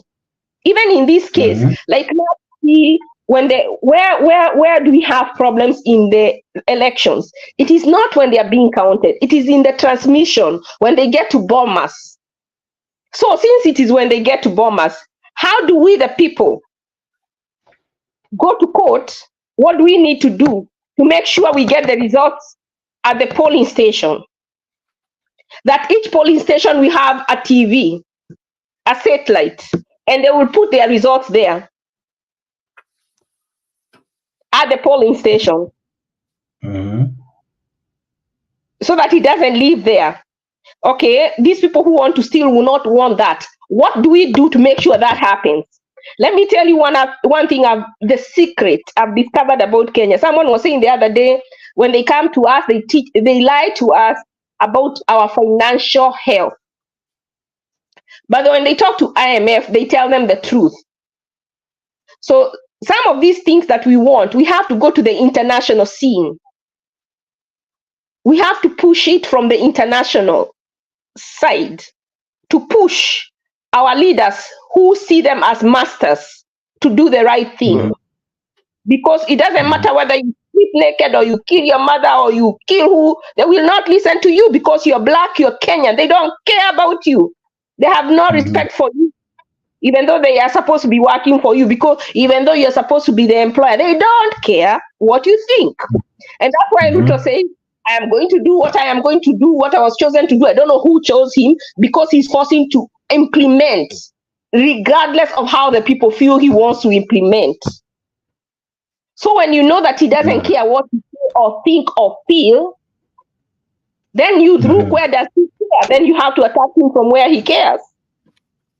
Otherwise, it's like playing a guitar to a goat. Okay. Now, I want to quickly talk about the gender, if it's okay, or do you have to wait for the next chance? I think I'll wait. All right. Yeah, we are quite a full house now. Okay. Alex, you wanted to respond? Yes, Dex. There are things that it's getting difficult for me to discuss here, because it's like we are giving our desires without putting practicality, and it's like I'm wasting my time here. when my sister Mandela Oyudre says that power belongs to the people, do you truly believe that in Kenya today, that power belongs to us? It is written in a statement, but it has never worked. When a hospital is closed and Nakuru is left like that, then does power really belong to us? I mean, let us be pragmatic and honest so that we truly find ourselves on how we can resolve our issues.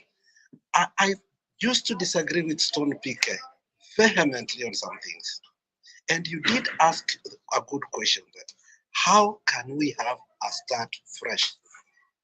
We had an opportunity to do that, but we blundered. BBI was to look on when the rain started precipitating, we go back to independence. For us to get the new independence X, there is no question.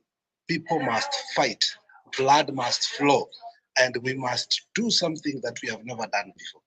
Because look at South Africa, when they were fighting against apartheid, did they sit just to beg these people? They went into arms war. They went to the struggle. They came to Tanzania. They did what they could to get. Getting power back to the people is not an easy thing. We must fight the same way we fought for independence. It is not the constitution. It is not the election. It is not all these things we are talking. It is about overhauling the whole system, taking the establishment away, creating a new order. That's the only way. Otherwise, all these things we are talking, and we have tried them. They've never worked yet. We have talked about them. 2007. We thought we had finished them when we had a new constitution. And the worst part of it, after we got to the new constitution, then that's when we started even stealing election, and we thought that we had put a firewall on that. So, like right now, start saying that to the members of it's not practical, my sister Ashley, because these people went, put a bill, said you cannot recall an MP in before 18 months. Then they went and said, when you are recalling, you have to put 1.5 million, you must be a vote of that place, and the process will be this and this and this and this. Then from there, wakasema, if you lose that case, you must member of parliament, security 10 million. So people are even something, I might not have the right numbers revolutionary of these things. So we don't even want to read that. But the whole process of recalling an MP right, it is odious and almost impossible. It's like these people have they are another tribe. They protect themselves. So for me, where it has reached, where we see the opposition is not the opposition is the government, and the government now has become the opposition because the 125 MPs nasikia sijui ndio Simbarati alinunua mara unasikia sijui we have voted for the finance bill, yet we tell the people tuende kuandamana, and then unasema tuende kuandamana, people get killed because they believed in you, and then you go back, you go to the government. Where do those people who are killed go to? It is so frustrating, Jax. So the whole question is, how can we solve this problem? This problem cannot be solved by talking. It cannot. It has proved. This problem can be resolved if we become vigilant and say, look, if power belongs to us, we will grab it by force. We are not going to negotiate. We are not going to use these institutions because they over and over and over. Let me finish. When you were talking, nobody interjected you. So for me, I don't believe in the institutions anymore because the president has the power to appoint some of these people in this institution, and therefore he controls them. I don't believe in the government anymore because for itself. I don't believe in the judiciary because it has never served justice. So then what are we waiting? Do we sit there and wait so that these people keep controlling us? I'm sick and tired of these things. Lastly, hypothesis will never work. What me and you want will never work. Is what must be done for these people to stop what they have been doing. All right. Ashley, is it your mind you had an objection or something? If I come to Kenya Rebel, then Julia. Who kind of who? Okay, I think I'm the one who said that the power belongs to the people. I think we are in the same page, Mr. Alex. The power which belongs to us, this is the right time. We must grab it. Let us not wait for somebody to lead us. Yes, we can still form at that person with those powers, with our powerful minds to go grab what we want in Kenya. And we put whom we want. I think those were my words. Maybe I did say them in a different way, which was sounding a different dialect, but that is what I meant. I didn't say that that so and so. I don't believe that we cannot remove this government in power. I believe we can remove them from this power because they are just those we elected, and we are the people to use our power to remove them. So if it is a matter of grabbing, let us get that strategy on how do we take off these people so that we start afresh. Yeah. All right. Now, Kenya Rebel, I want to come to you before I come to Julia. Ulukua, all right. Now, let me first now come to Julia until Kenya Rebel are settled. Julia, you are here then. Yes, can I give a 30-second rebuttal? Just 30 seconds so I don't forget. Oh, yeah. That's why I was asking if it was you or, but go ahead. Just 30 seconds. I wanted to tell, Go ahead, Ashley. Believe in the power of trying everything, going everywhere before we come to revolution. At the end of the day, it destroys so much that sometimes you have to count, is it worth it or not? So what I don't see us doing enough of is like this thing about the NADGO report. Someone should already be taking them to court with the reasons why it should not even be discussed. Let me tell you, during 2017, I was supporting NASA. I was talking to somebody who had power enough to go straight to Raila. And I told this person, tell them to go to court. They were talking about going for demonstrations. He said, even though they go to court, they will not win. And he asked them and they refused. I said, ask them again. He went, and this is something I even have messages myself I can prove. I said, ask them again, and they agreed. We all know that for the first time that election was overturned. Sometimes we don't have because we don't ask, the Bible says. And it also, even now, some of the things we don't have is because we don't ask. The Prime Minister of Haiti resigned, even though there was battle, but he was forced to resign by the superpowers. What I'm telling you, the way I have studied Ruto, if you pressure America, they will pressure him and he will act. The Prime Minister of Haiti resigned because the people took power. They took the airport. They took the police stations. They took everything. It's not that they were forced by superpowers. Let's be honest here. And secondly, actually, I read somewhere, Alex and Stony and Kenyari, I don't know if it's true, that the bandits are connected. The bandits of the warring factions in Haiti, they freed all the prisoners. Yes. They removed everyone. People went to prisons. Jax, people went to the prisons. They took hardcore criminals. They gave the guns, and they are part and parcel of now the movement. Yeah. They did that. All right. I thought it was hyped. It's true. No, those are the people who captured the airport. Please. Okay. All right. Kenya Rebel, I was giving you a position. Please tell me something. Goody is telling me of 4,000 prisoners were released. Kenya Rebel, please tell me something. You seem not to agree with a lot, but I don't know where you want to pick from. But please tell me this. How can we even get a fresh start, given that it's almost proving difficult from whatever angle you want to look at it. Jex, can you hear me? Yes, I can hear you.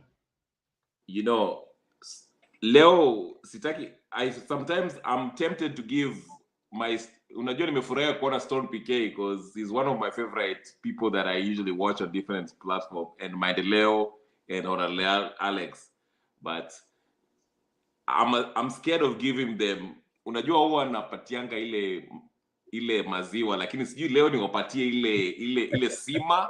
I don't know if they are ready for it, because I feel my blood boiling. That revolutionary movement. Hata ukitaka kutupea buffalo tupee.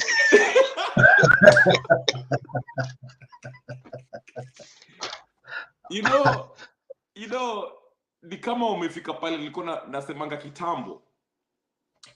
You know, I like this. I like the passion of Alex. I like the passion of Maendeleo. I like the passion of Stone PK. Mimi kisema vitu, and they think I single somebody out. Mi usema hivi, Kenya, kuna watu ambao wanaona ile what we need to change. But we stop because we have respect for some leaders. Unasikia? Good na kuona hapo. Thank you very much. Happy hiyo siku yao ma Irish. By the way, I like the Irish people because they're revolutionary. But listen to me. Ndio maana I usually single one person, and he's a CIA agent. And I can't stand him. Raila Odinga is a CIA agent who has always suppressed grassroots revolutionary movement. And I can't stand that man. Okay, because when you are dying, listen to me. Jex, wacha tupewe buffalo bwana. No, nataka kuwapatia ile real. Raila is a bogus man. Oh my God. Go on. Wacha nikwambie. Since the days of Kenyatta, one, I'm going to you, I'm coming. Unanisikia, Jex? This mongrel has been cheating people, and a lot of Luos died in Naivasha. Who is Maina Jenga? Maina Jenga, if I meet Maina Jenga, he cannot face me face to face. I'm a trained military man. Unanisikia? These people kill innocent Luos who have nothing to do with people in Naivasha. Alex cannot talk about Luos. Alex is him to Kisii, and I respect him. Lakini asiongee mambo ya Naivasha. Luos were killed in Naivasha. Innocent Luos. In Kisumu. So if I meet huyu Maina Njenga huyu and Raila Odinga, niko na tattoo ya majina ya watu walikufa. Unanisikia? This idiot has killed people and have fooled people at the mtusio. Unamwona naenda AU hapo. Wale watu walienda kwa ninio? Kwa ninio? Mlienda kupigania AU, mlienda kupigania vile mlikuwa mnaenda maandamano. Unanisikia? I can't breathe when I'm talking. Usitoe nitoe bunduki, nikuonyeshe bunduki yangu hapa so I can prove to you. Hapana, usifanye hivyo. You don't go that far. My friend. For a long time. Luos, we've always been brothers. Since Tom Mboya. Ndio tumekosana politicians. But Jex, hata kama ni Kikuyu tunasikizana because we understand what Kenya is. Lakini hao watu watudanganya, and now we are finally seeing that this guy is full of shit. Now Babu Owino cannot even wipe his own ass. Usiniambie mambo ya Babu Owino. Fuck Babu Owino. Afadhali nani huyu omwami. Huyu mwami anaitwa nani? Edwin. Wacha nikwambie kitu. Maisha kikata hapa Amerika, akia Mungu mtasikia jina yangu. Nitakuwa Fidel Castro. Na Alex nalipa tax, ushuru. Relax. Anyway, I'll leave it there. Hiyo ni poa. So hiyo ndio buffalo Alex ulitaka. Now deal with it. Now Mbona amehepa kabla sijamjibu? I will like hold on, Danny. I will like what is mocked. I will like what is mocked because I will be very happy. No, it's a saying. But you asked for it. No, it shows how people are frustrated, Jex. People are frustrated. No, you know what, Jex? Yes. Yes, the way they want, just because you know everybody is bitter. Everybody is bitter because right now all this debate is coming because we don't know where do we start. Yeah, tulikuwa tuna point kwa Raila Odinga, to disappoint actually. Mimi ameni disappoint kabisa because when the court ruled that Raila aendi kuwa president, I became sick. And I was admitted for the disease I didn't know.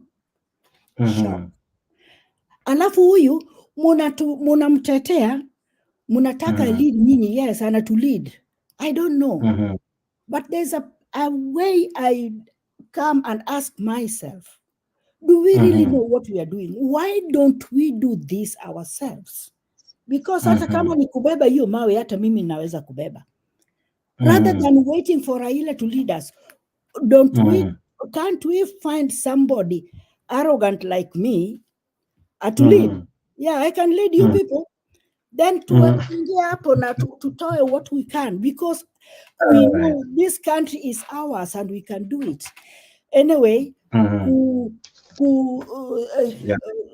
kupiga kifua the way the other guys anapiga, hiyo sio vizuri sana because ni hasira mbaya sana, but it seems to have we know Alex invited the buffalo in the house, so we can put our heads together and be some people sober and try get who can lead us if we want to lead us, or if we want to get something, we still can get it because the power belongs to us. To us. Yes, Storm PK, I see your hand before I come to Julia.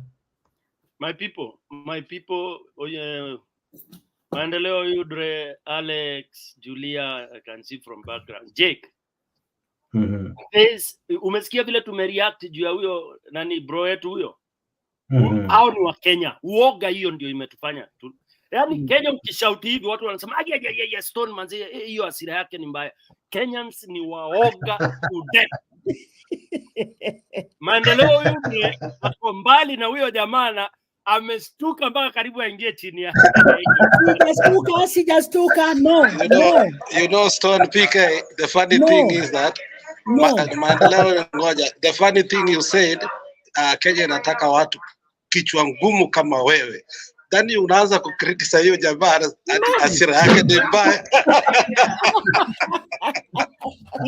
Huyo hii show ingekuwa ni yangu ningempatia 30 minutes because we need a revolution. Calm down. Calm down. Jake, no, by the way, that's why I've stopped coming to shows because tunasema take it easy, come. My Jake, if you want following, you will not. Huyo jamaa sahi atapatia views wengi sana. If it's viewing you want, because you don't fake. Why the other channel is dying because of faking? We are saying, for example, this very touchy topic. Raila is my very close political whatever, but he has let me down like I've never been let in life. Yeah, even me. In life, nakwambia maisha yangu yote, I've never been disappointed if you like that, because I have no hope. It is terrible. I have no political hope in Kenya today. Political, economical hope is dead. You can take wherever you want, but that's the truth. Wezi Nyang'au inasimama inagawa mali, inagawa mbuzi na umepanga line ngoje ikupatie. Uhuru aliwaambia wale watu wanasema moja yako hii ya. I mean, Kenyans, what else do you need? A whole president of a country telling you hawa ni wale manyang'au wanaweka mbili. Sasa mnataka lugha gani na mnajidaingi mnajua kizungu mingi? Do you want us to describe a thief in English? We even describe a thief in your mother tongue and you can't. Then you sit here expecting. Let me finish. No, wachanga haraka. We kama channel unataka. I just want to give your sister Julia. No, Julia will come. Listen. Kitaka channel ishike. Wacha watu waongee ukweli because we are mobilizing revolution now. If you are scared of that because uko huko utanyongwa, we will give you a chance ukuje ujifiche mahali huku ndani. I know mko scared. All right? Uingie na I know hiyo uoga ndio mko nayo. Channel wakifunga tunafungua ingine. But the truth of the matter is hii channel hizi ni wasomi tu wanasikiza. Grassroots hakuna watu. Hivi watu wanasema Wakenya wanasafa grassroots. Wakenya huko wamefinywa ni waoga mtu hatawezi kohoa. Okay? So the truth of the matter is sahi hakuna negotiation. Don't even open channel mnaongea juu ya Nadiko, sijui Badiko, hata I read I don't know halfway nikai rubbish. And I had wasted papers in my office ati nikiprint nisome pole pole. I felt so bad hiyo hasara because it's all garbage. Absolute garbage. Let me come quickly to my point. Somebody talked of policies changing and all that. What policies have not been made in Kenya? What policies do you need in Kenya? For 6 years, you've not gotten it right in terms of policy. Any one policy that is missing that has made us not be able to elect people properly and count votes. Then you start talking of policies. That's tired. That's failed. Then you talk of things like party politics. That's garbage. Let's dismantle parties. Totally. That's why I need a dictator to come over and say election. Son PK weingia kivyako. How you fund yourself. How you do. Watu wakikupenda wakuchague bila ndururu. That's okay. Tukutane parliament. Kutetea wananchi, not garbage called party. Party is garbage. Tuache hiyo. Tukutane politics. In fact, we want to change that. Tuirarue, tuichome, tuseme hakuna chapati. Ni individual people going to work for mwananchi. When you need anything passed, you look for the majority in parliament in terms of MPs, not party. Garbage hizo ujinga ni za watu ambao ni werevu. Sisi wa Kenya bado ni wajinga kisiasa. Okay? So party cannot work. Twende watoto nyara. Ule atashika peremende nyingi, ndiye atafanya nini? Ndiye ataongoza nchi. Na tutafute dictator saa hii mtu aingie haraka dismantle kila kitu. We start afresh. Lastly, Alex amesema is true. Hypothesis will never work. And they will never work in this country called Kenya. Okay? So what we need to do, na baba alifanya hivi. The potato was getting so hot. That's why he dropped it. Mahali sasa Kenya imefika, baba alikuwa ana mahali pa kuipeleka. And that's the truth. People may like it, people may not like it, but huyo mzee alifika mwisho, ile tunaita king. Na ilikuwa ni draft, ile king, umefika huko, sasa imefungiwa, imekuwa cornered pale kwa kona. Haiwezi fanya chochote. Ni draft ile ya zamani, ambapo king ilikuwa iruki. Okay? Those of you who play the older version of draft.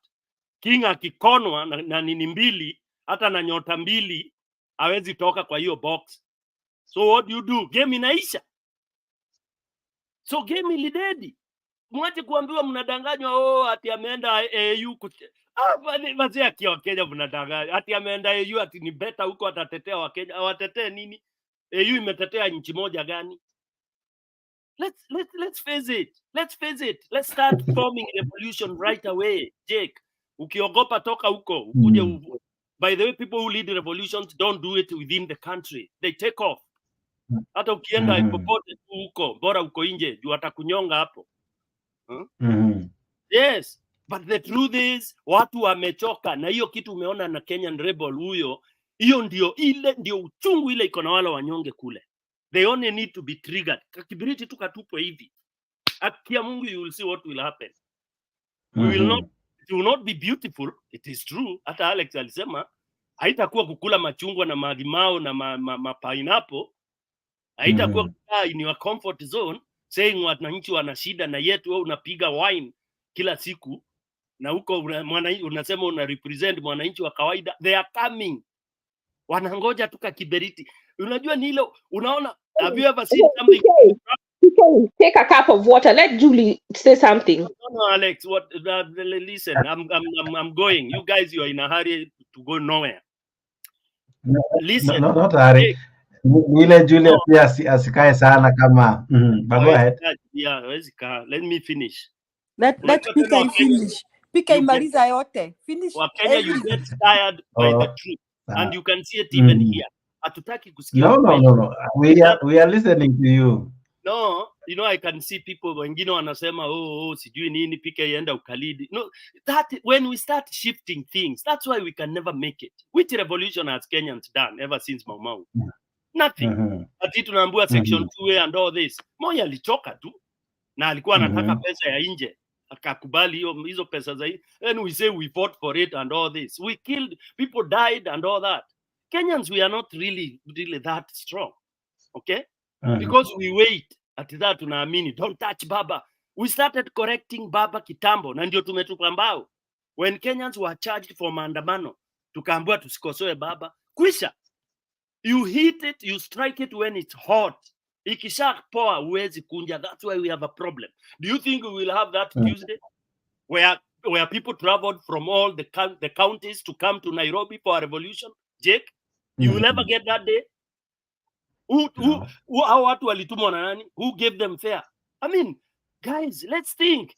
People got fare. Okay, some of us, of course, I don't want to say what we did, but majority, over 90%, people, mtu anafanya kibarua wiki mzima anasema naenda Nairobi maandamano. Jake, what is that? Then hapa kwa TV tunacheza ati Mungu sijui tufanye, tunapoza sijui usiwe mkali usiwe. Man, because we are seated kule niko huku tunaenjoy tu, piga glass ya wine unakula ma chips manini, uko fiti. Wale wa Kenya huko chini wanaumia, and those are the ones we need to support, grassroots, tuwawakishe moto. Yes, okay. Bila kusema watu watadedi. We've lost people. People have died. Then we surrender when we've lost people. Back to you, man. It's very sad. We've lost enough people to cause a revolution. Now, Julia, you just stepped in when it was hot by the bullfighting Kenya rebel. Now, but despite his anger and raising of voice, he still made some very interesting points. One of the things he said is, what's the point of losing life if eventually it will be watered down by someone going for a handshake, someone going for an NADCO thing, and then eventually those lives that are lost are almost termed irrelevant, like they were just a means to an end that makes only one person benefit. When you hear him and when you feel what he's saying, he talks from a point of pain that some people were killed, and we know that there were serious killings, like in Naivasha, as he said. And after that, the best that we had was two things. One, we had a handshake immediately. After that, we had now NADCO. It is the same thing over and over again. And that's why people are now calling for a different strategy, a newness, a freshness. And Mandela is even saying, it's now time that Atasis to Giamini, see, because we have put our eggs on Raila, and Kunabenye, as Stone Alex Mandela has said, I'm more disappointed. From where you sit, what do you make of Raila's tactics every time, and how has it left you? Okay, Jake, good question.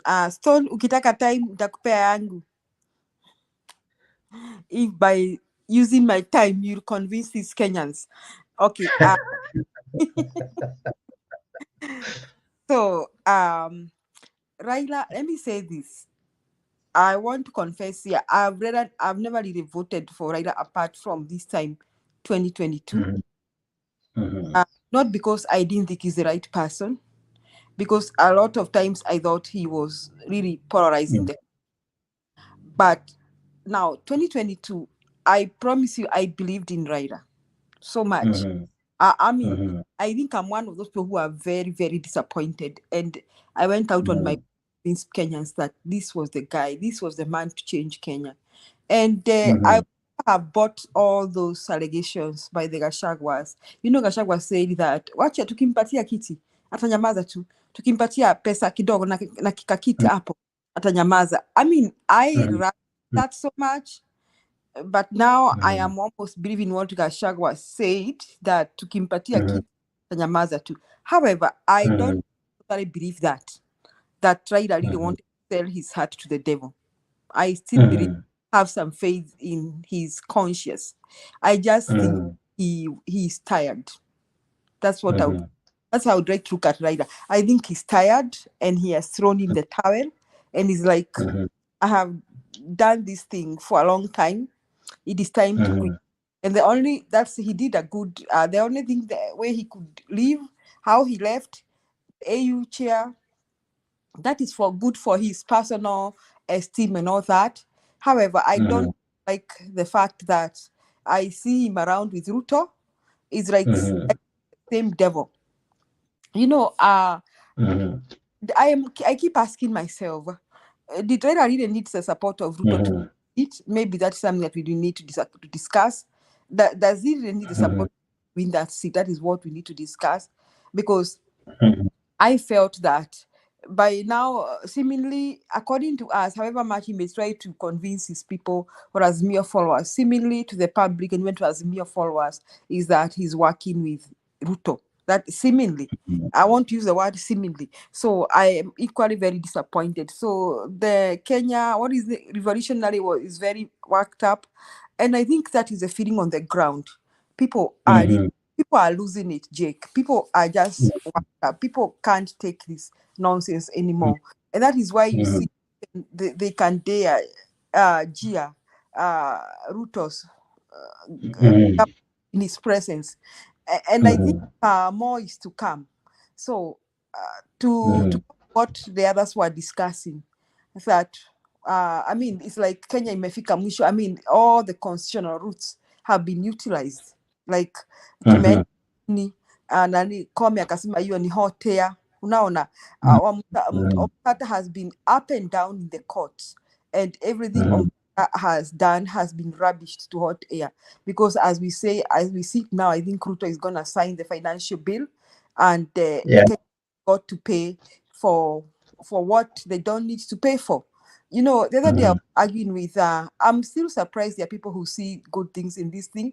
Some people trying to tell me the why the financial bill is good, why it's paying for the housing is good. You know, there are still a few who I think are either self-centered or are religiously obsessed with Ruto and Gachagua, who would still say that those bills are okay. But I think the common man is really pushed to the wall.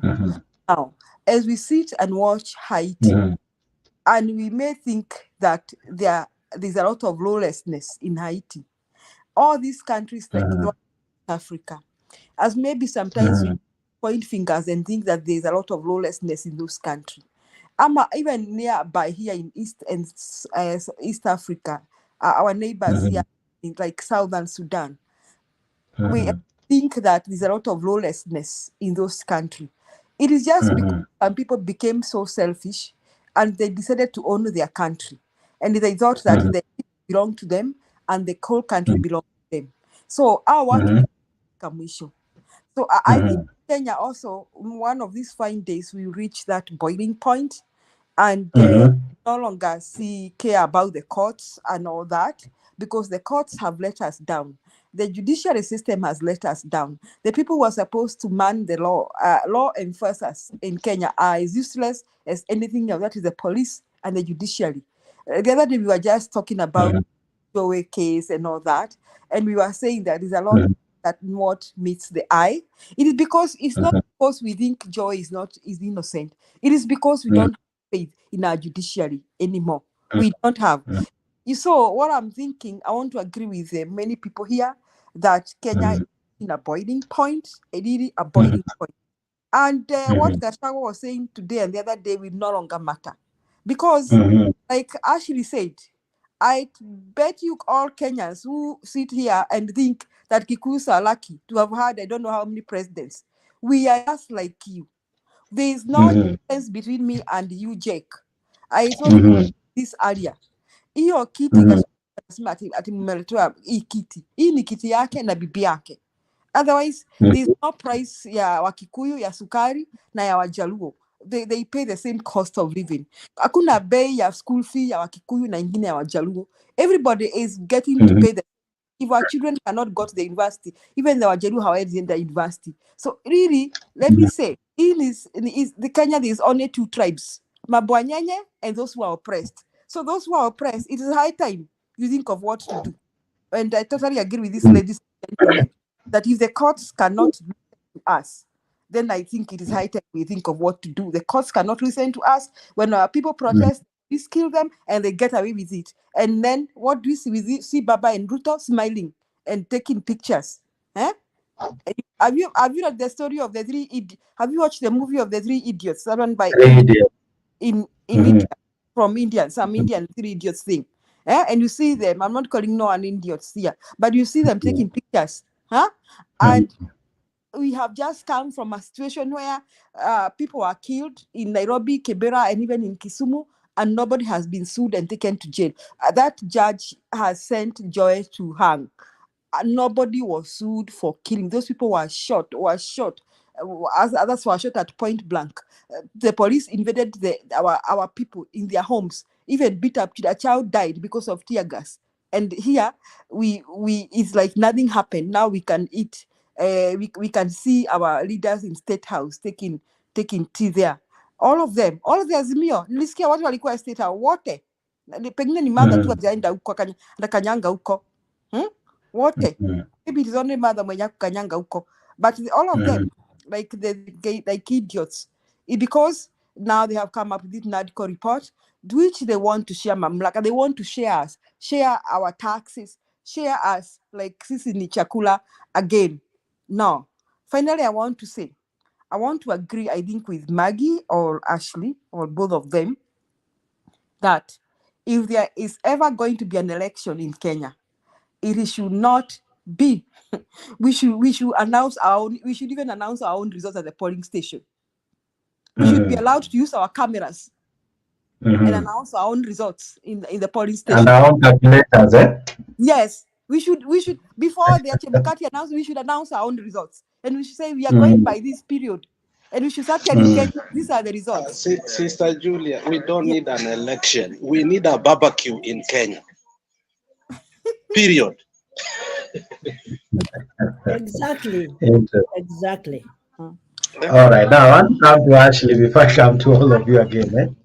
Ashley, what do you make of all that is said, that many had hopes, including what I've heard you say, that, for instance, they kind of placed all their eggs on Raila Odinga, only to be left Komata. Hata hii stories za AUC, the photos that circulated, I know of a friend of mine, since alipoona hiyo photo, mpaka wa leo, hajasha simu. He's so angry that he doesn't want any communication. He has like a shutdown. When you look at it, is it that we placed so much confidence in him that he took us for a ride? What Raila is, like these people who are Christians, where we say someone was anointed and the anointing left, and people are still thinking that person is still anointed, and they are going by that. There is a time Raila was a nationalist when they were with Akina Matiba, Rubia, and all that, Akina Shikuku, and whatever those other people were. But he may have been that in a group. But when he was left alone, he has not performed. In 2007, Ruto was barbecue. He was not going to let it go. And there is one thing, we keep saying that Ruto banned church, Ruto did these crimes. But if you look, when someone steals your vote, he had every right to do what he did because he was No. Ashley, allow me to intervene there. Going to church, banning people alive, that was evil. No. I'm saying when you're in a war, that is what they're doing in Haiti. You're talking about revolution. You're talking, that is what revolution looks like. And that's why I don't want it. And that's why I say when Raila starts a revolution, when he starts these demonstrations, he has to count the cost. And that is why I said when Alex was saying about a revolution, you have to count the cost and see, is it worth it? If it is worth it, when you start, you have to finish, whatever it takes. Whatever it takes. Even when you look at the Bible, when God used to tell them to go, they used to say, even the children, kill them, all of them, even their animals, even their women, kill them. So you have to know when you're talking about a revolution, what it means. And that is why I would rather we try other ways before we get there, if we have to. And if we have Ashley, to, we have to tell us which way. We've tried everything. Okay, you Which stop way? interfering. You told me not to interfere. Just hold your horses. Let me speak my part. Me, You what are I lying believe. to me. Okay, it's okay. Then you will have your opportunity to your counter. No, it's not. So what I'm saying is, Go on, what Ashley. and I've said my ways. My ways have said we need to get a lawyer. Me, I always give solutions. I said we need to get lawyers. Immediately something comes. Me, I'm a very good, when I give an opinion, I give, like now, it's so easy to hold these people to account. Ruto say that, wow, wanajipanga, Azimio wanajipanga na positions. We are not going to do that. We are about empowerment of the youth. Take that to court with the NADCA. Take that to court with this thing about housing. Take all those things to court. You know that even when they go to court, they are not fully prepared. Because if you go to court and you're fully prepared, then you don't win, then you come and ask yourself, what else can we do? Then go to their masters, talk to their masters. I'm telling you, they'll give. It doesn't have to be perfect. Even America is not perfect. It just have to work, to have a sort of working system. That is all we ask. But we have to start somewhere. How do we start somewhere right now? And if someone has to die, it has not to be the citizens. It has to be the leaders. So even when we are talking about a revolution, don't talk about a revolution where we kill one another. I say there are many ways to skin a cat. I will not expound on that. But if we have to have some people dying, how about for a change, it be them and not us? How about that? Now, and I agree with you, Ashley, but I want to ask you something. You said we use the courts. Now, there's something that I want to ask you. William Ruto has succeeded in bringing back anything that has ever been rejected by the courts. NADCO, for me, where I see it, is a improved version or a retrograde version of BBI. The housing levy is back, and actually tomorrow, which is today, Monday, he's signing it into law, something that the courts have declared unconstitutional. The chief, which was in court, he has brought it back. The CAS, the CAS position, he has brought it back through parliament. The housing levy, as I've just said, he has brought it back. These are things that the courts, people have gone to court. One, Okio Mtata and others have been known to go to court for such issues. But William Ruto has found a way, the president has found a way to bring them back, either through parliament, which many say is captured, they will pass anything. So how can we use the courts, whereas he still always finds a way to circumvent what the courts have always said and declared unconstitutional, including Haiti? You see, like in the case of Haiti, the last time I was in the other show, Freak 24, I told them the best way to look at the Haiti issue is through Biden. And I know they are saying that the president, the PM stepped down because the airport was barricaded. No. If you watch the news, he was pressured by the UN and the US to step down. And that is what I say.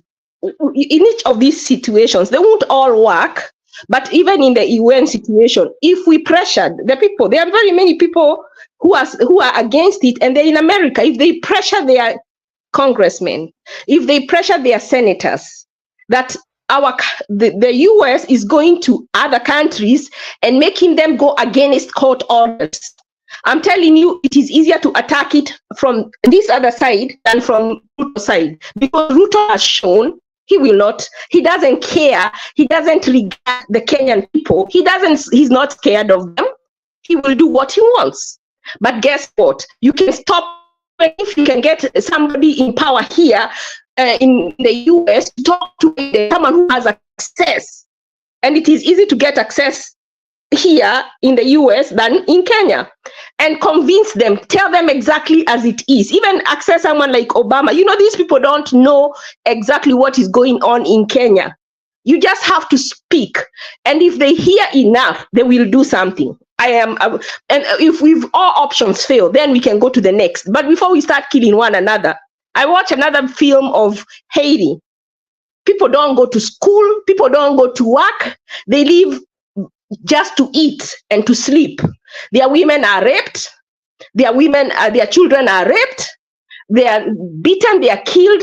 I mean, it is not, I don't think personally it is worth it, just so that we can be not even independent, because even America is not perfect, so that we can have something else. I think there are other ways we can do it.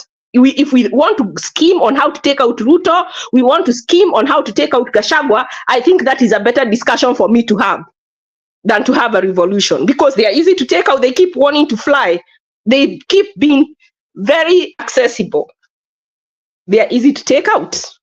And I don't want to go there because I don't want to get myself in trouble. But that is a better, for me, that is a better thought than having us fight each other or having many people get killed. We better start with them. Let them get afraid of leaving their houses. Let them keep their billions in their houses and eat it in their houses, and see how uncomfortable it becomes to have money you cannot use, that they cannot go to the people. Let us fight them, not fight each other. That is my thing. Let us fight them and not fight each other. Let us sit down and see how does that happen. Discuss. And that's why I say this is a forum.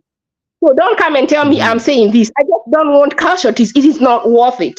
For me, it is not. It is not worth someone to be raped. It is not someone to be killed so that somebody else can be a leader. How about we beat those leaders who don't, like, where is Ruto coming to tax us so that we can pay odious debt? Why is he not putting effort to take those people who stole the money and hold them accountable, get that money back so it can be paid back? Why is he forcing the people who did not use the money to have to struggle so that that money can be paid back? Those are the kind of discussions we need to have. And then the discussion we need to have, how do we make this happen? And if we put our heads together, we'll come up with something. It doesn't always have to end in bloodshed. So Jake, you should throw that question to Jake. You should throw that question to PK and Alex. Ashley has given us a way forward. Asante sana, Alex. I mean, no, and I want to help me kidogo. I want to take a 2-minute commercial break. Julia utanishikilia kidogo. No, Jex, I have a burning thought. No, I have a burning thought. Wachana hiyo maneno. Listen. Jex, you know you are very biased. You allow other people to talk like 30 minutes. When I come here, you tell me to listen. You know I can fucking get out of here. If you listen, you'll know what I'm about to say. All right? I'm just saying this. And I'm talking so slowly so that you can hear. I've said, Julia nishikilie 2 minutes, I take a commercial break. Then I have given you to be, I think I'll text up, Okando, you are next. So I don't know where you're coming from, and I don't like your language. And so kindly give your submissions. Julia, help me kidogo, I'm coming back. That was my directive. You didn't just have to say what to say. Julia, go ahead. Sorry, Alex, go ahead. Julia nishkilie. So Alex, go ahead. I wanted Jex to listen, but then if he's going, it's okay. I'll still say my mind. I've sat for the last 5 hours. I need to take a commercial break. Thank you. We understand. You're a human being. You know, when NADCO report was adopted, so before that, to national dialogue. I differed and departed with Raila totally. A point that I left our sister channel and was looking for an alternative. And actually, I went to Africa and I was really castigated. And then I said, look at this thing. We are going to be disappointed. There is nothing that Ruto is going to negotiate with us. This is what we call what? Allies. And we kept making that mistake by saying we have faith, we have faith, we have faith. And now we have ended up in premium tiers. Now, you know, if you look at what you say that courts. I mean, which courts? They want to change the what? The Chief Justice. Already, Ruto has negotiated with Nani, with Madam Judiciary, that he needs 4 seats, and it has been agreed upon. Use has been adopted. The housing levy has been adopted. Our policemen are going to 80. And all those things are unconstitutional. So when you tell me there are other means we can go to court, and some PK asked very well, we have done everything we have done. We have gone to handshakes, we've done coalitions, we have changed the constitution, the High Court has declared an election what? Null and void. So all these years, what has really changed that we can truly trust? Chibukat is supposed to go to jail because he was told open the servers. They've never been open until now. Yet anataka kuwekwa wapi? In the Chiloba yesterday was awarded ameenda wapi? Los Angeles. If you expect change to come by talking with the people or sitting pretty there, and that is what Kenyans have done over the years, then let's stop talking about politics. Let's know that the status quo are going to remain. What have we not done that was supposed to be done? We've done the demonstrations, we've done everything. What new are we going to do? There is nothing new to be done anymore. This issue is to grab it by force, you like it or not. Hakuna negotiation if you really want change. Even independence of all countries came through bloodshed. It came through that. So if you want true change, if you want things to change, you must accept that these are people that cannot accept to be taken out of power. Because power is very sweet. Julia, you are a teacher. You know being a head mistress or assistant and how sweet it is. Ukitolewa, remember, there was a time when you had a diploma, you used to be a teacher for what? Secondary school. But when they dropped them to primary, many teachers resigned because they could not even go to primary school. A little power destroys you completely.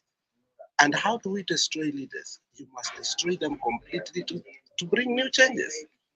For me, I've seen politics not for many years, but I think we have done everything possible. There is nothing new we can do. These people control the political parties. These people control the IBC, and we don't have one. These people control the judiciary. These people control all institutions. The only institutions they cannot control is you and me, because we have a free will. Now we must use our free will to understand. Our fathers left the fight to us. Are we going to leave this fight for the next generation? Subsidies zikatolewa, mafuta ikapanda, shilling ikaanza kukua na inflation. Everything is going down and down and down. In the pretext, let's sit down and talk. Let's sit down. What is really changing with sitting down or other means? For me, there is no any other means remaining. We have exhausted everything. And that's why I'm bitter. Like, if I can have another conversation, this platform, it must be different from the conversations that we used to have. We are not going to have the same conversations here over and over that you know very well is a definition of insanity. When we tried them, they did not work. We must change the conversation. And that's why I was happy to be here. But if we start lying to each other again here, I don't want to try again. I rather go. And that's why I agree with Tony PK that he stopped coming to these platforms because we were redundant. We were in denial. That's all I can say. Asante, Alex. So I listened to Ashley very well, and I'm listening to, and I'm feeling everybody where we are all coming from. Really, I think Kenya, we are at crossroads. And I think we can all agree here that all our leaders have failed us. Even those in Azimio. I don't know whether you people, you know anyone in Azimio that can stand for Kenyans. I don't know. And if stand, do they have a price? Because now it seems everybody has a price. You people, do you think that, I want to ask you people a question. Did Baba had to go for Ruto's support to get to AU? That is one question I'm asking myself. Did he need Ruto's support? PK, do you have an answer to that?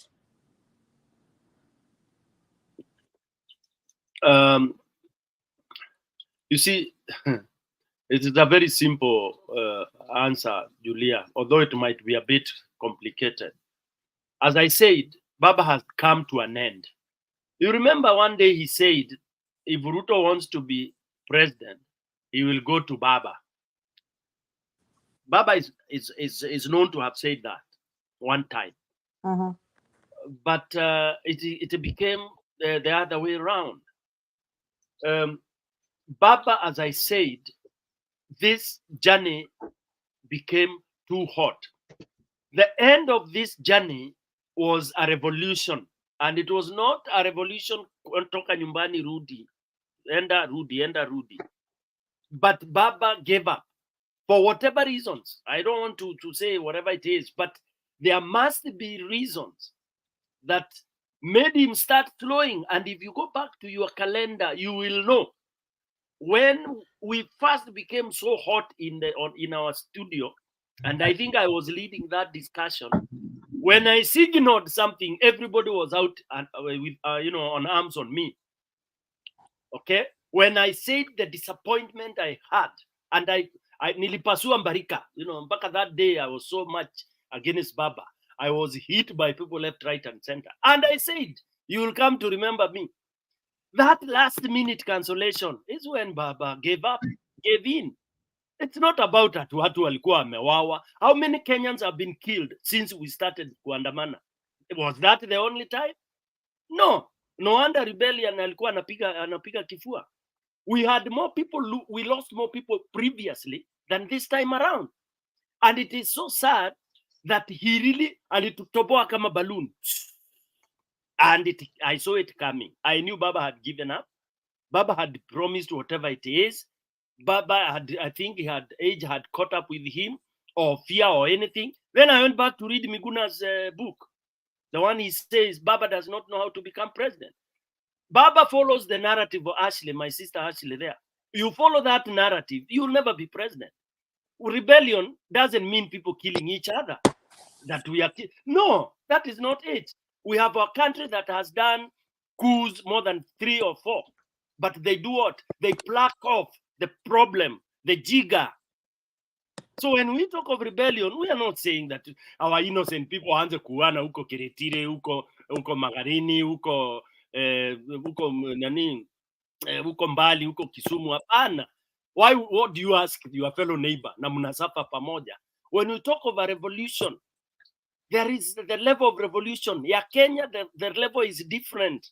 And it's easy. By the way, it would be one of the easiest because we know the jigger. We know the jigger.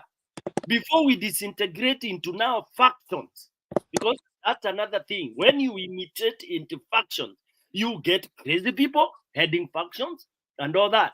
But I don't think Kenya we are that level. Kenya, as much as we are peaceful people, what would happen is you would have maybe 2 factions. The way you see Sijui Nani, AKK and Azimio, that is how it would be. And that would be easy to come back together on a common ground.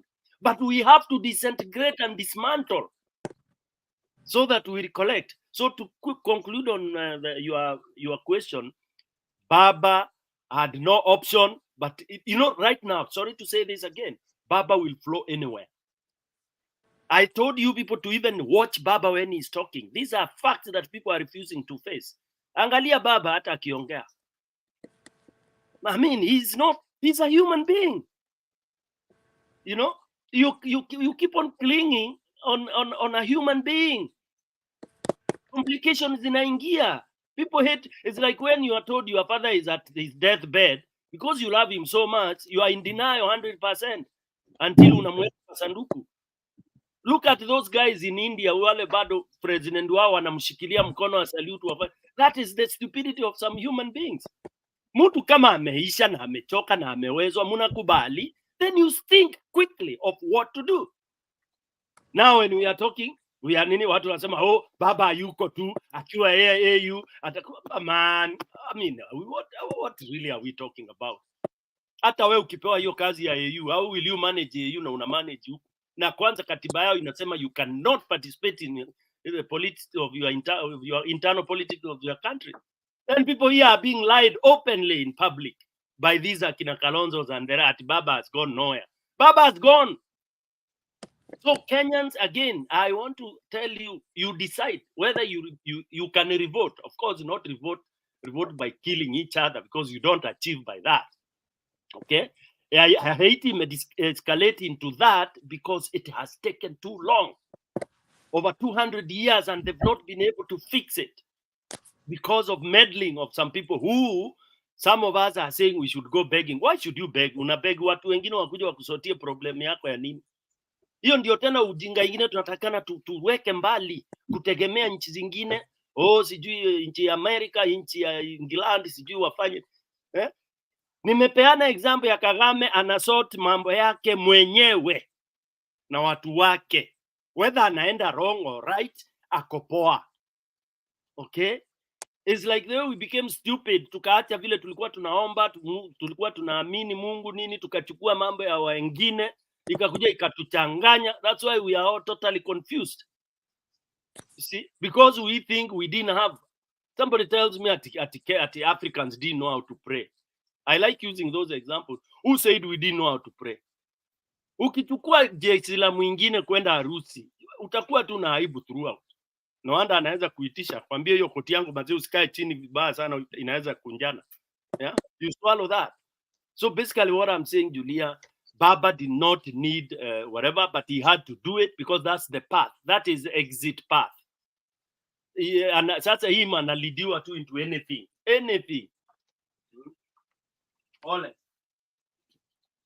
Asante. So I'm getting you, PK, and I want to draw the other members to this. I think Maendeleo Uyondre Nyamaza sana.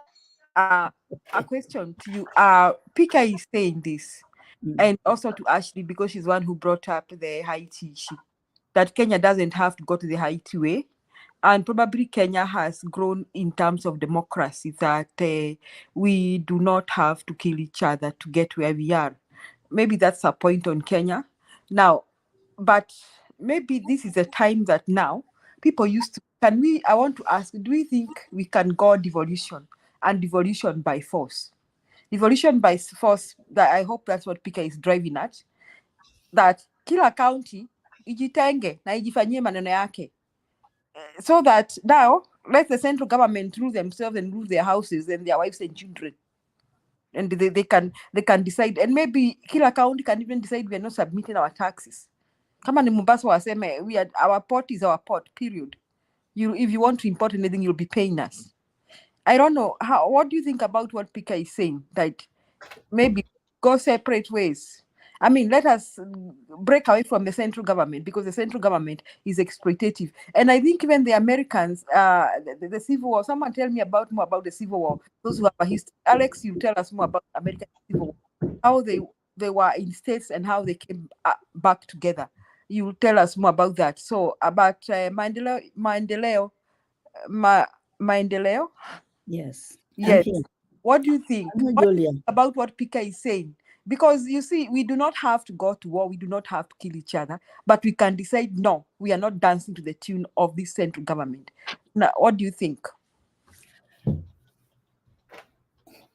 What I can say, we really depend, Kenya really depend on the central government. But the central government, me, I'll go by what Stone PK is saying. You know, kama ni mbaya ni mbaya. Because you can't just see, hata kwa house yako, unaona mtoto mwingine ako mkorofi sana. I think you will have to discipline a little bit. You know, this Kenya is ours. And somebody should not just come with a big head that nimesema hiyo housing levy lazima ipite. Na inapita because manipulate watu wengine mpaka they don't know how to say no, and their answer will always be yes, even in a wrong direction. They will just go, hata kama wanamwagwa kwa maji, watamwagiliwa.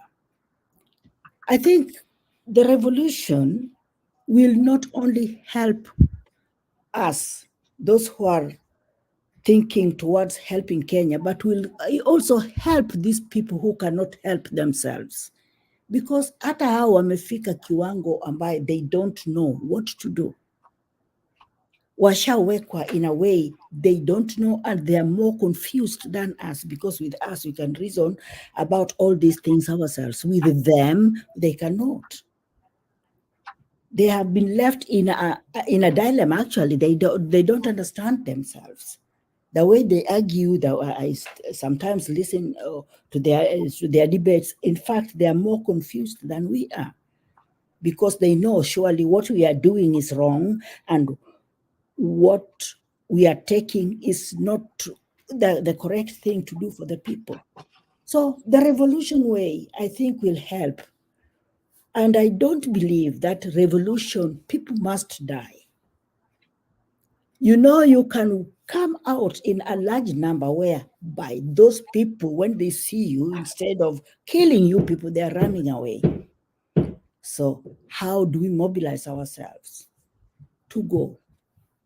Take these people out of that office. We don't need to kill anybody or beat anyone, but just pull these people out of those offices. Then we capture everything. We start afresh. I think Kenya needs a revolution way, not any other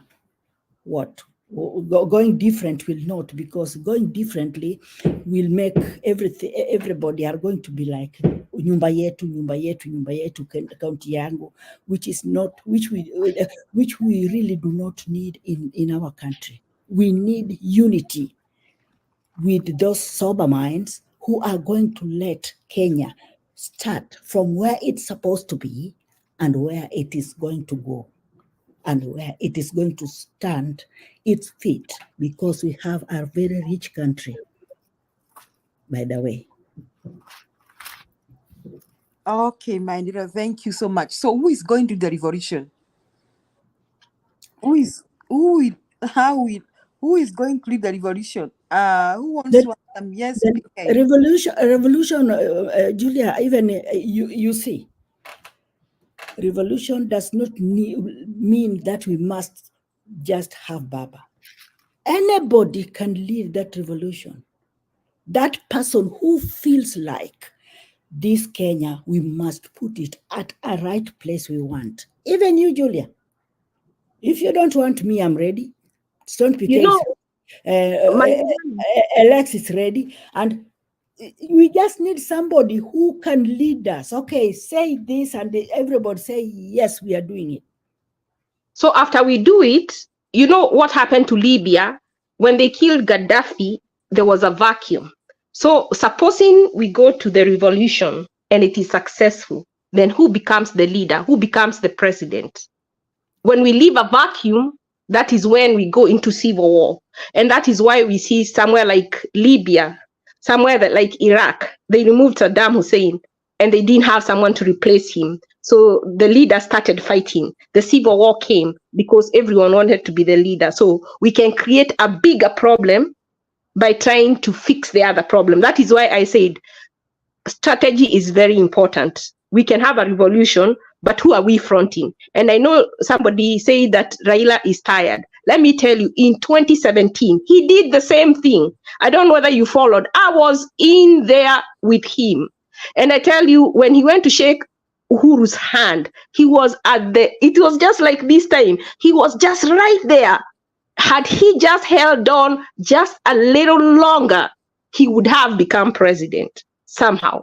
Because Gilu had started fighting the Kikuyus. So, and then the Kalenjins were mad because Uhuru had taken their person from Kenyatta and they wanted to go and impeach that person. So they looked like they were going to join with the NASA, which would have formed a bigger thing. In a way, they would even have impeached that government. And that is what made Uhuru so desperate that he went to seek Raila. Had Raila held his ground, those people would have been marched out of office. And I'm telling you, for me, that is why I never even wanted to hear about Raila in 2022.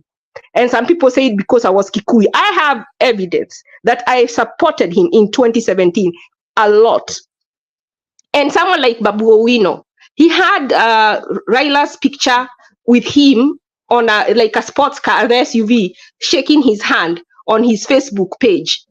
That day when Raila and Uhuru shook hand, he pulled it down. If you're his friend, go and ask him. He'll tell you it's true. So this is not the first time that Raila has played this game.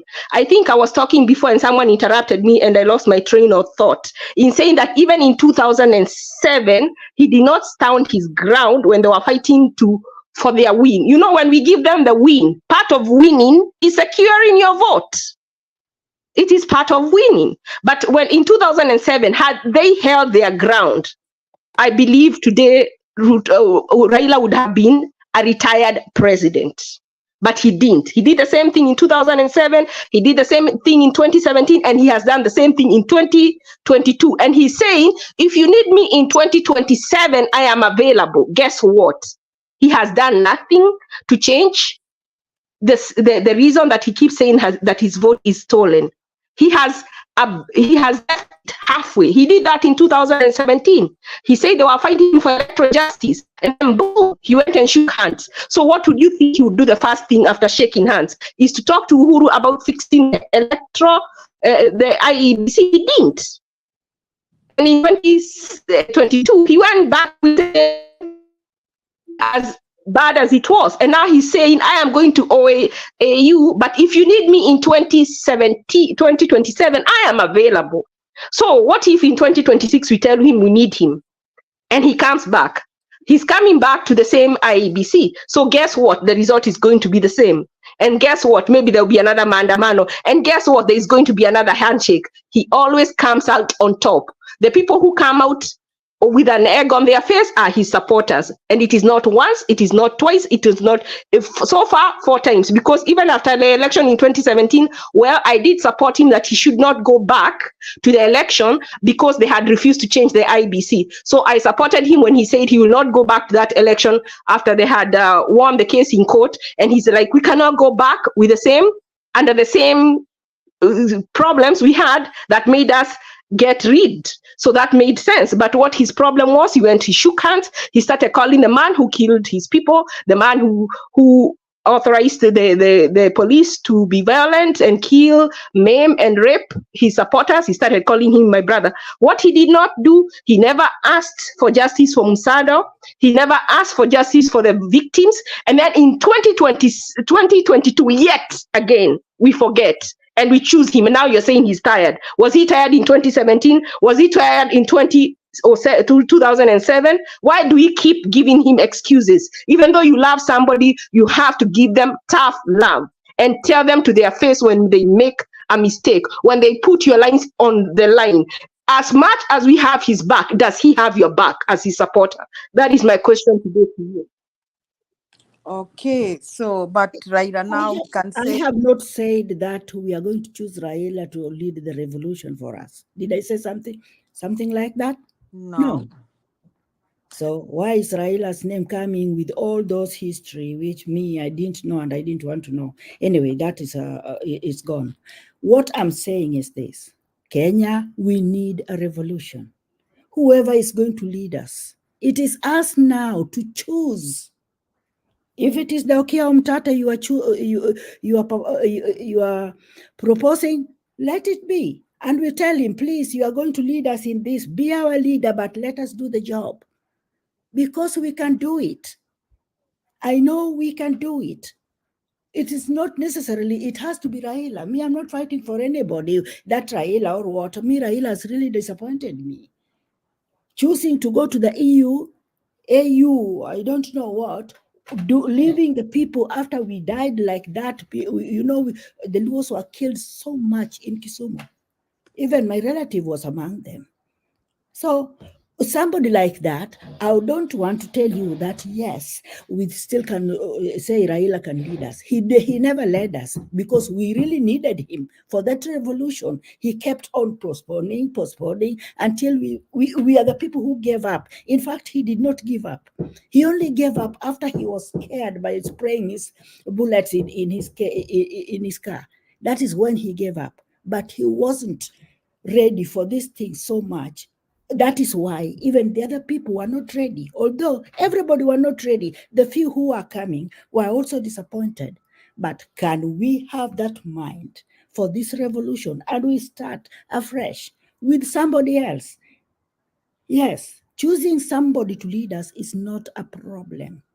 The problem is, how do we start it? And do we really need it? And I think we really need the revolution, because for Kenya to come back to where it is, we need that revolution.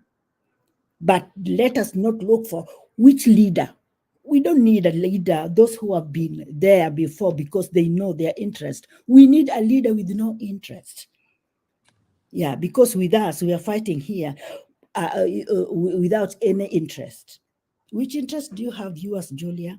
Which interest do you have, you as Stone Piquet? The only interest you have is put Kenya in a correct place. And that is it. We need that revolution. And I hope God is going to hear us and give us that. Thank you. All right. I wanted to say something quickly. Yes, Sorry, Alex, I wanted to call you too. And as you say something, Alex, I don't know whether you're a good student of history. Do you have some information about the American Revolution and how the states were working? If you have such kind of an information, you could brief us. Would like sometimes people learn from others. Okay, go ahead, Alex. Yes, I know very well about the Civil War and the South and the North, but I'll come to that in a few minutes. So let me say two things here. You asked the first. Yes, he needed, because to be proposed as a leader that you are going to the UA, your country must propose you. And the person that proposes you is the president of that country or the prime minister.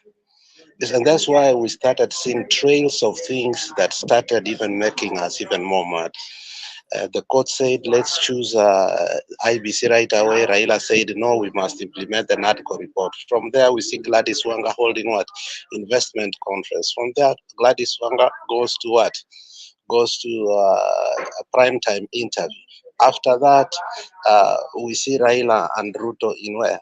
In Uganda. And then from there, they came now to Homa Bay. I mean, they're preparing us for the shocks that, you know what, this thing. Because when Raila saying he was going to the AU job, he told us that he has widely consulted. So in those consultations, there was no way that he did not talk to Ruto. Therefore, according to Raila, he needs Nani's job seriously, Nani's support, so that he can go to the AU. That is how I view it. Second, the other things that for me I view differently. We must distinguish revolution and Western engineered coups, whereby their interest is to disrupt a country on pretext of lies. The two examples that were given are about Libya. There was no revolution in Libya.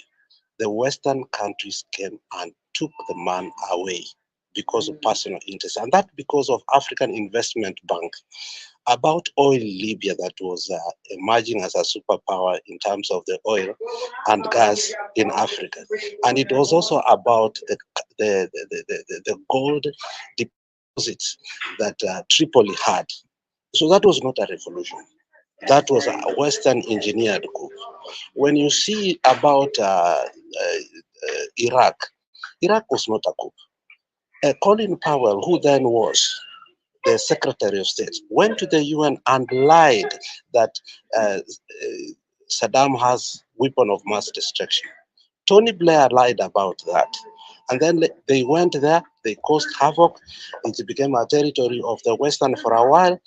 This man, his name has gone, became the de facto leader. An American became a leader of that country for 3 years. That was not a revolution.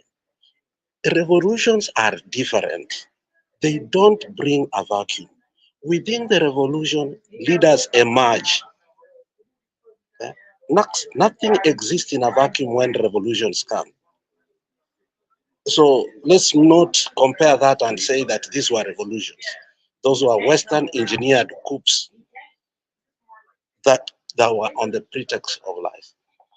Now, coming to what you are talking about, the Civil War. The Civil War of America, again, was another engineered thing that, has a bad history. Because the Northern declared that the black people should be free. The Southern refused totally because they had plantation of coffee, of yani cotton, of sugar, and all these things. And therefore, they wanted to keep the black people as slaves. In the emergence of Abraham Lincoln becoming the president, he signed a bill that said, Africans must be free by force. The Southern states refused totally and completely, and they separated themselves. And remember, the leader, his name is going, I will remember it, the leader of the South then, who was in Virginia Beach, and his capital was based in Mississippi, started fighting the northern states. And Abraham Lincoln got a man who was called Ulysses Grant to become his general of command system so that they can fight the South. So the fight was of a common union. Should they separate, they should come together. But remember, the reason it started succeeding was the reason we are failing. We failed as when we started to truly implement devolution. Julia, you are here in the US. You know that a state has its forces, has its Supreme Court, has its central bank, has its own Senate, has its own house. It's like a state is completely self-sufficient. So if it wants to remove itself from the union, there's no disruption. Now, let me ask you, if Kisi wants to remove itself from the national government, are we going just to remain only with the county government, county workers? Do we, if the national government refuses to give us that we cannot use their shilling, where do we go to? So the issue of states here or counties that they should separate themselves, it's going to be punitive.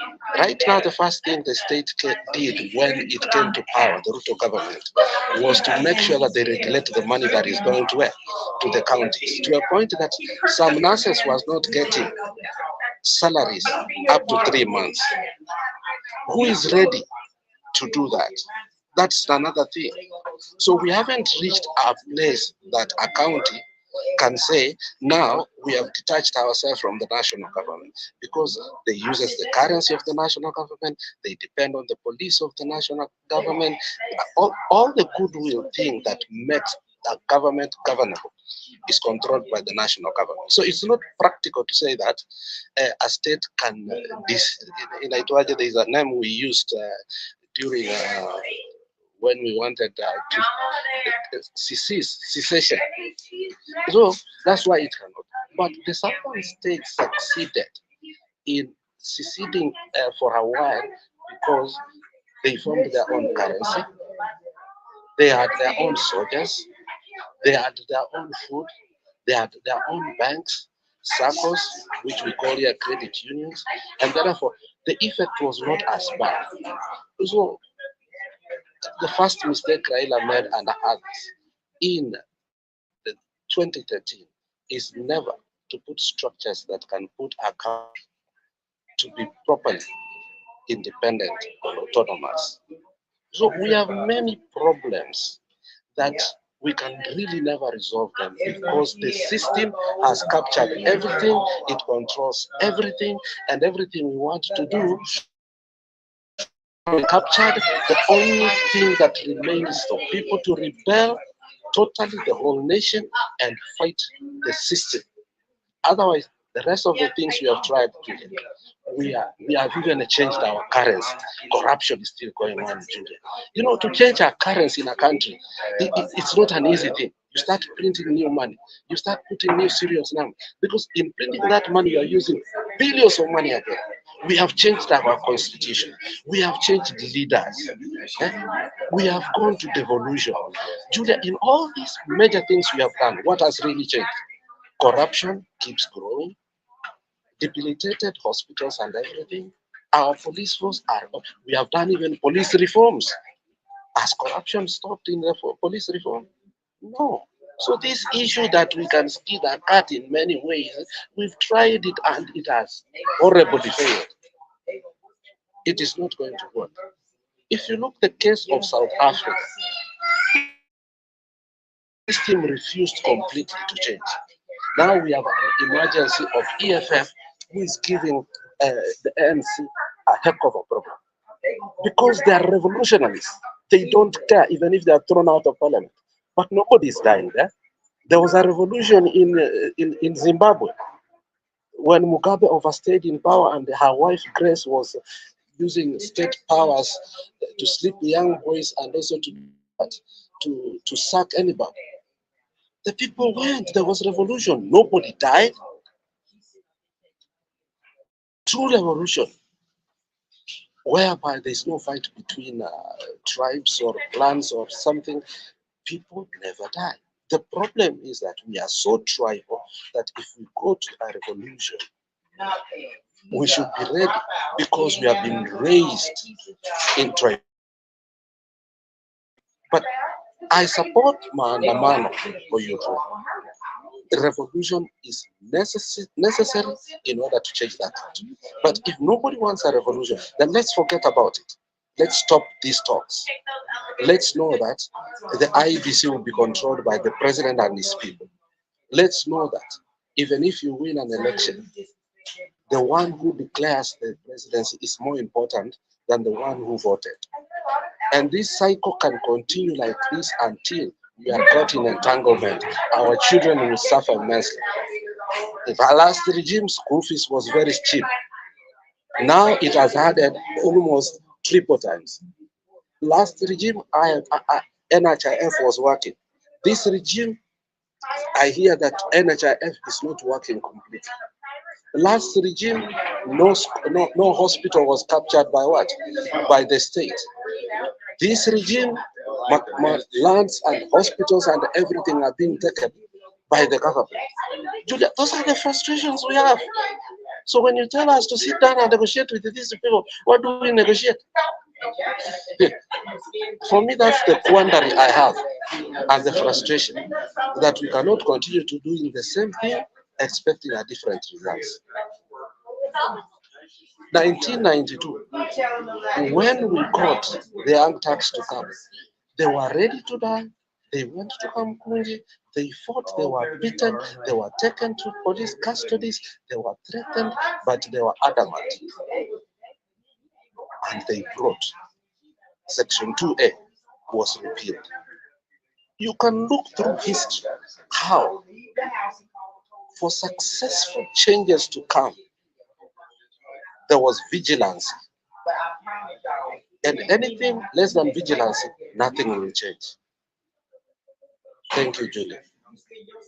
Asante. And last regime, our children were going to school. Our children were getting help. Our children were sponsored by the government, got the university. This regime, some of our children have to pay to the tune of 500,000 Kenya shillings. So how much more can we take? How much more can we take? Ashley.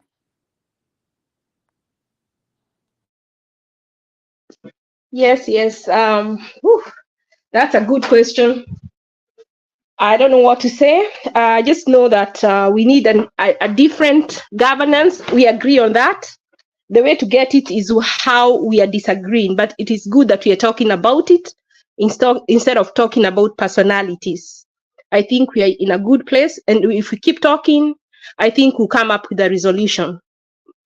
However, I don't see a revolution like the one Alex just talked about, which is non-violent, especially in Kenya. Just know that in order for it to be non-violent, mostly it goes to the military, and most of the military that has now been chosen is people who are allied to Ruto. So those are the leaders. So mostly it comes from the military. I don't know, and I haven't heard, unless we have insurgencies, and we don't have such, like the one Miguna started, we don't have anything like that right now. What can we do? Can we work with the government we have? Can we force them to do what we want instead of what they want? That is what I am, and that might not be reasonable to somebody else. For me, that is what I think is reasonable. And if I have to use the so-called overseas international masters, and I'm not using them foolishly to accomplish a goal, I will do it if it is me in power. I will try to skin the cat any way I can to get the results that I want. If I was one of those leaders, that would be a strategy I would try to think about, to go about it, to see whether I can get a little space in, because all you need is little baby steps. Right now, we have a leader in the Senate that I can count on. I can count on Okia Omtato in the Senate. How about if we start electing uncompromising leaders? All we need is a 2/3 to impeach. So we really do have the power. Until maybe they can go and do a rigging so that someone doesn't come into power. That's another way. And last, I was thinking about, like, we can have maandamano that makes sense. Let me tell you, by the time Raila started saying let's have maandamano on Monday and Wednesday, those are games. And that is, you can belong to a leader. Oh my God, my phone died.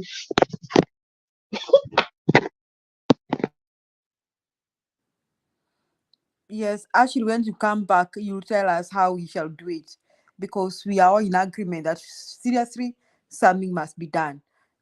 Stone PK, we are all in agreement, some things need to be done. Come rain, come sunshine. Tumechoka, tumefika mwisho, tumechoka, tumefika mwisho wa kuchoka. Yes, Stone. Julia, tulianza mbali, tulitoka mbali. Kuna wimbo ya my cousin Karisa anaimbanga. Tumetoka mbali. I don't want to sing it in my language. He can sue me. These days wa Kenya na pesa ni too much. Anasemanga tumetoka mbali, tuko mbali na tunaenda mbali. Tulitoka mbali sana, na msimamo wangu ulikuwa ni huu. Na nikasema, ilifika mahali nikasema, hebu tuulizaneni jameni, where are we headed? Watu wakanipiga, Julia, unajua hivyo. Nikaambiwa nisikuze maneno ya baba. Some people on TV pretend even to know baba more than some of us here. Wako na ile inaitwa personal touch. They have engaged with baba directly. So when some of us say hapa sasa iko shida, kuna kizungumkuti, unaambiwa don't question. Now, you know where we are right now? Yeah. Is where I personally, and some people who supported me, had indicated that hii jani hatuna mahali tunaenda, and it is true. Hakuna mahali tunaenda. Now, revolution as my dear sister Ashley anasema, she's so scared of revolution, but then insists on those other ways. Hizo haziwezi fanya, in my own opinion. I'm not trying to convince anybody to follow my opinion. I always say this is personal. I don't think anything procedural can work under Ruto. We could have tried these things with Uhuru. We could have tried Makoti, sijui filing as many as you can. We could have tried with Uhuru. But I think some of us have no experience their politics here, Kenya. Honestly, I think we do desk politics. Ruto, if you know who Ruto is, Julia, and if you know what Ruto craved for, what he really needed to do, what he is really is, ndio unaweza jua. I'm not saying people to lose hope. You can keep on hoping. But Ruto had sworn through hooks or crooks. By the way, had he not been announced president, do you know what would have happened? I don't want to reveal on TV. He was hell-bent. Hiyo unasikia actually hapa anaogopa. Ruto was hell-bent that baba akiannouncewa president, akutakalika for a period of time. Take that to any bank. So how do you deal with such a person? I always kept on giving an example. Umesikia mtu amepiga kwa gate yako. Bum bum bum bum na nguvu. The knock itself tells you huyo mtu hajakuja na uzuri. Then you unainuka kwa dirisha yako strategic. You peep.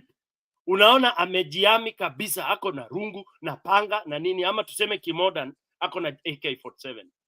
Utaamka hapo na afuongo, unaenda kumfungulia gate. What stupidity of a person can you be? Unatoka na maafuongo na kifua tupu. Neke how? You must be the most idiotic human being on earth. Ukiona vile amejiami, unarudi kwa kabati yako. Manake na wewe pia lazima uwe uishi kama ng'ombe ama punda ama kondoo. Then unamwambia Romene kuonana. In Kikuyu they says men ni kuonana, not undermining women, because even women wanasemanga tuonane. Then kanaenda. He was invading your boma. You don't start picking a Bible, unaenda kuface mtu ana AK-47 na kila kitu umebeba Biblia. That is the situation we are in our country called Kenya. So unfortunate, Julia. So sad that we are where we are today. And you will quote me many years to come. And I'm saying this as Stone PK, that the situation we are in, no country in East Africa or even Africa has been into. They arrested it Araka. Of course, when they arrested it Araka, wengine ili prolong. Take Liberia, for example, it took them 15 years. Because initially it had started on the wrong footing. And then who had interfered so much for them to prolong their nini like that? How to night foreign masters. So now our people should know, wherever wanataka wale tunataka to lead the revolution, we should know. We do it independently. And whoever takes up, I had the fears of that we do revolution, then there will be a vacuum. There can never be a vacuum. Even right now in Haiti, there is no vacuum at all, by the way. You know, like me, I have colleagues who are Haitian. I'm getting briefed every day. Hakuna gap iko hapo. Ile gap iko hapo ni ile inaitwa gap ya theoretical. Ati kuwe na president wa nchi. Right now, for the last 4 days, there is no killing. Take that. Can you imagine? So who was the problem, Julia? The prime minister.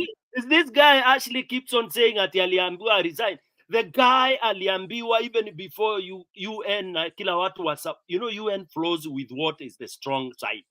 Mwinzi akiwa strong, they flow with that. America na UN na kila kitu. UN ni America, by the way. Sasa wanaona Julia na Stone PK wanapigana. Sasa hiyo wanajidai. Wanasema ona Julia, unajua ni mama, lazima tu support. Alafu wanarudisha sauti zao chini. Wakiona Julia amepigwa kangumi na Stone PK na amekuwa weak, wanajua ataanguka. Wanaanza kuenda wataruka the other side. Exactly. I've worked with them for so long, so I know how we deal with it. Stai ku reveal huku. Ni mambo ya ubaya sana. Rwanda is an example. I know some of us are very young, maybe at 1994 hatukuweza kuelewa hiyo nini. Go back, read. or watch the movie ya Rwanda, you would hate, utachukia hawa watu kufa kupona, the way waliacha watu wanyongane, na the way wakitoa watu wao, sisi tunakuwa hakuna nini, hatuna haja. Wanaambiwa wa intervene, wanangoja siku miezi 3 watu wauane, alafu ndio unaleta mavitu zako za blue uko unasema unasaidia. Okay, so basically sisi tumefika pabaya, na hapa hakuna reverse, by the way, because sasa mwananchi atabust na vacuum hakuna, tutabust, tutadisintegrate into so many groups, lakini tutakubaliana hata ikichukua miaka ingine 20. Of course kutaleta disruption ya vitu mingi hapa na pale, thugs watatake advantage, but hiyo ni inevitable. And that's why tunaongea mapema saa hii, tunaongea tukisema hii kitu ikifanyika tutafanya nini?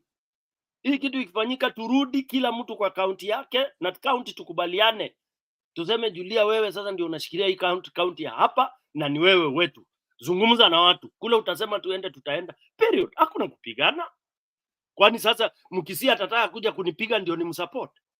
Hapana. No, there is no way. Atakuja kuita Madam Julia. Tunaweza kutana. Alafu mnakutana unamuuliza agenda ni nini? Oh, unajua partnership ni, unamwambia okay. Point zangu 3 ni hizi.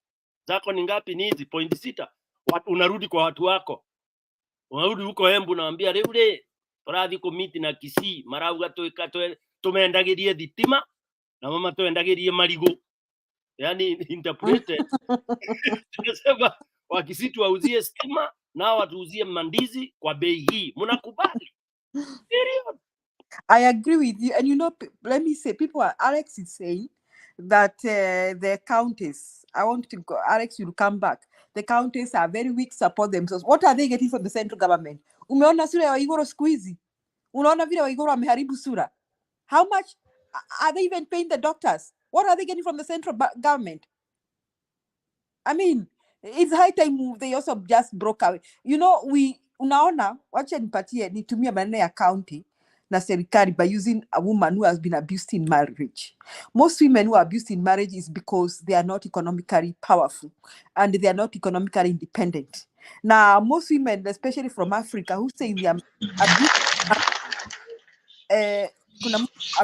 somebody mute. Thank you.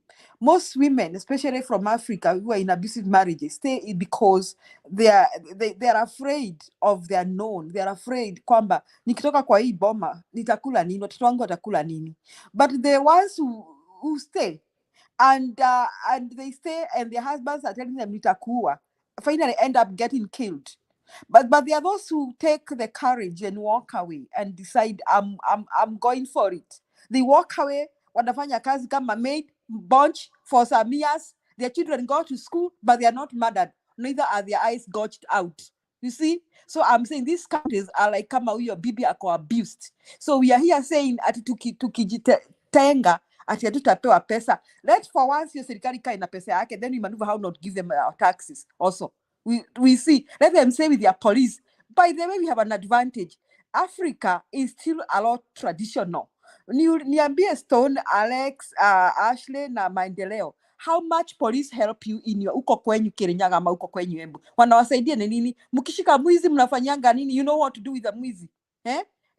So we have kangaroo courts. We have even council of elders. How much does the court system help us down there? And how do you need the army for? The army is supposed to be fighting Somalia and the others. So I think it is high time the counties rebelled. Na tuseme hata hatuna serikali wa kwende huko. Asanti. Stone, you want to say something? Nikaribisha Alex. Yes, niseme moja alafu ndugu yangu Alex. He is my lovely brother. Unajua ni brother-in-law, sasa amejoin brother yake. Alikuwa amerebel kidogo. Sasa tuko pamoja. I'm happy. Now, on a lighter note. Julia, you are like in my mind kabisa. You know, nimejaribu nikiuliza. Counties tuko na vijana bila kazi. Wengi tu. Kila county, by the way. And let me tell you the truth. I have relatives in my county. You know, I was in siasa huko anajua, I know, and you know what they did, they were lied to by Ruto. they are regretting. But we have resources. We can absorb all our youth. Embu can absorb vijana wote wale wamegraduate university, form 4, you at tertiary college, they can all be employed by that county without going anywhere. And one of the best way to nini is to also kutenga kitengo cha security. You absorb all of them, wale wanataka security wanaingia, wale wanataka IT, all of them. And then unawaambia ndugu zangu, and that is what will happen when this revolution comes. Instead of you paying, on me paying you the 50,000 you want, I'll be paying you 25, but it's for the county. Tunapigana. Tukishakuwa economically emancipated, then we will do XYZ. That is what we call self-build. Tutajijenga, si haya wafanye hivyo, wale wengine wafanye hivyo. I can tell you, Julia, today you discontinue. Tunaitanga aje mama akishapata mtoto the way umbilical inakatwa. If you can cut that umbilical cord kwa county, kwisha, you've correctly put it. We don't need army. And we don't need to be defended by the army. For what? From who? From who? I mean, hii ni ujinga tunaambiwa borders. You defend your borders. Nyinyi mko kwa border na Uganda. They are not taking our children to school. Watoto wangu wamewanyima. Tupeleke watoto wote waende Chuka University. Wakwenda huko na hizo shule zao. You see? Exactly. They are not taking our children to school. They are not taking our people to the hospital. They are not treating them. I mean, we are suffering. County, central government haijatuma pesa. Sijui serikali haijatuma capitation.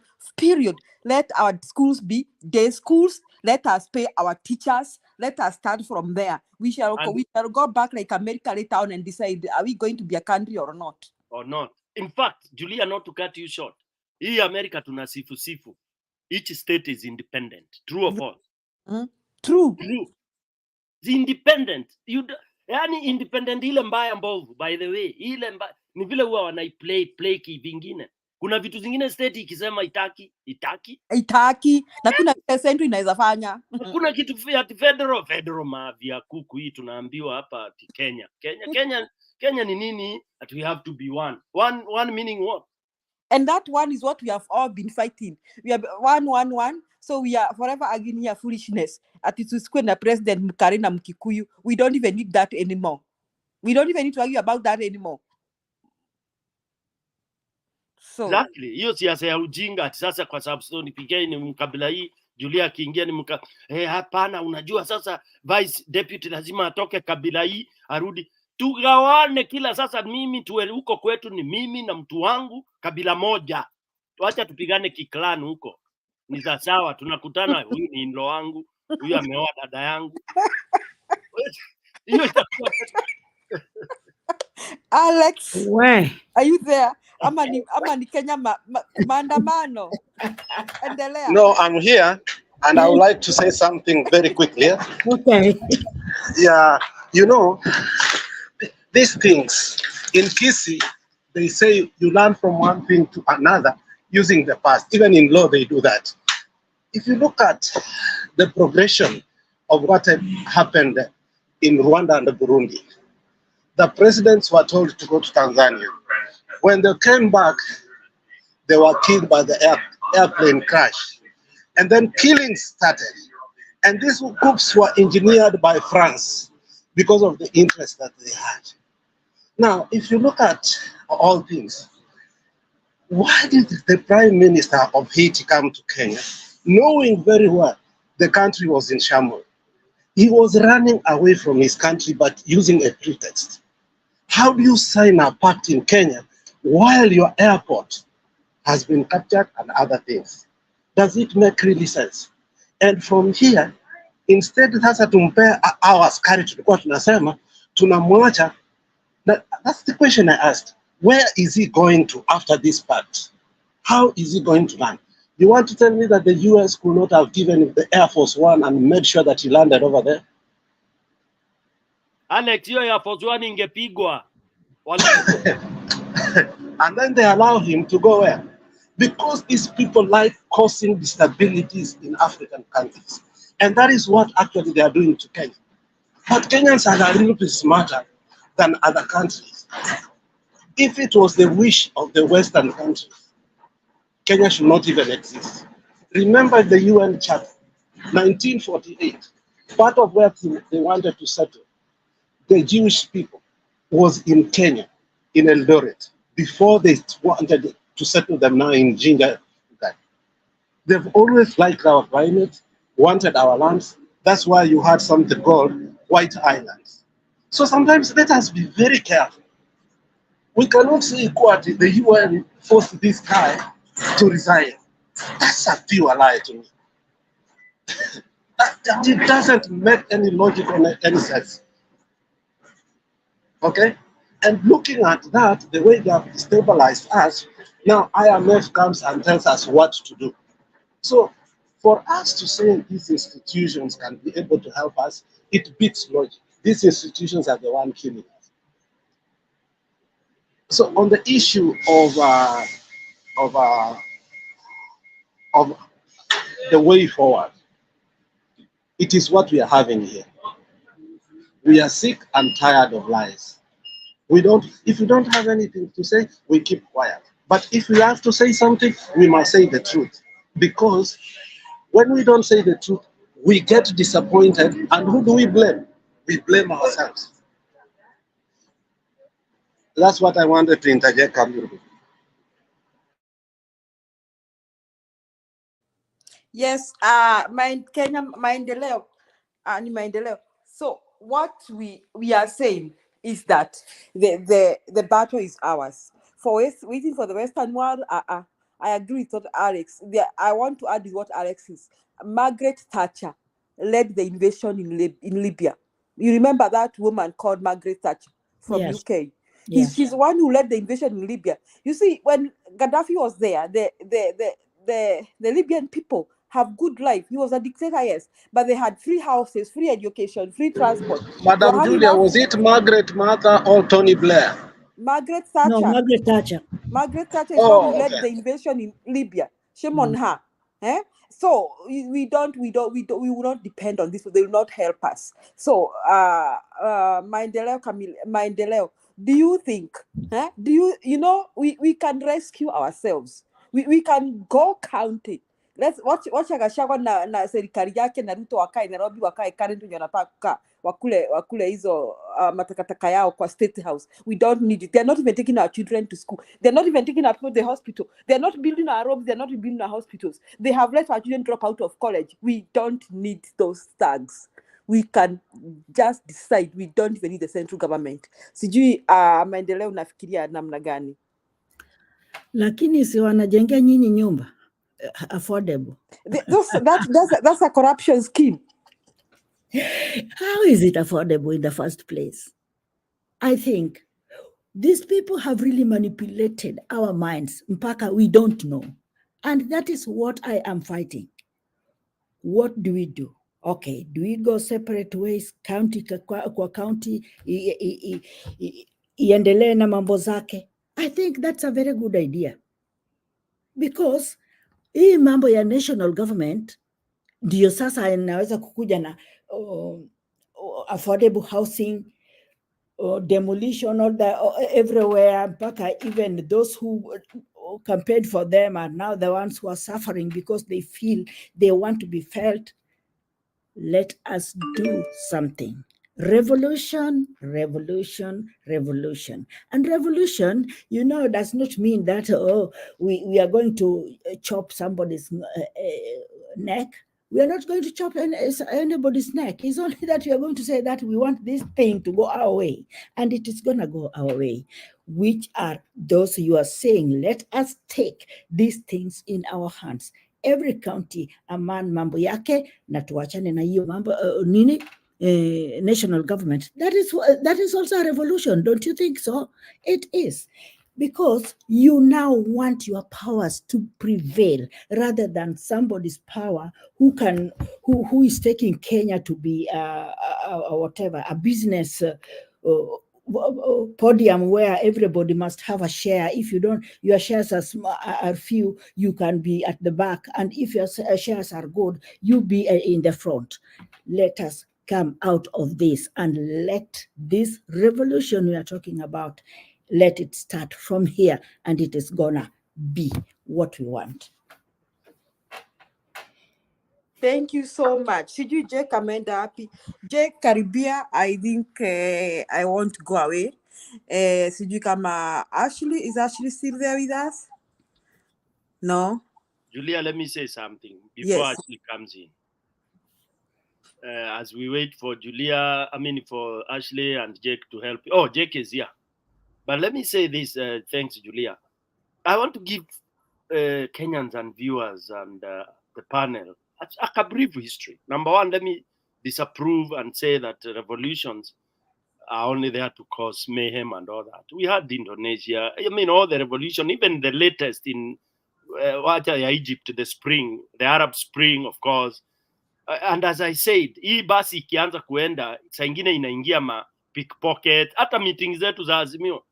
Si tuko meeting in good faith, lakini kuna jamaa amekuja gange, amekuja kuchai, amekuja kusanya. So na tunamshika, tunampiga kofi mbili, tunamwachilia juu ni wetu tu, hata kaa hayuko Azimio, amekuja job, ana njaa.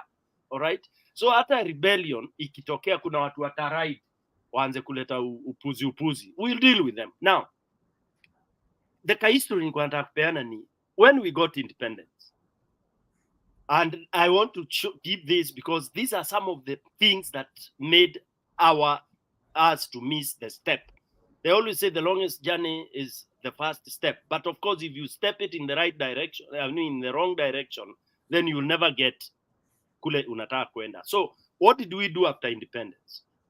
After the struggle and all this, Kenyatta and Jaramogi Oginga Odinga, they did and agreed on whatever they agreed upon. Then Kenyatta was the president. Okay? So, remember, immediately before Kenyatta got the presidency, which he was given, alipewa na kijiko, Idi na Jaramogi. And this is a fact people don't like. Jaramogi gave Kenyatta the leadership of this country on a silver plate or platter, because he would have decided vile wazungu walitaka achukue hiyo kiti na apishwe. If it was Kenyatta, he would have done that exactly. Kama huyo mjinga wacha akae huko jela, mimi niapishe. That I can take it to any bank, hata Jesus akija nitarudia hivyo. Ingekuwa ni Kenyatta, angesema washa huyo mjaruo akae huko, ni rafiki yangu sana, lakini akikuja nitamtafutia kitu ya kufanya, mimi niapishwe. Take that. Now, Jaramogi did the other way around. Said, if Kenyatta is not here, I'm not taking nothing. Who does that? Who can do that even today, President Kenya? Nani anaweza? Hata dunia mzima. That's why I say I have a lot of belief in the leadership of the Jaramogi family and that entire family. Who does that? Quick, let me move on. Jaramogi had a different ideology for this country, which we would be what we call the first world. But what happened? He was twisted, because he is the one who came with Majimbo. Majimbo, for those of you who don't know, is what we are calling counties now. Now, the aim of him having Majimbo, which again was misnarrated, was that we first of all develop our small units, fragmented units, concentrate in terms of, counties. That time it was provinces. 8. Develop 8 provinces thoroughly. Let them have their headquarters. What do we call it? Nairobi's example, for lack of a better word. Nyanza, you have your Kisumu. Central, you have your whatever. Develop them thoroughly. Universities, industries, all 8 of them. Then the huge states, call them that, Majimbo, call them whatever, provinces as they were, each one of them being so strong, we now vouch for the unity. Now, Jake and the other panelists, the best unity you can have is when watu wameshiba. Watu wakishiba wanaweza kusikiza ukiropokwa zile vitu unaropokwa, lakini watu kama bado wana njaa, wanachojeka, hakuna kitu unacho bana, njaa inatudedisa. Wacha tumange kwanza ndio utupatie story. So you have to feed them fast.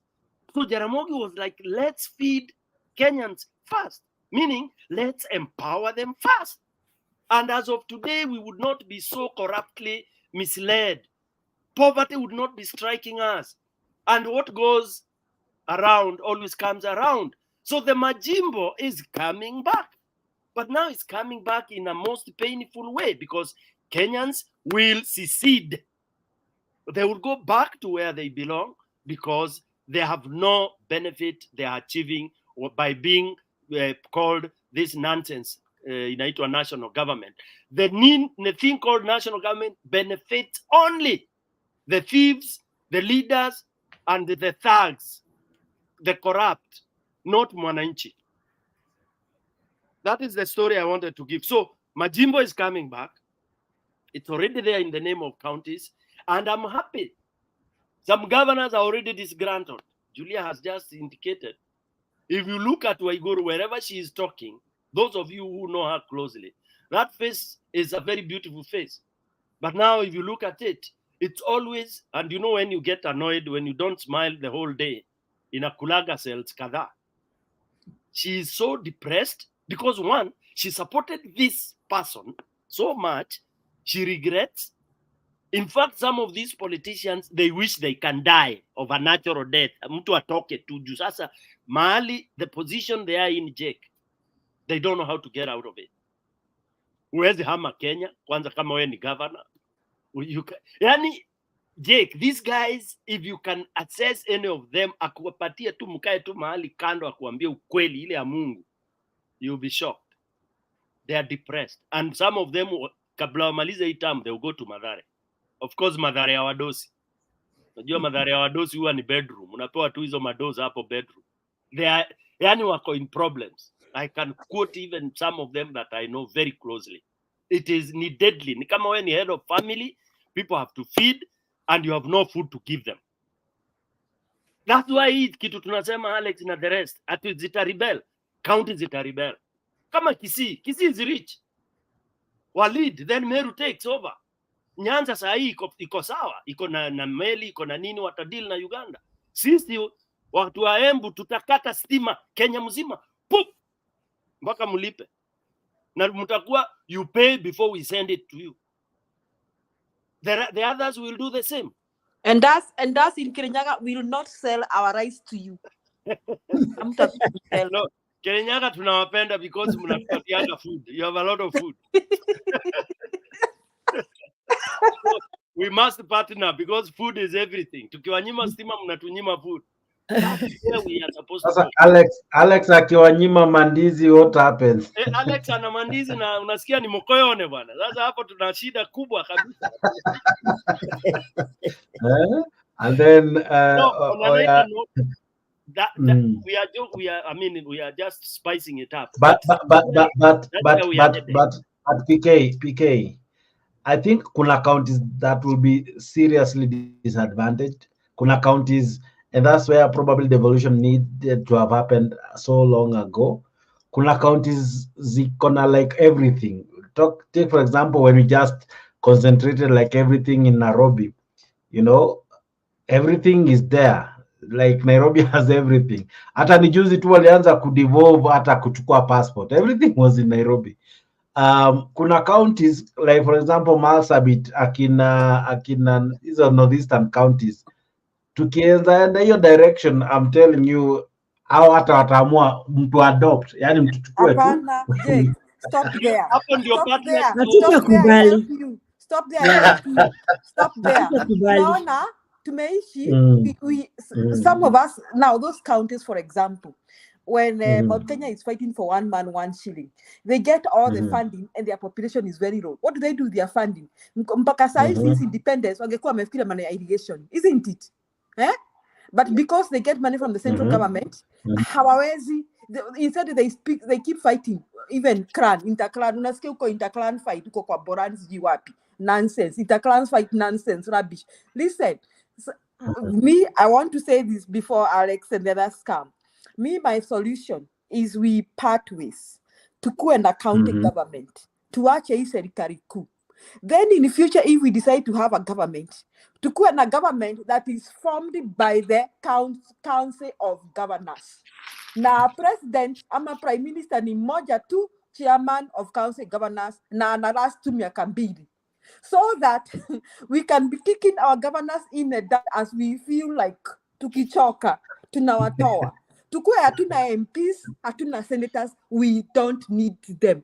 So that we have a kind of a ceremonial prime minister who doesn't even get our paycheck. Dio sasa, I think this time now we shall start thinking, Mandela, mukona nini? Munaweza kuwa na irrigation. They'll even discover that they have minerals. I'm telling you, they'll discover they have minerals. Because necessity is the mother of what? Invention. But as long as tunabebana, tukiulizana ati nani alikuwa president sijui mwaka gani. President what? I almost say mafia kuku kama Kibaki. Does neither Kibaki, no Uhuru, no Kenyatta, no there's somebody called Julia. As I struggle to fend for my family, is the way Alex is struggling. So I don't give a heck about that presidency because it has never benefited me. We don't need it. Asanteni sana. Wadau. All right, now we have to wrap up in the next few minutes, and I want to have several sentiments. So I want to start with you, Bwana Alex. With that form of leadership, can it work in Kenya as we know? Can it work? Don't think to suggest it, but can it work? You know, the answer can be both ways. It's a catch-22 question. It is all about the willingness to see the other side. You know, they say out of the box thinking. Yes? We are so used to Huyo amejiguza akajitoa. Maendeleo, what do you think? Are we able to say Kisumu inaweza work without Homa Bay? Like, as much as wako so close, they share so many things, that are including the water of Lake Victoria. What do you think? I don't think there is something which is impossible. I don't come from Homa Bay, but I believe and I know we can work without Homa Bay. And Homa Bay can work on their own. And which county would you be coming from, kindly, if I may ask you? I'm coming from Siaya County. Oh, Siaya. Yes. How far is Homa Bay from Siaya? Are they neighbors? We are not neighbors. Oh, right. I have to Peter Lake Victoria if I'm going to Homa Bay, or I go around. Yes, it's not very close. But we have been working without them. Actually, we always believe that they depend on us. Maybe it is them who cannot work without us. But nothing is impossible, because ikichoka inachoka na inaenda zake. Hata kama inaenda pale hakuna nyasi, Mungu atalinda. You get me? Yeah, because if things are bad, they are bad. You know, you cannot just tie on something. Vile tu Julian ndiye alisema hiyo. Iko wamama wengine hata bwana anamwambia nitakuua. Wewe anasema hiyo amesema hivyo for a long time. Mpaka wawe ndio Mungu ndiye atamwambia kule, hukusikia huyu akikwambia atakuua. So we don't want to reach there because tumeonyeshwa tunawawa. But why should we still hold on this misery? Yeah, we should actually also enjoy our own whatever. Yeah. Let's part our ways if it is possible to wachane na hii mambo ya national government, then we can do a lot in our counties. if you look at it, ni kidogo tu vile tunaongea, mumesha taja. Sisi tuko na samaki, wakina Julia wako na mchele, wakina nani wako na ndizi, au wenye wako na hawana nini, utapata there are so many good things there tukiwachwa binafsi. Yes. All right, Alex, you are answering something before your phone misbehaved. Yeah, I say it can work or it may not work, depending on our mindset. Are we ready to change the way we are thinking? Okay. Because I think we've been held captive to a status quo that even if you are to give people freedom, they may not be willing to get out. For instance, there is a question you asked earlier about when Barbecue and his people went and broke the jails and told people to get out. Do you know there are prisoners who refuse to get out of jail? They say they are safe there. So there are people who are prone not to accept change. Now the other question you asked, which was very good, is kuna counties ambazo honestly they have nothing. That will be the best time for them to realize what leadership is. Wateseke paka next time wapewa opportunity ya kuvote, they will never mess up. They will never be bribed. Okay? Wanaangalia sera za mtu. And that's the kind of things we want. Mimi sitapenda nizi yangu kwenda yote. Lazima mtu ateseke. And these things happened in some countries a couple of years ago, Jex. Hapa Ethiopia, hapa juu. There was a famous picture. Was it Ethiopia? No, Ethiopia was Michael Jackson, who did one of the biggest fundraisers during the famine. There was a picture in Southern Sudan that, no, it was in Somalia, that was famous of a child sitting there, and Minina, was it a bird? Came to him because, yeah, a vulture. It depicted the person who took that picture ended up to commit suicide.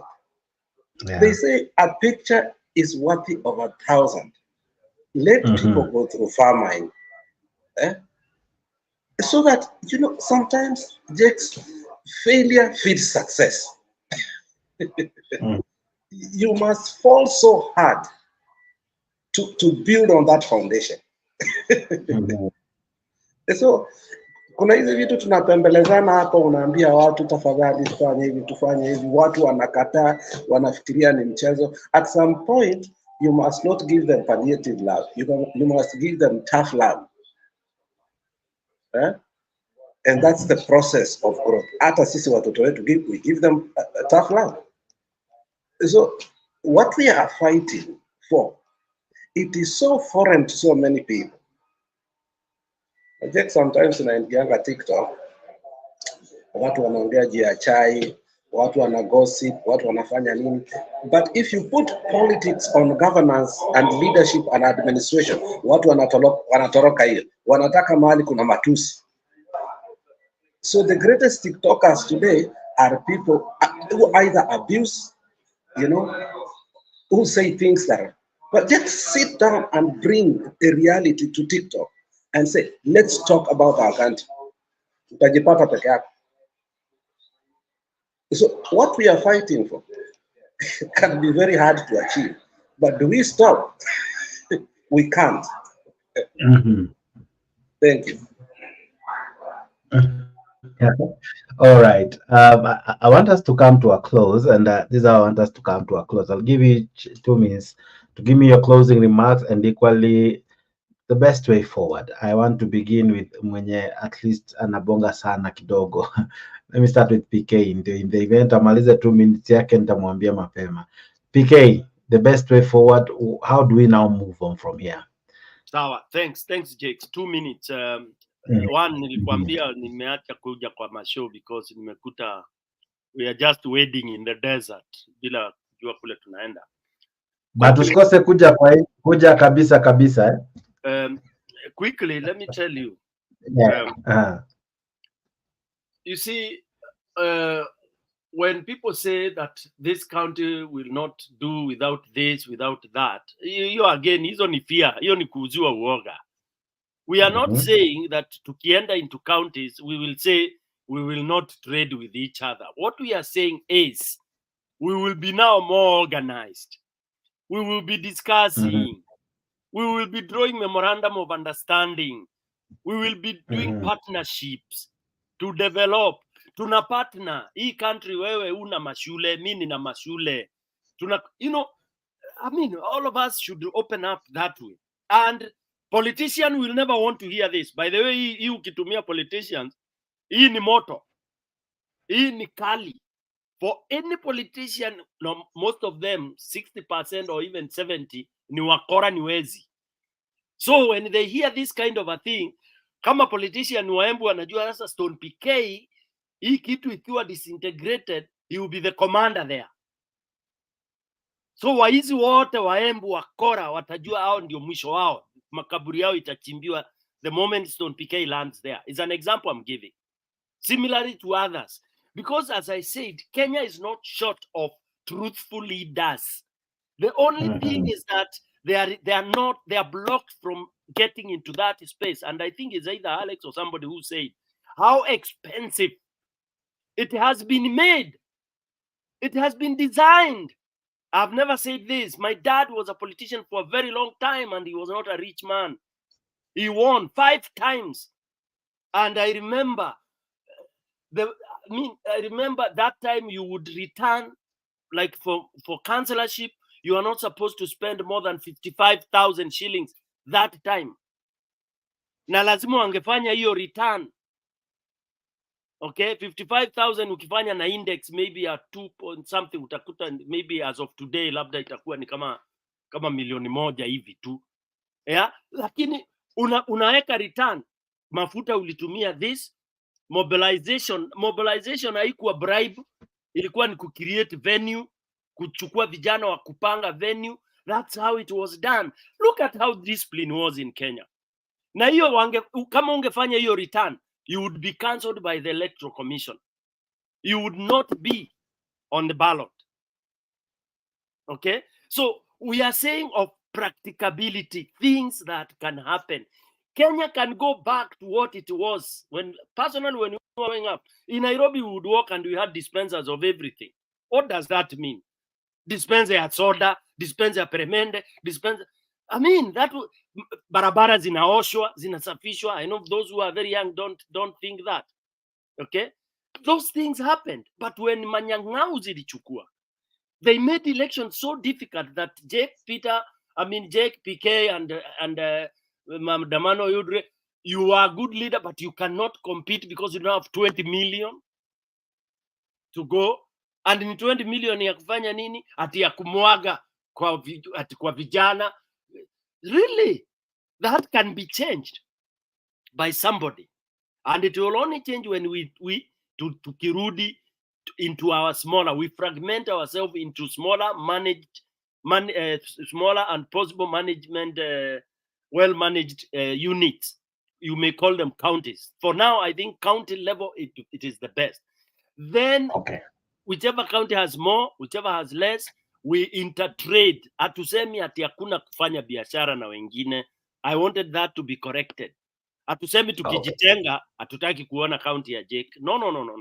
There will be partnership. Thank you. Okay. All right. Maendeleo Oyodre. I don't know if I'm pronouncing that name properly. That's why I'm even avoiding it. Maendeleo.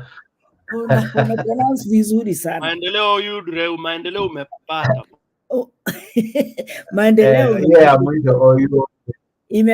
imepatikana. Yeah. Oh, Oyodre. Oh, all right. Oyodre. Okay. Yeah. Anyway, I can see you guys are really brainstorming good things for Kenya. And I hope even those leaders can listen to how you sober-minded people are talking. You are not discussing all these things for your own benefit, but for the benefit of that country called Kenya. It looks a very small country in the map, but a very rich country because wherever you walk, everybody knows Kenya with giraffes, elephants, and so many things. In fact, even Tanzanians are having that, but they are being elaborated with that they are coming from Kenya rather than those other countries, if you don't know. So all these discussions are not for only us, but to save this country called Kenya, and to save this country for like me, for my grandchildren, because my children maybe are in this group, my grand and great grandchildren to come. If we are not going to talk about them, and then we leave this country in the hands of the wolves the way it is now, I don't think in the next coming, even 5 years we are talking about, the Kenya is going to be the same country. So let's go as per every county should be left to manage their counties. Everything is going to be okay.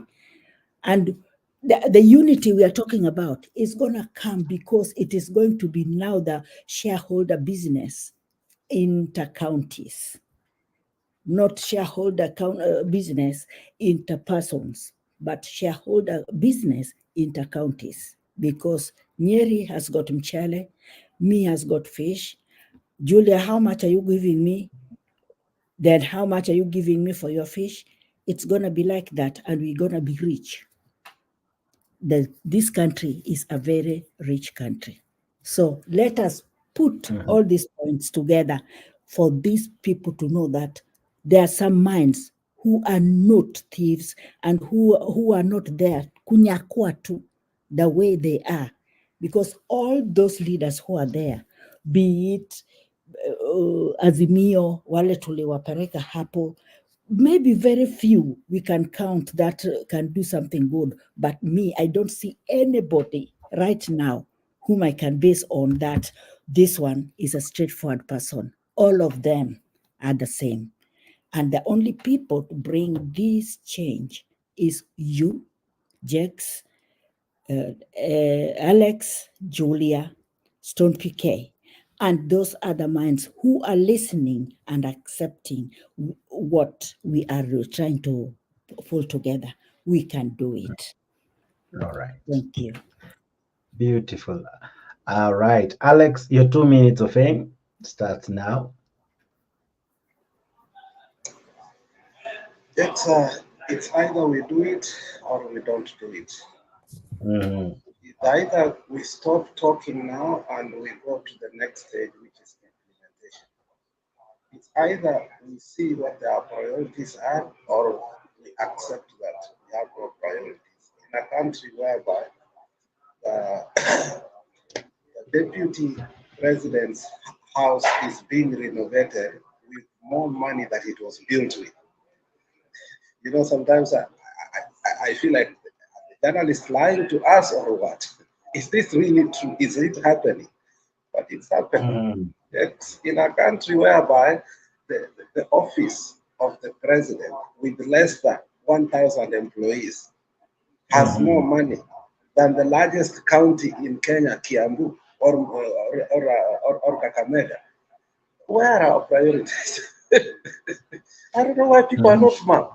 I don't know. For the first time that a record number of kids did not go to school. Tulifanya michango mpaka ulikuwa unaona mtoto fulani hajaenda, mtoto fulani hajaenda, mtoto fulani hajaenda. So is that how we are going to do our business? And knowing very well that education is an equalizer. I will finish by saying that if people are not mad enough, it's okay. But if people are mad enough, we can do it together. Unity of purpose is powerful. But if you cannot be united to accept that there are problems in this country and it needs to change totally, and every day it keeps on degenerating, that's what I mean. Nikule mali yangu hapa America bwana. Nikikufa nitazikwa bure. Hakuna hata sanduku nitapewa. Watoto wangu watapata student loan waende shule hapa. Because after all, I'm accessing the best healthcare in the world. So I think I'm in that gap of giving up. But yet something tells me every day, it is possible. Thank you. All right. Julia, you get to take this home. Okay, asante sana. So we can do it. Alex, I want to ask all of you who are in touch with your leaders and your governors. Let us take them now. Let us try and reach out now when they are very desperate. Those who are daredevils, like I don't want to mention names because they might be the next targets. Because right now, if you talk to the governors, I think hata wamefika mahali pengine. Yani, they may even want to quit or not vie again because they are struggling to run things around because I'm sure even the money is not flowing from the central government. And let us reach out and find out how we can prevent them. We can ask them to prevent people from paying taxes to the central government. We can even collapse the e-citizen, collapse the e-citizen system, just collapse it, prevent people from paying anything to the government. We start there. And if we could reach out to our counties and our governors and our leaders, like-minded, and tell them, guys, we can go ways. We can stop funding the central government. We can start from there. We find a way of preventing our people from funding the central government. If we start there, we collapse resources and all that. Then now from then we can begin to navigate what Baba said, one county, one product.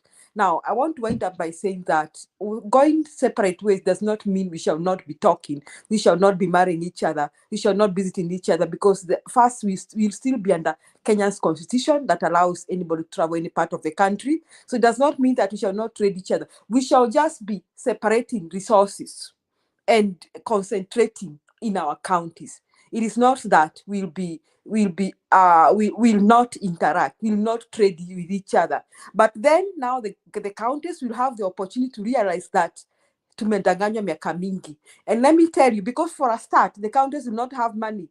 That is the time we shall have the right leadership. Because the thieves and the thugs will take off. So those of you who are in touch with anybody, I think that is a high time now. If we could form even a committee to just get in touch with them and give them this information, then we can we can go places, because we shall not give up.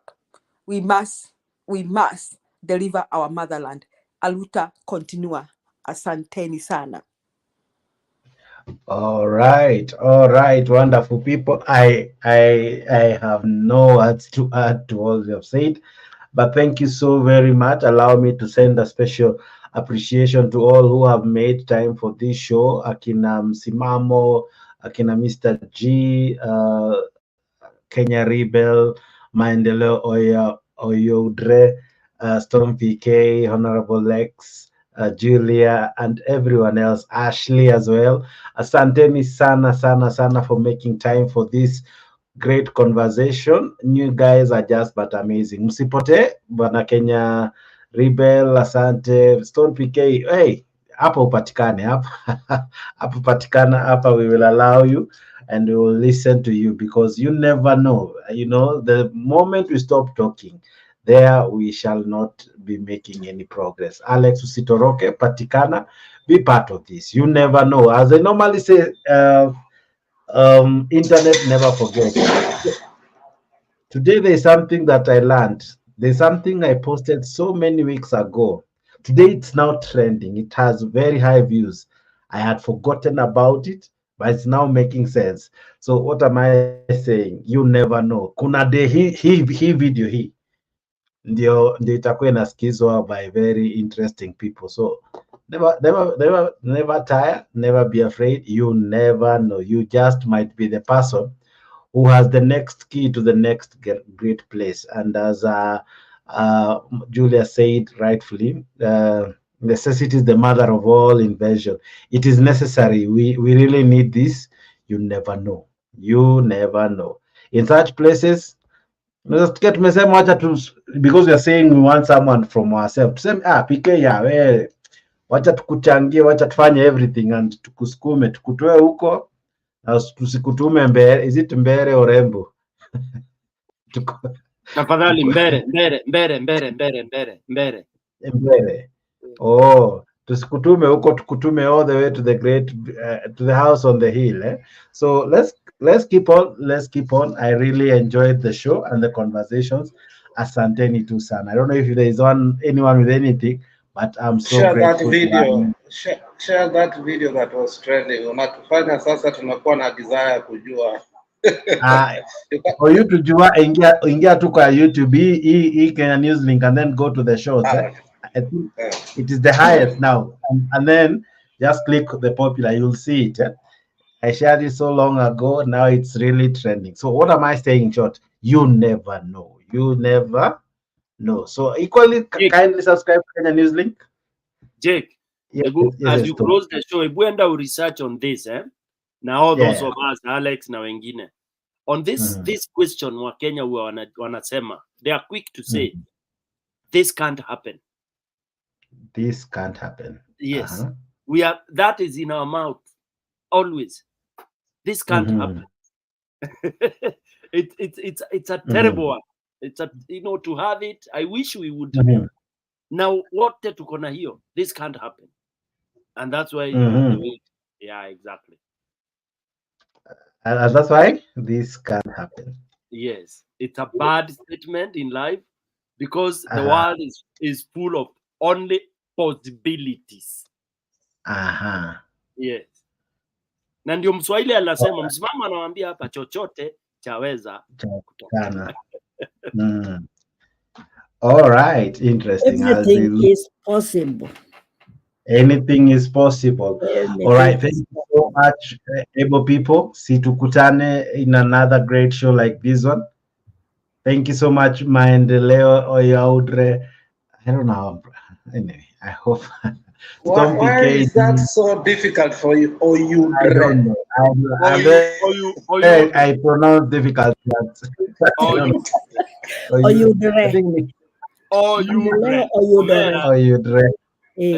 Yes, finally.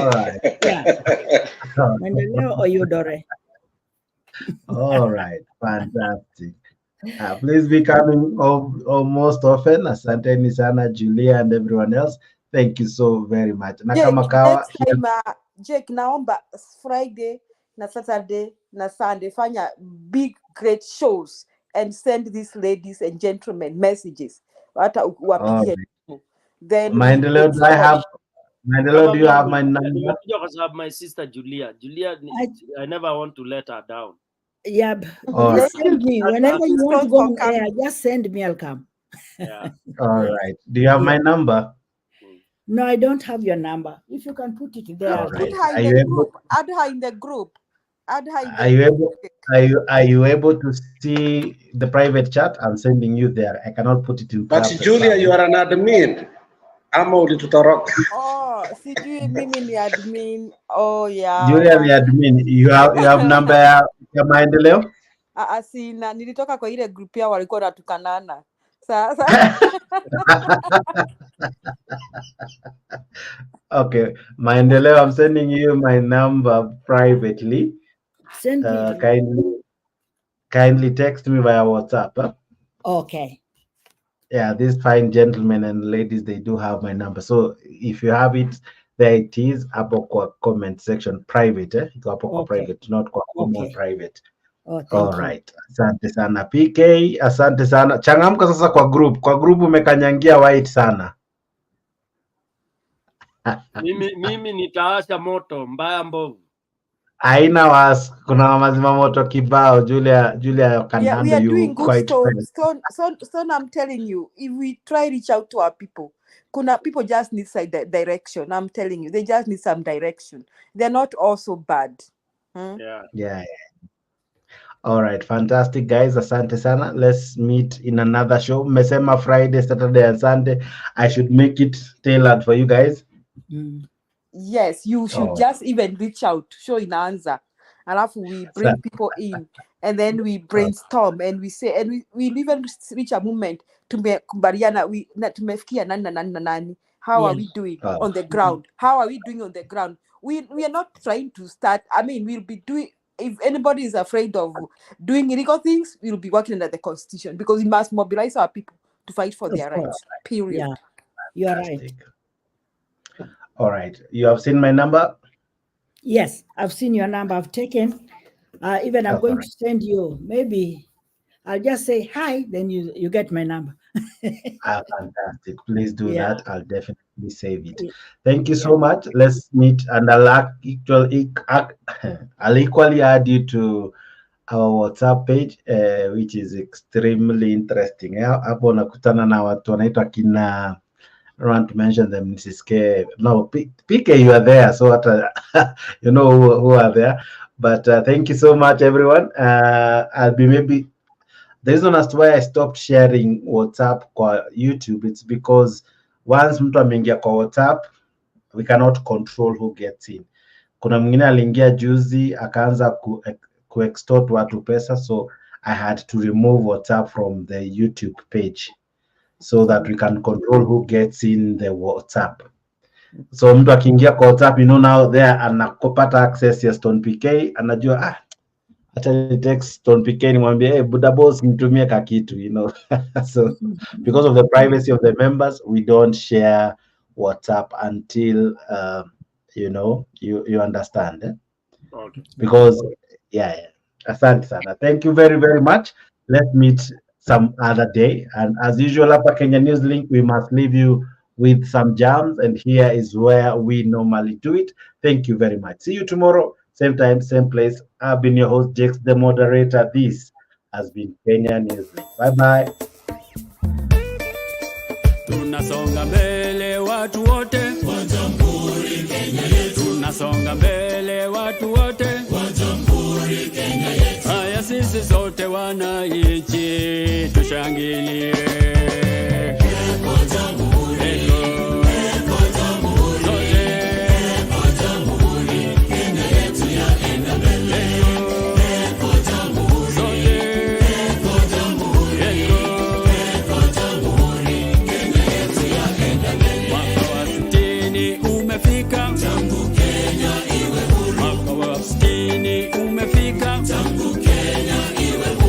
Sisi sote wananchi tushangilie.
Victoria.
Wakenya wote simama. Simama, wewe shujaa, simama.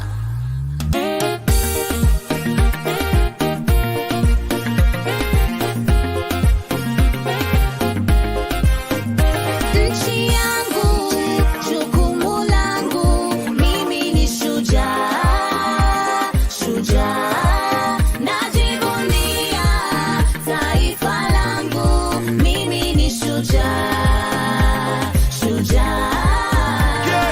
Simama, Wakenya wote simama. Simama, wewe shujaa, simama. Simama, Wakenya wote simama. Simama, wewe shujaa, simama. Kenya yaito beautiful, mazingira tobwate colorful. Aba Kenya na bantu wonderful, proud to be Kenyan, I'm grateful.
Katumo kibuka Kenya yaitu ni nsi ya mashujuka neba kigano katingu suka yangu jukumu langu naijenga nchi yangu hatuchagui kazi kazi ni kazi boda boda vijana mitaani Kenya yaitu molembe nobo mono kwa chanitali kende nande tiganya saya tolende atokitera tuagatebo tambe nchi yangu jukumu langu mimi ni shujaa shujaa najivunia taifa langu mimi ni shujaa shujaa simama Wakenya wote simama simama wewe shujaa simama simama Wakenya wote simama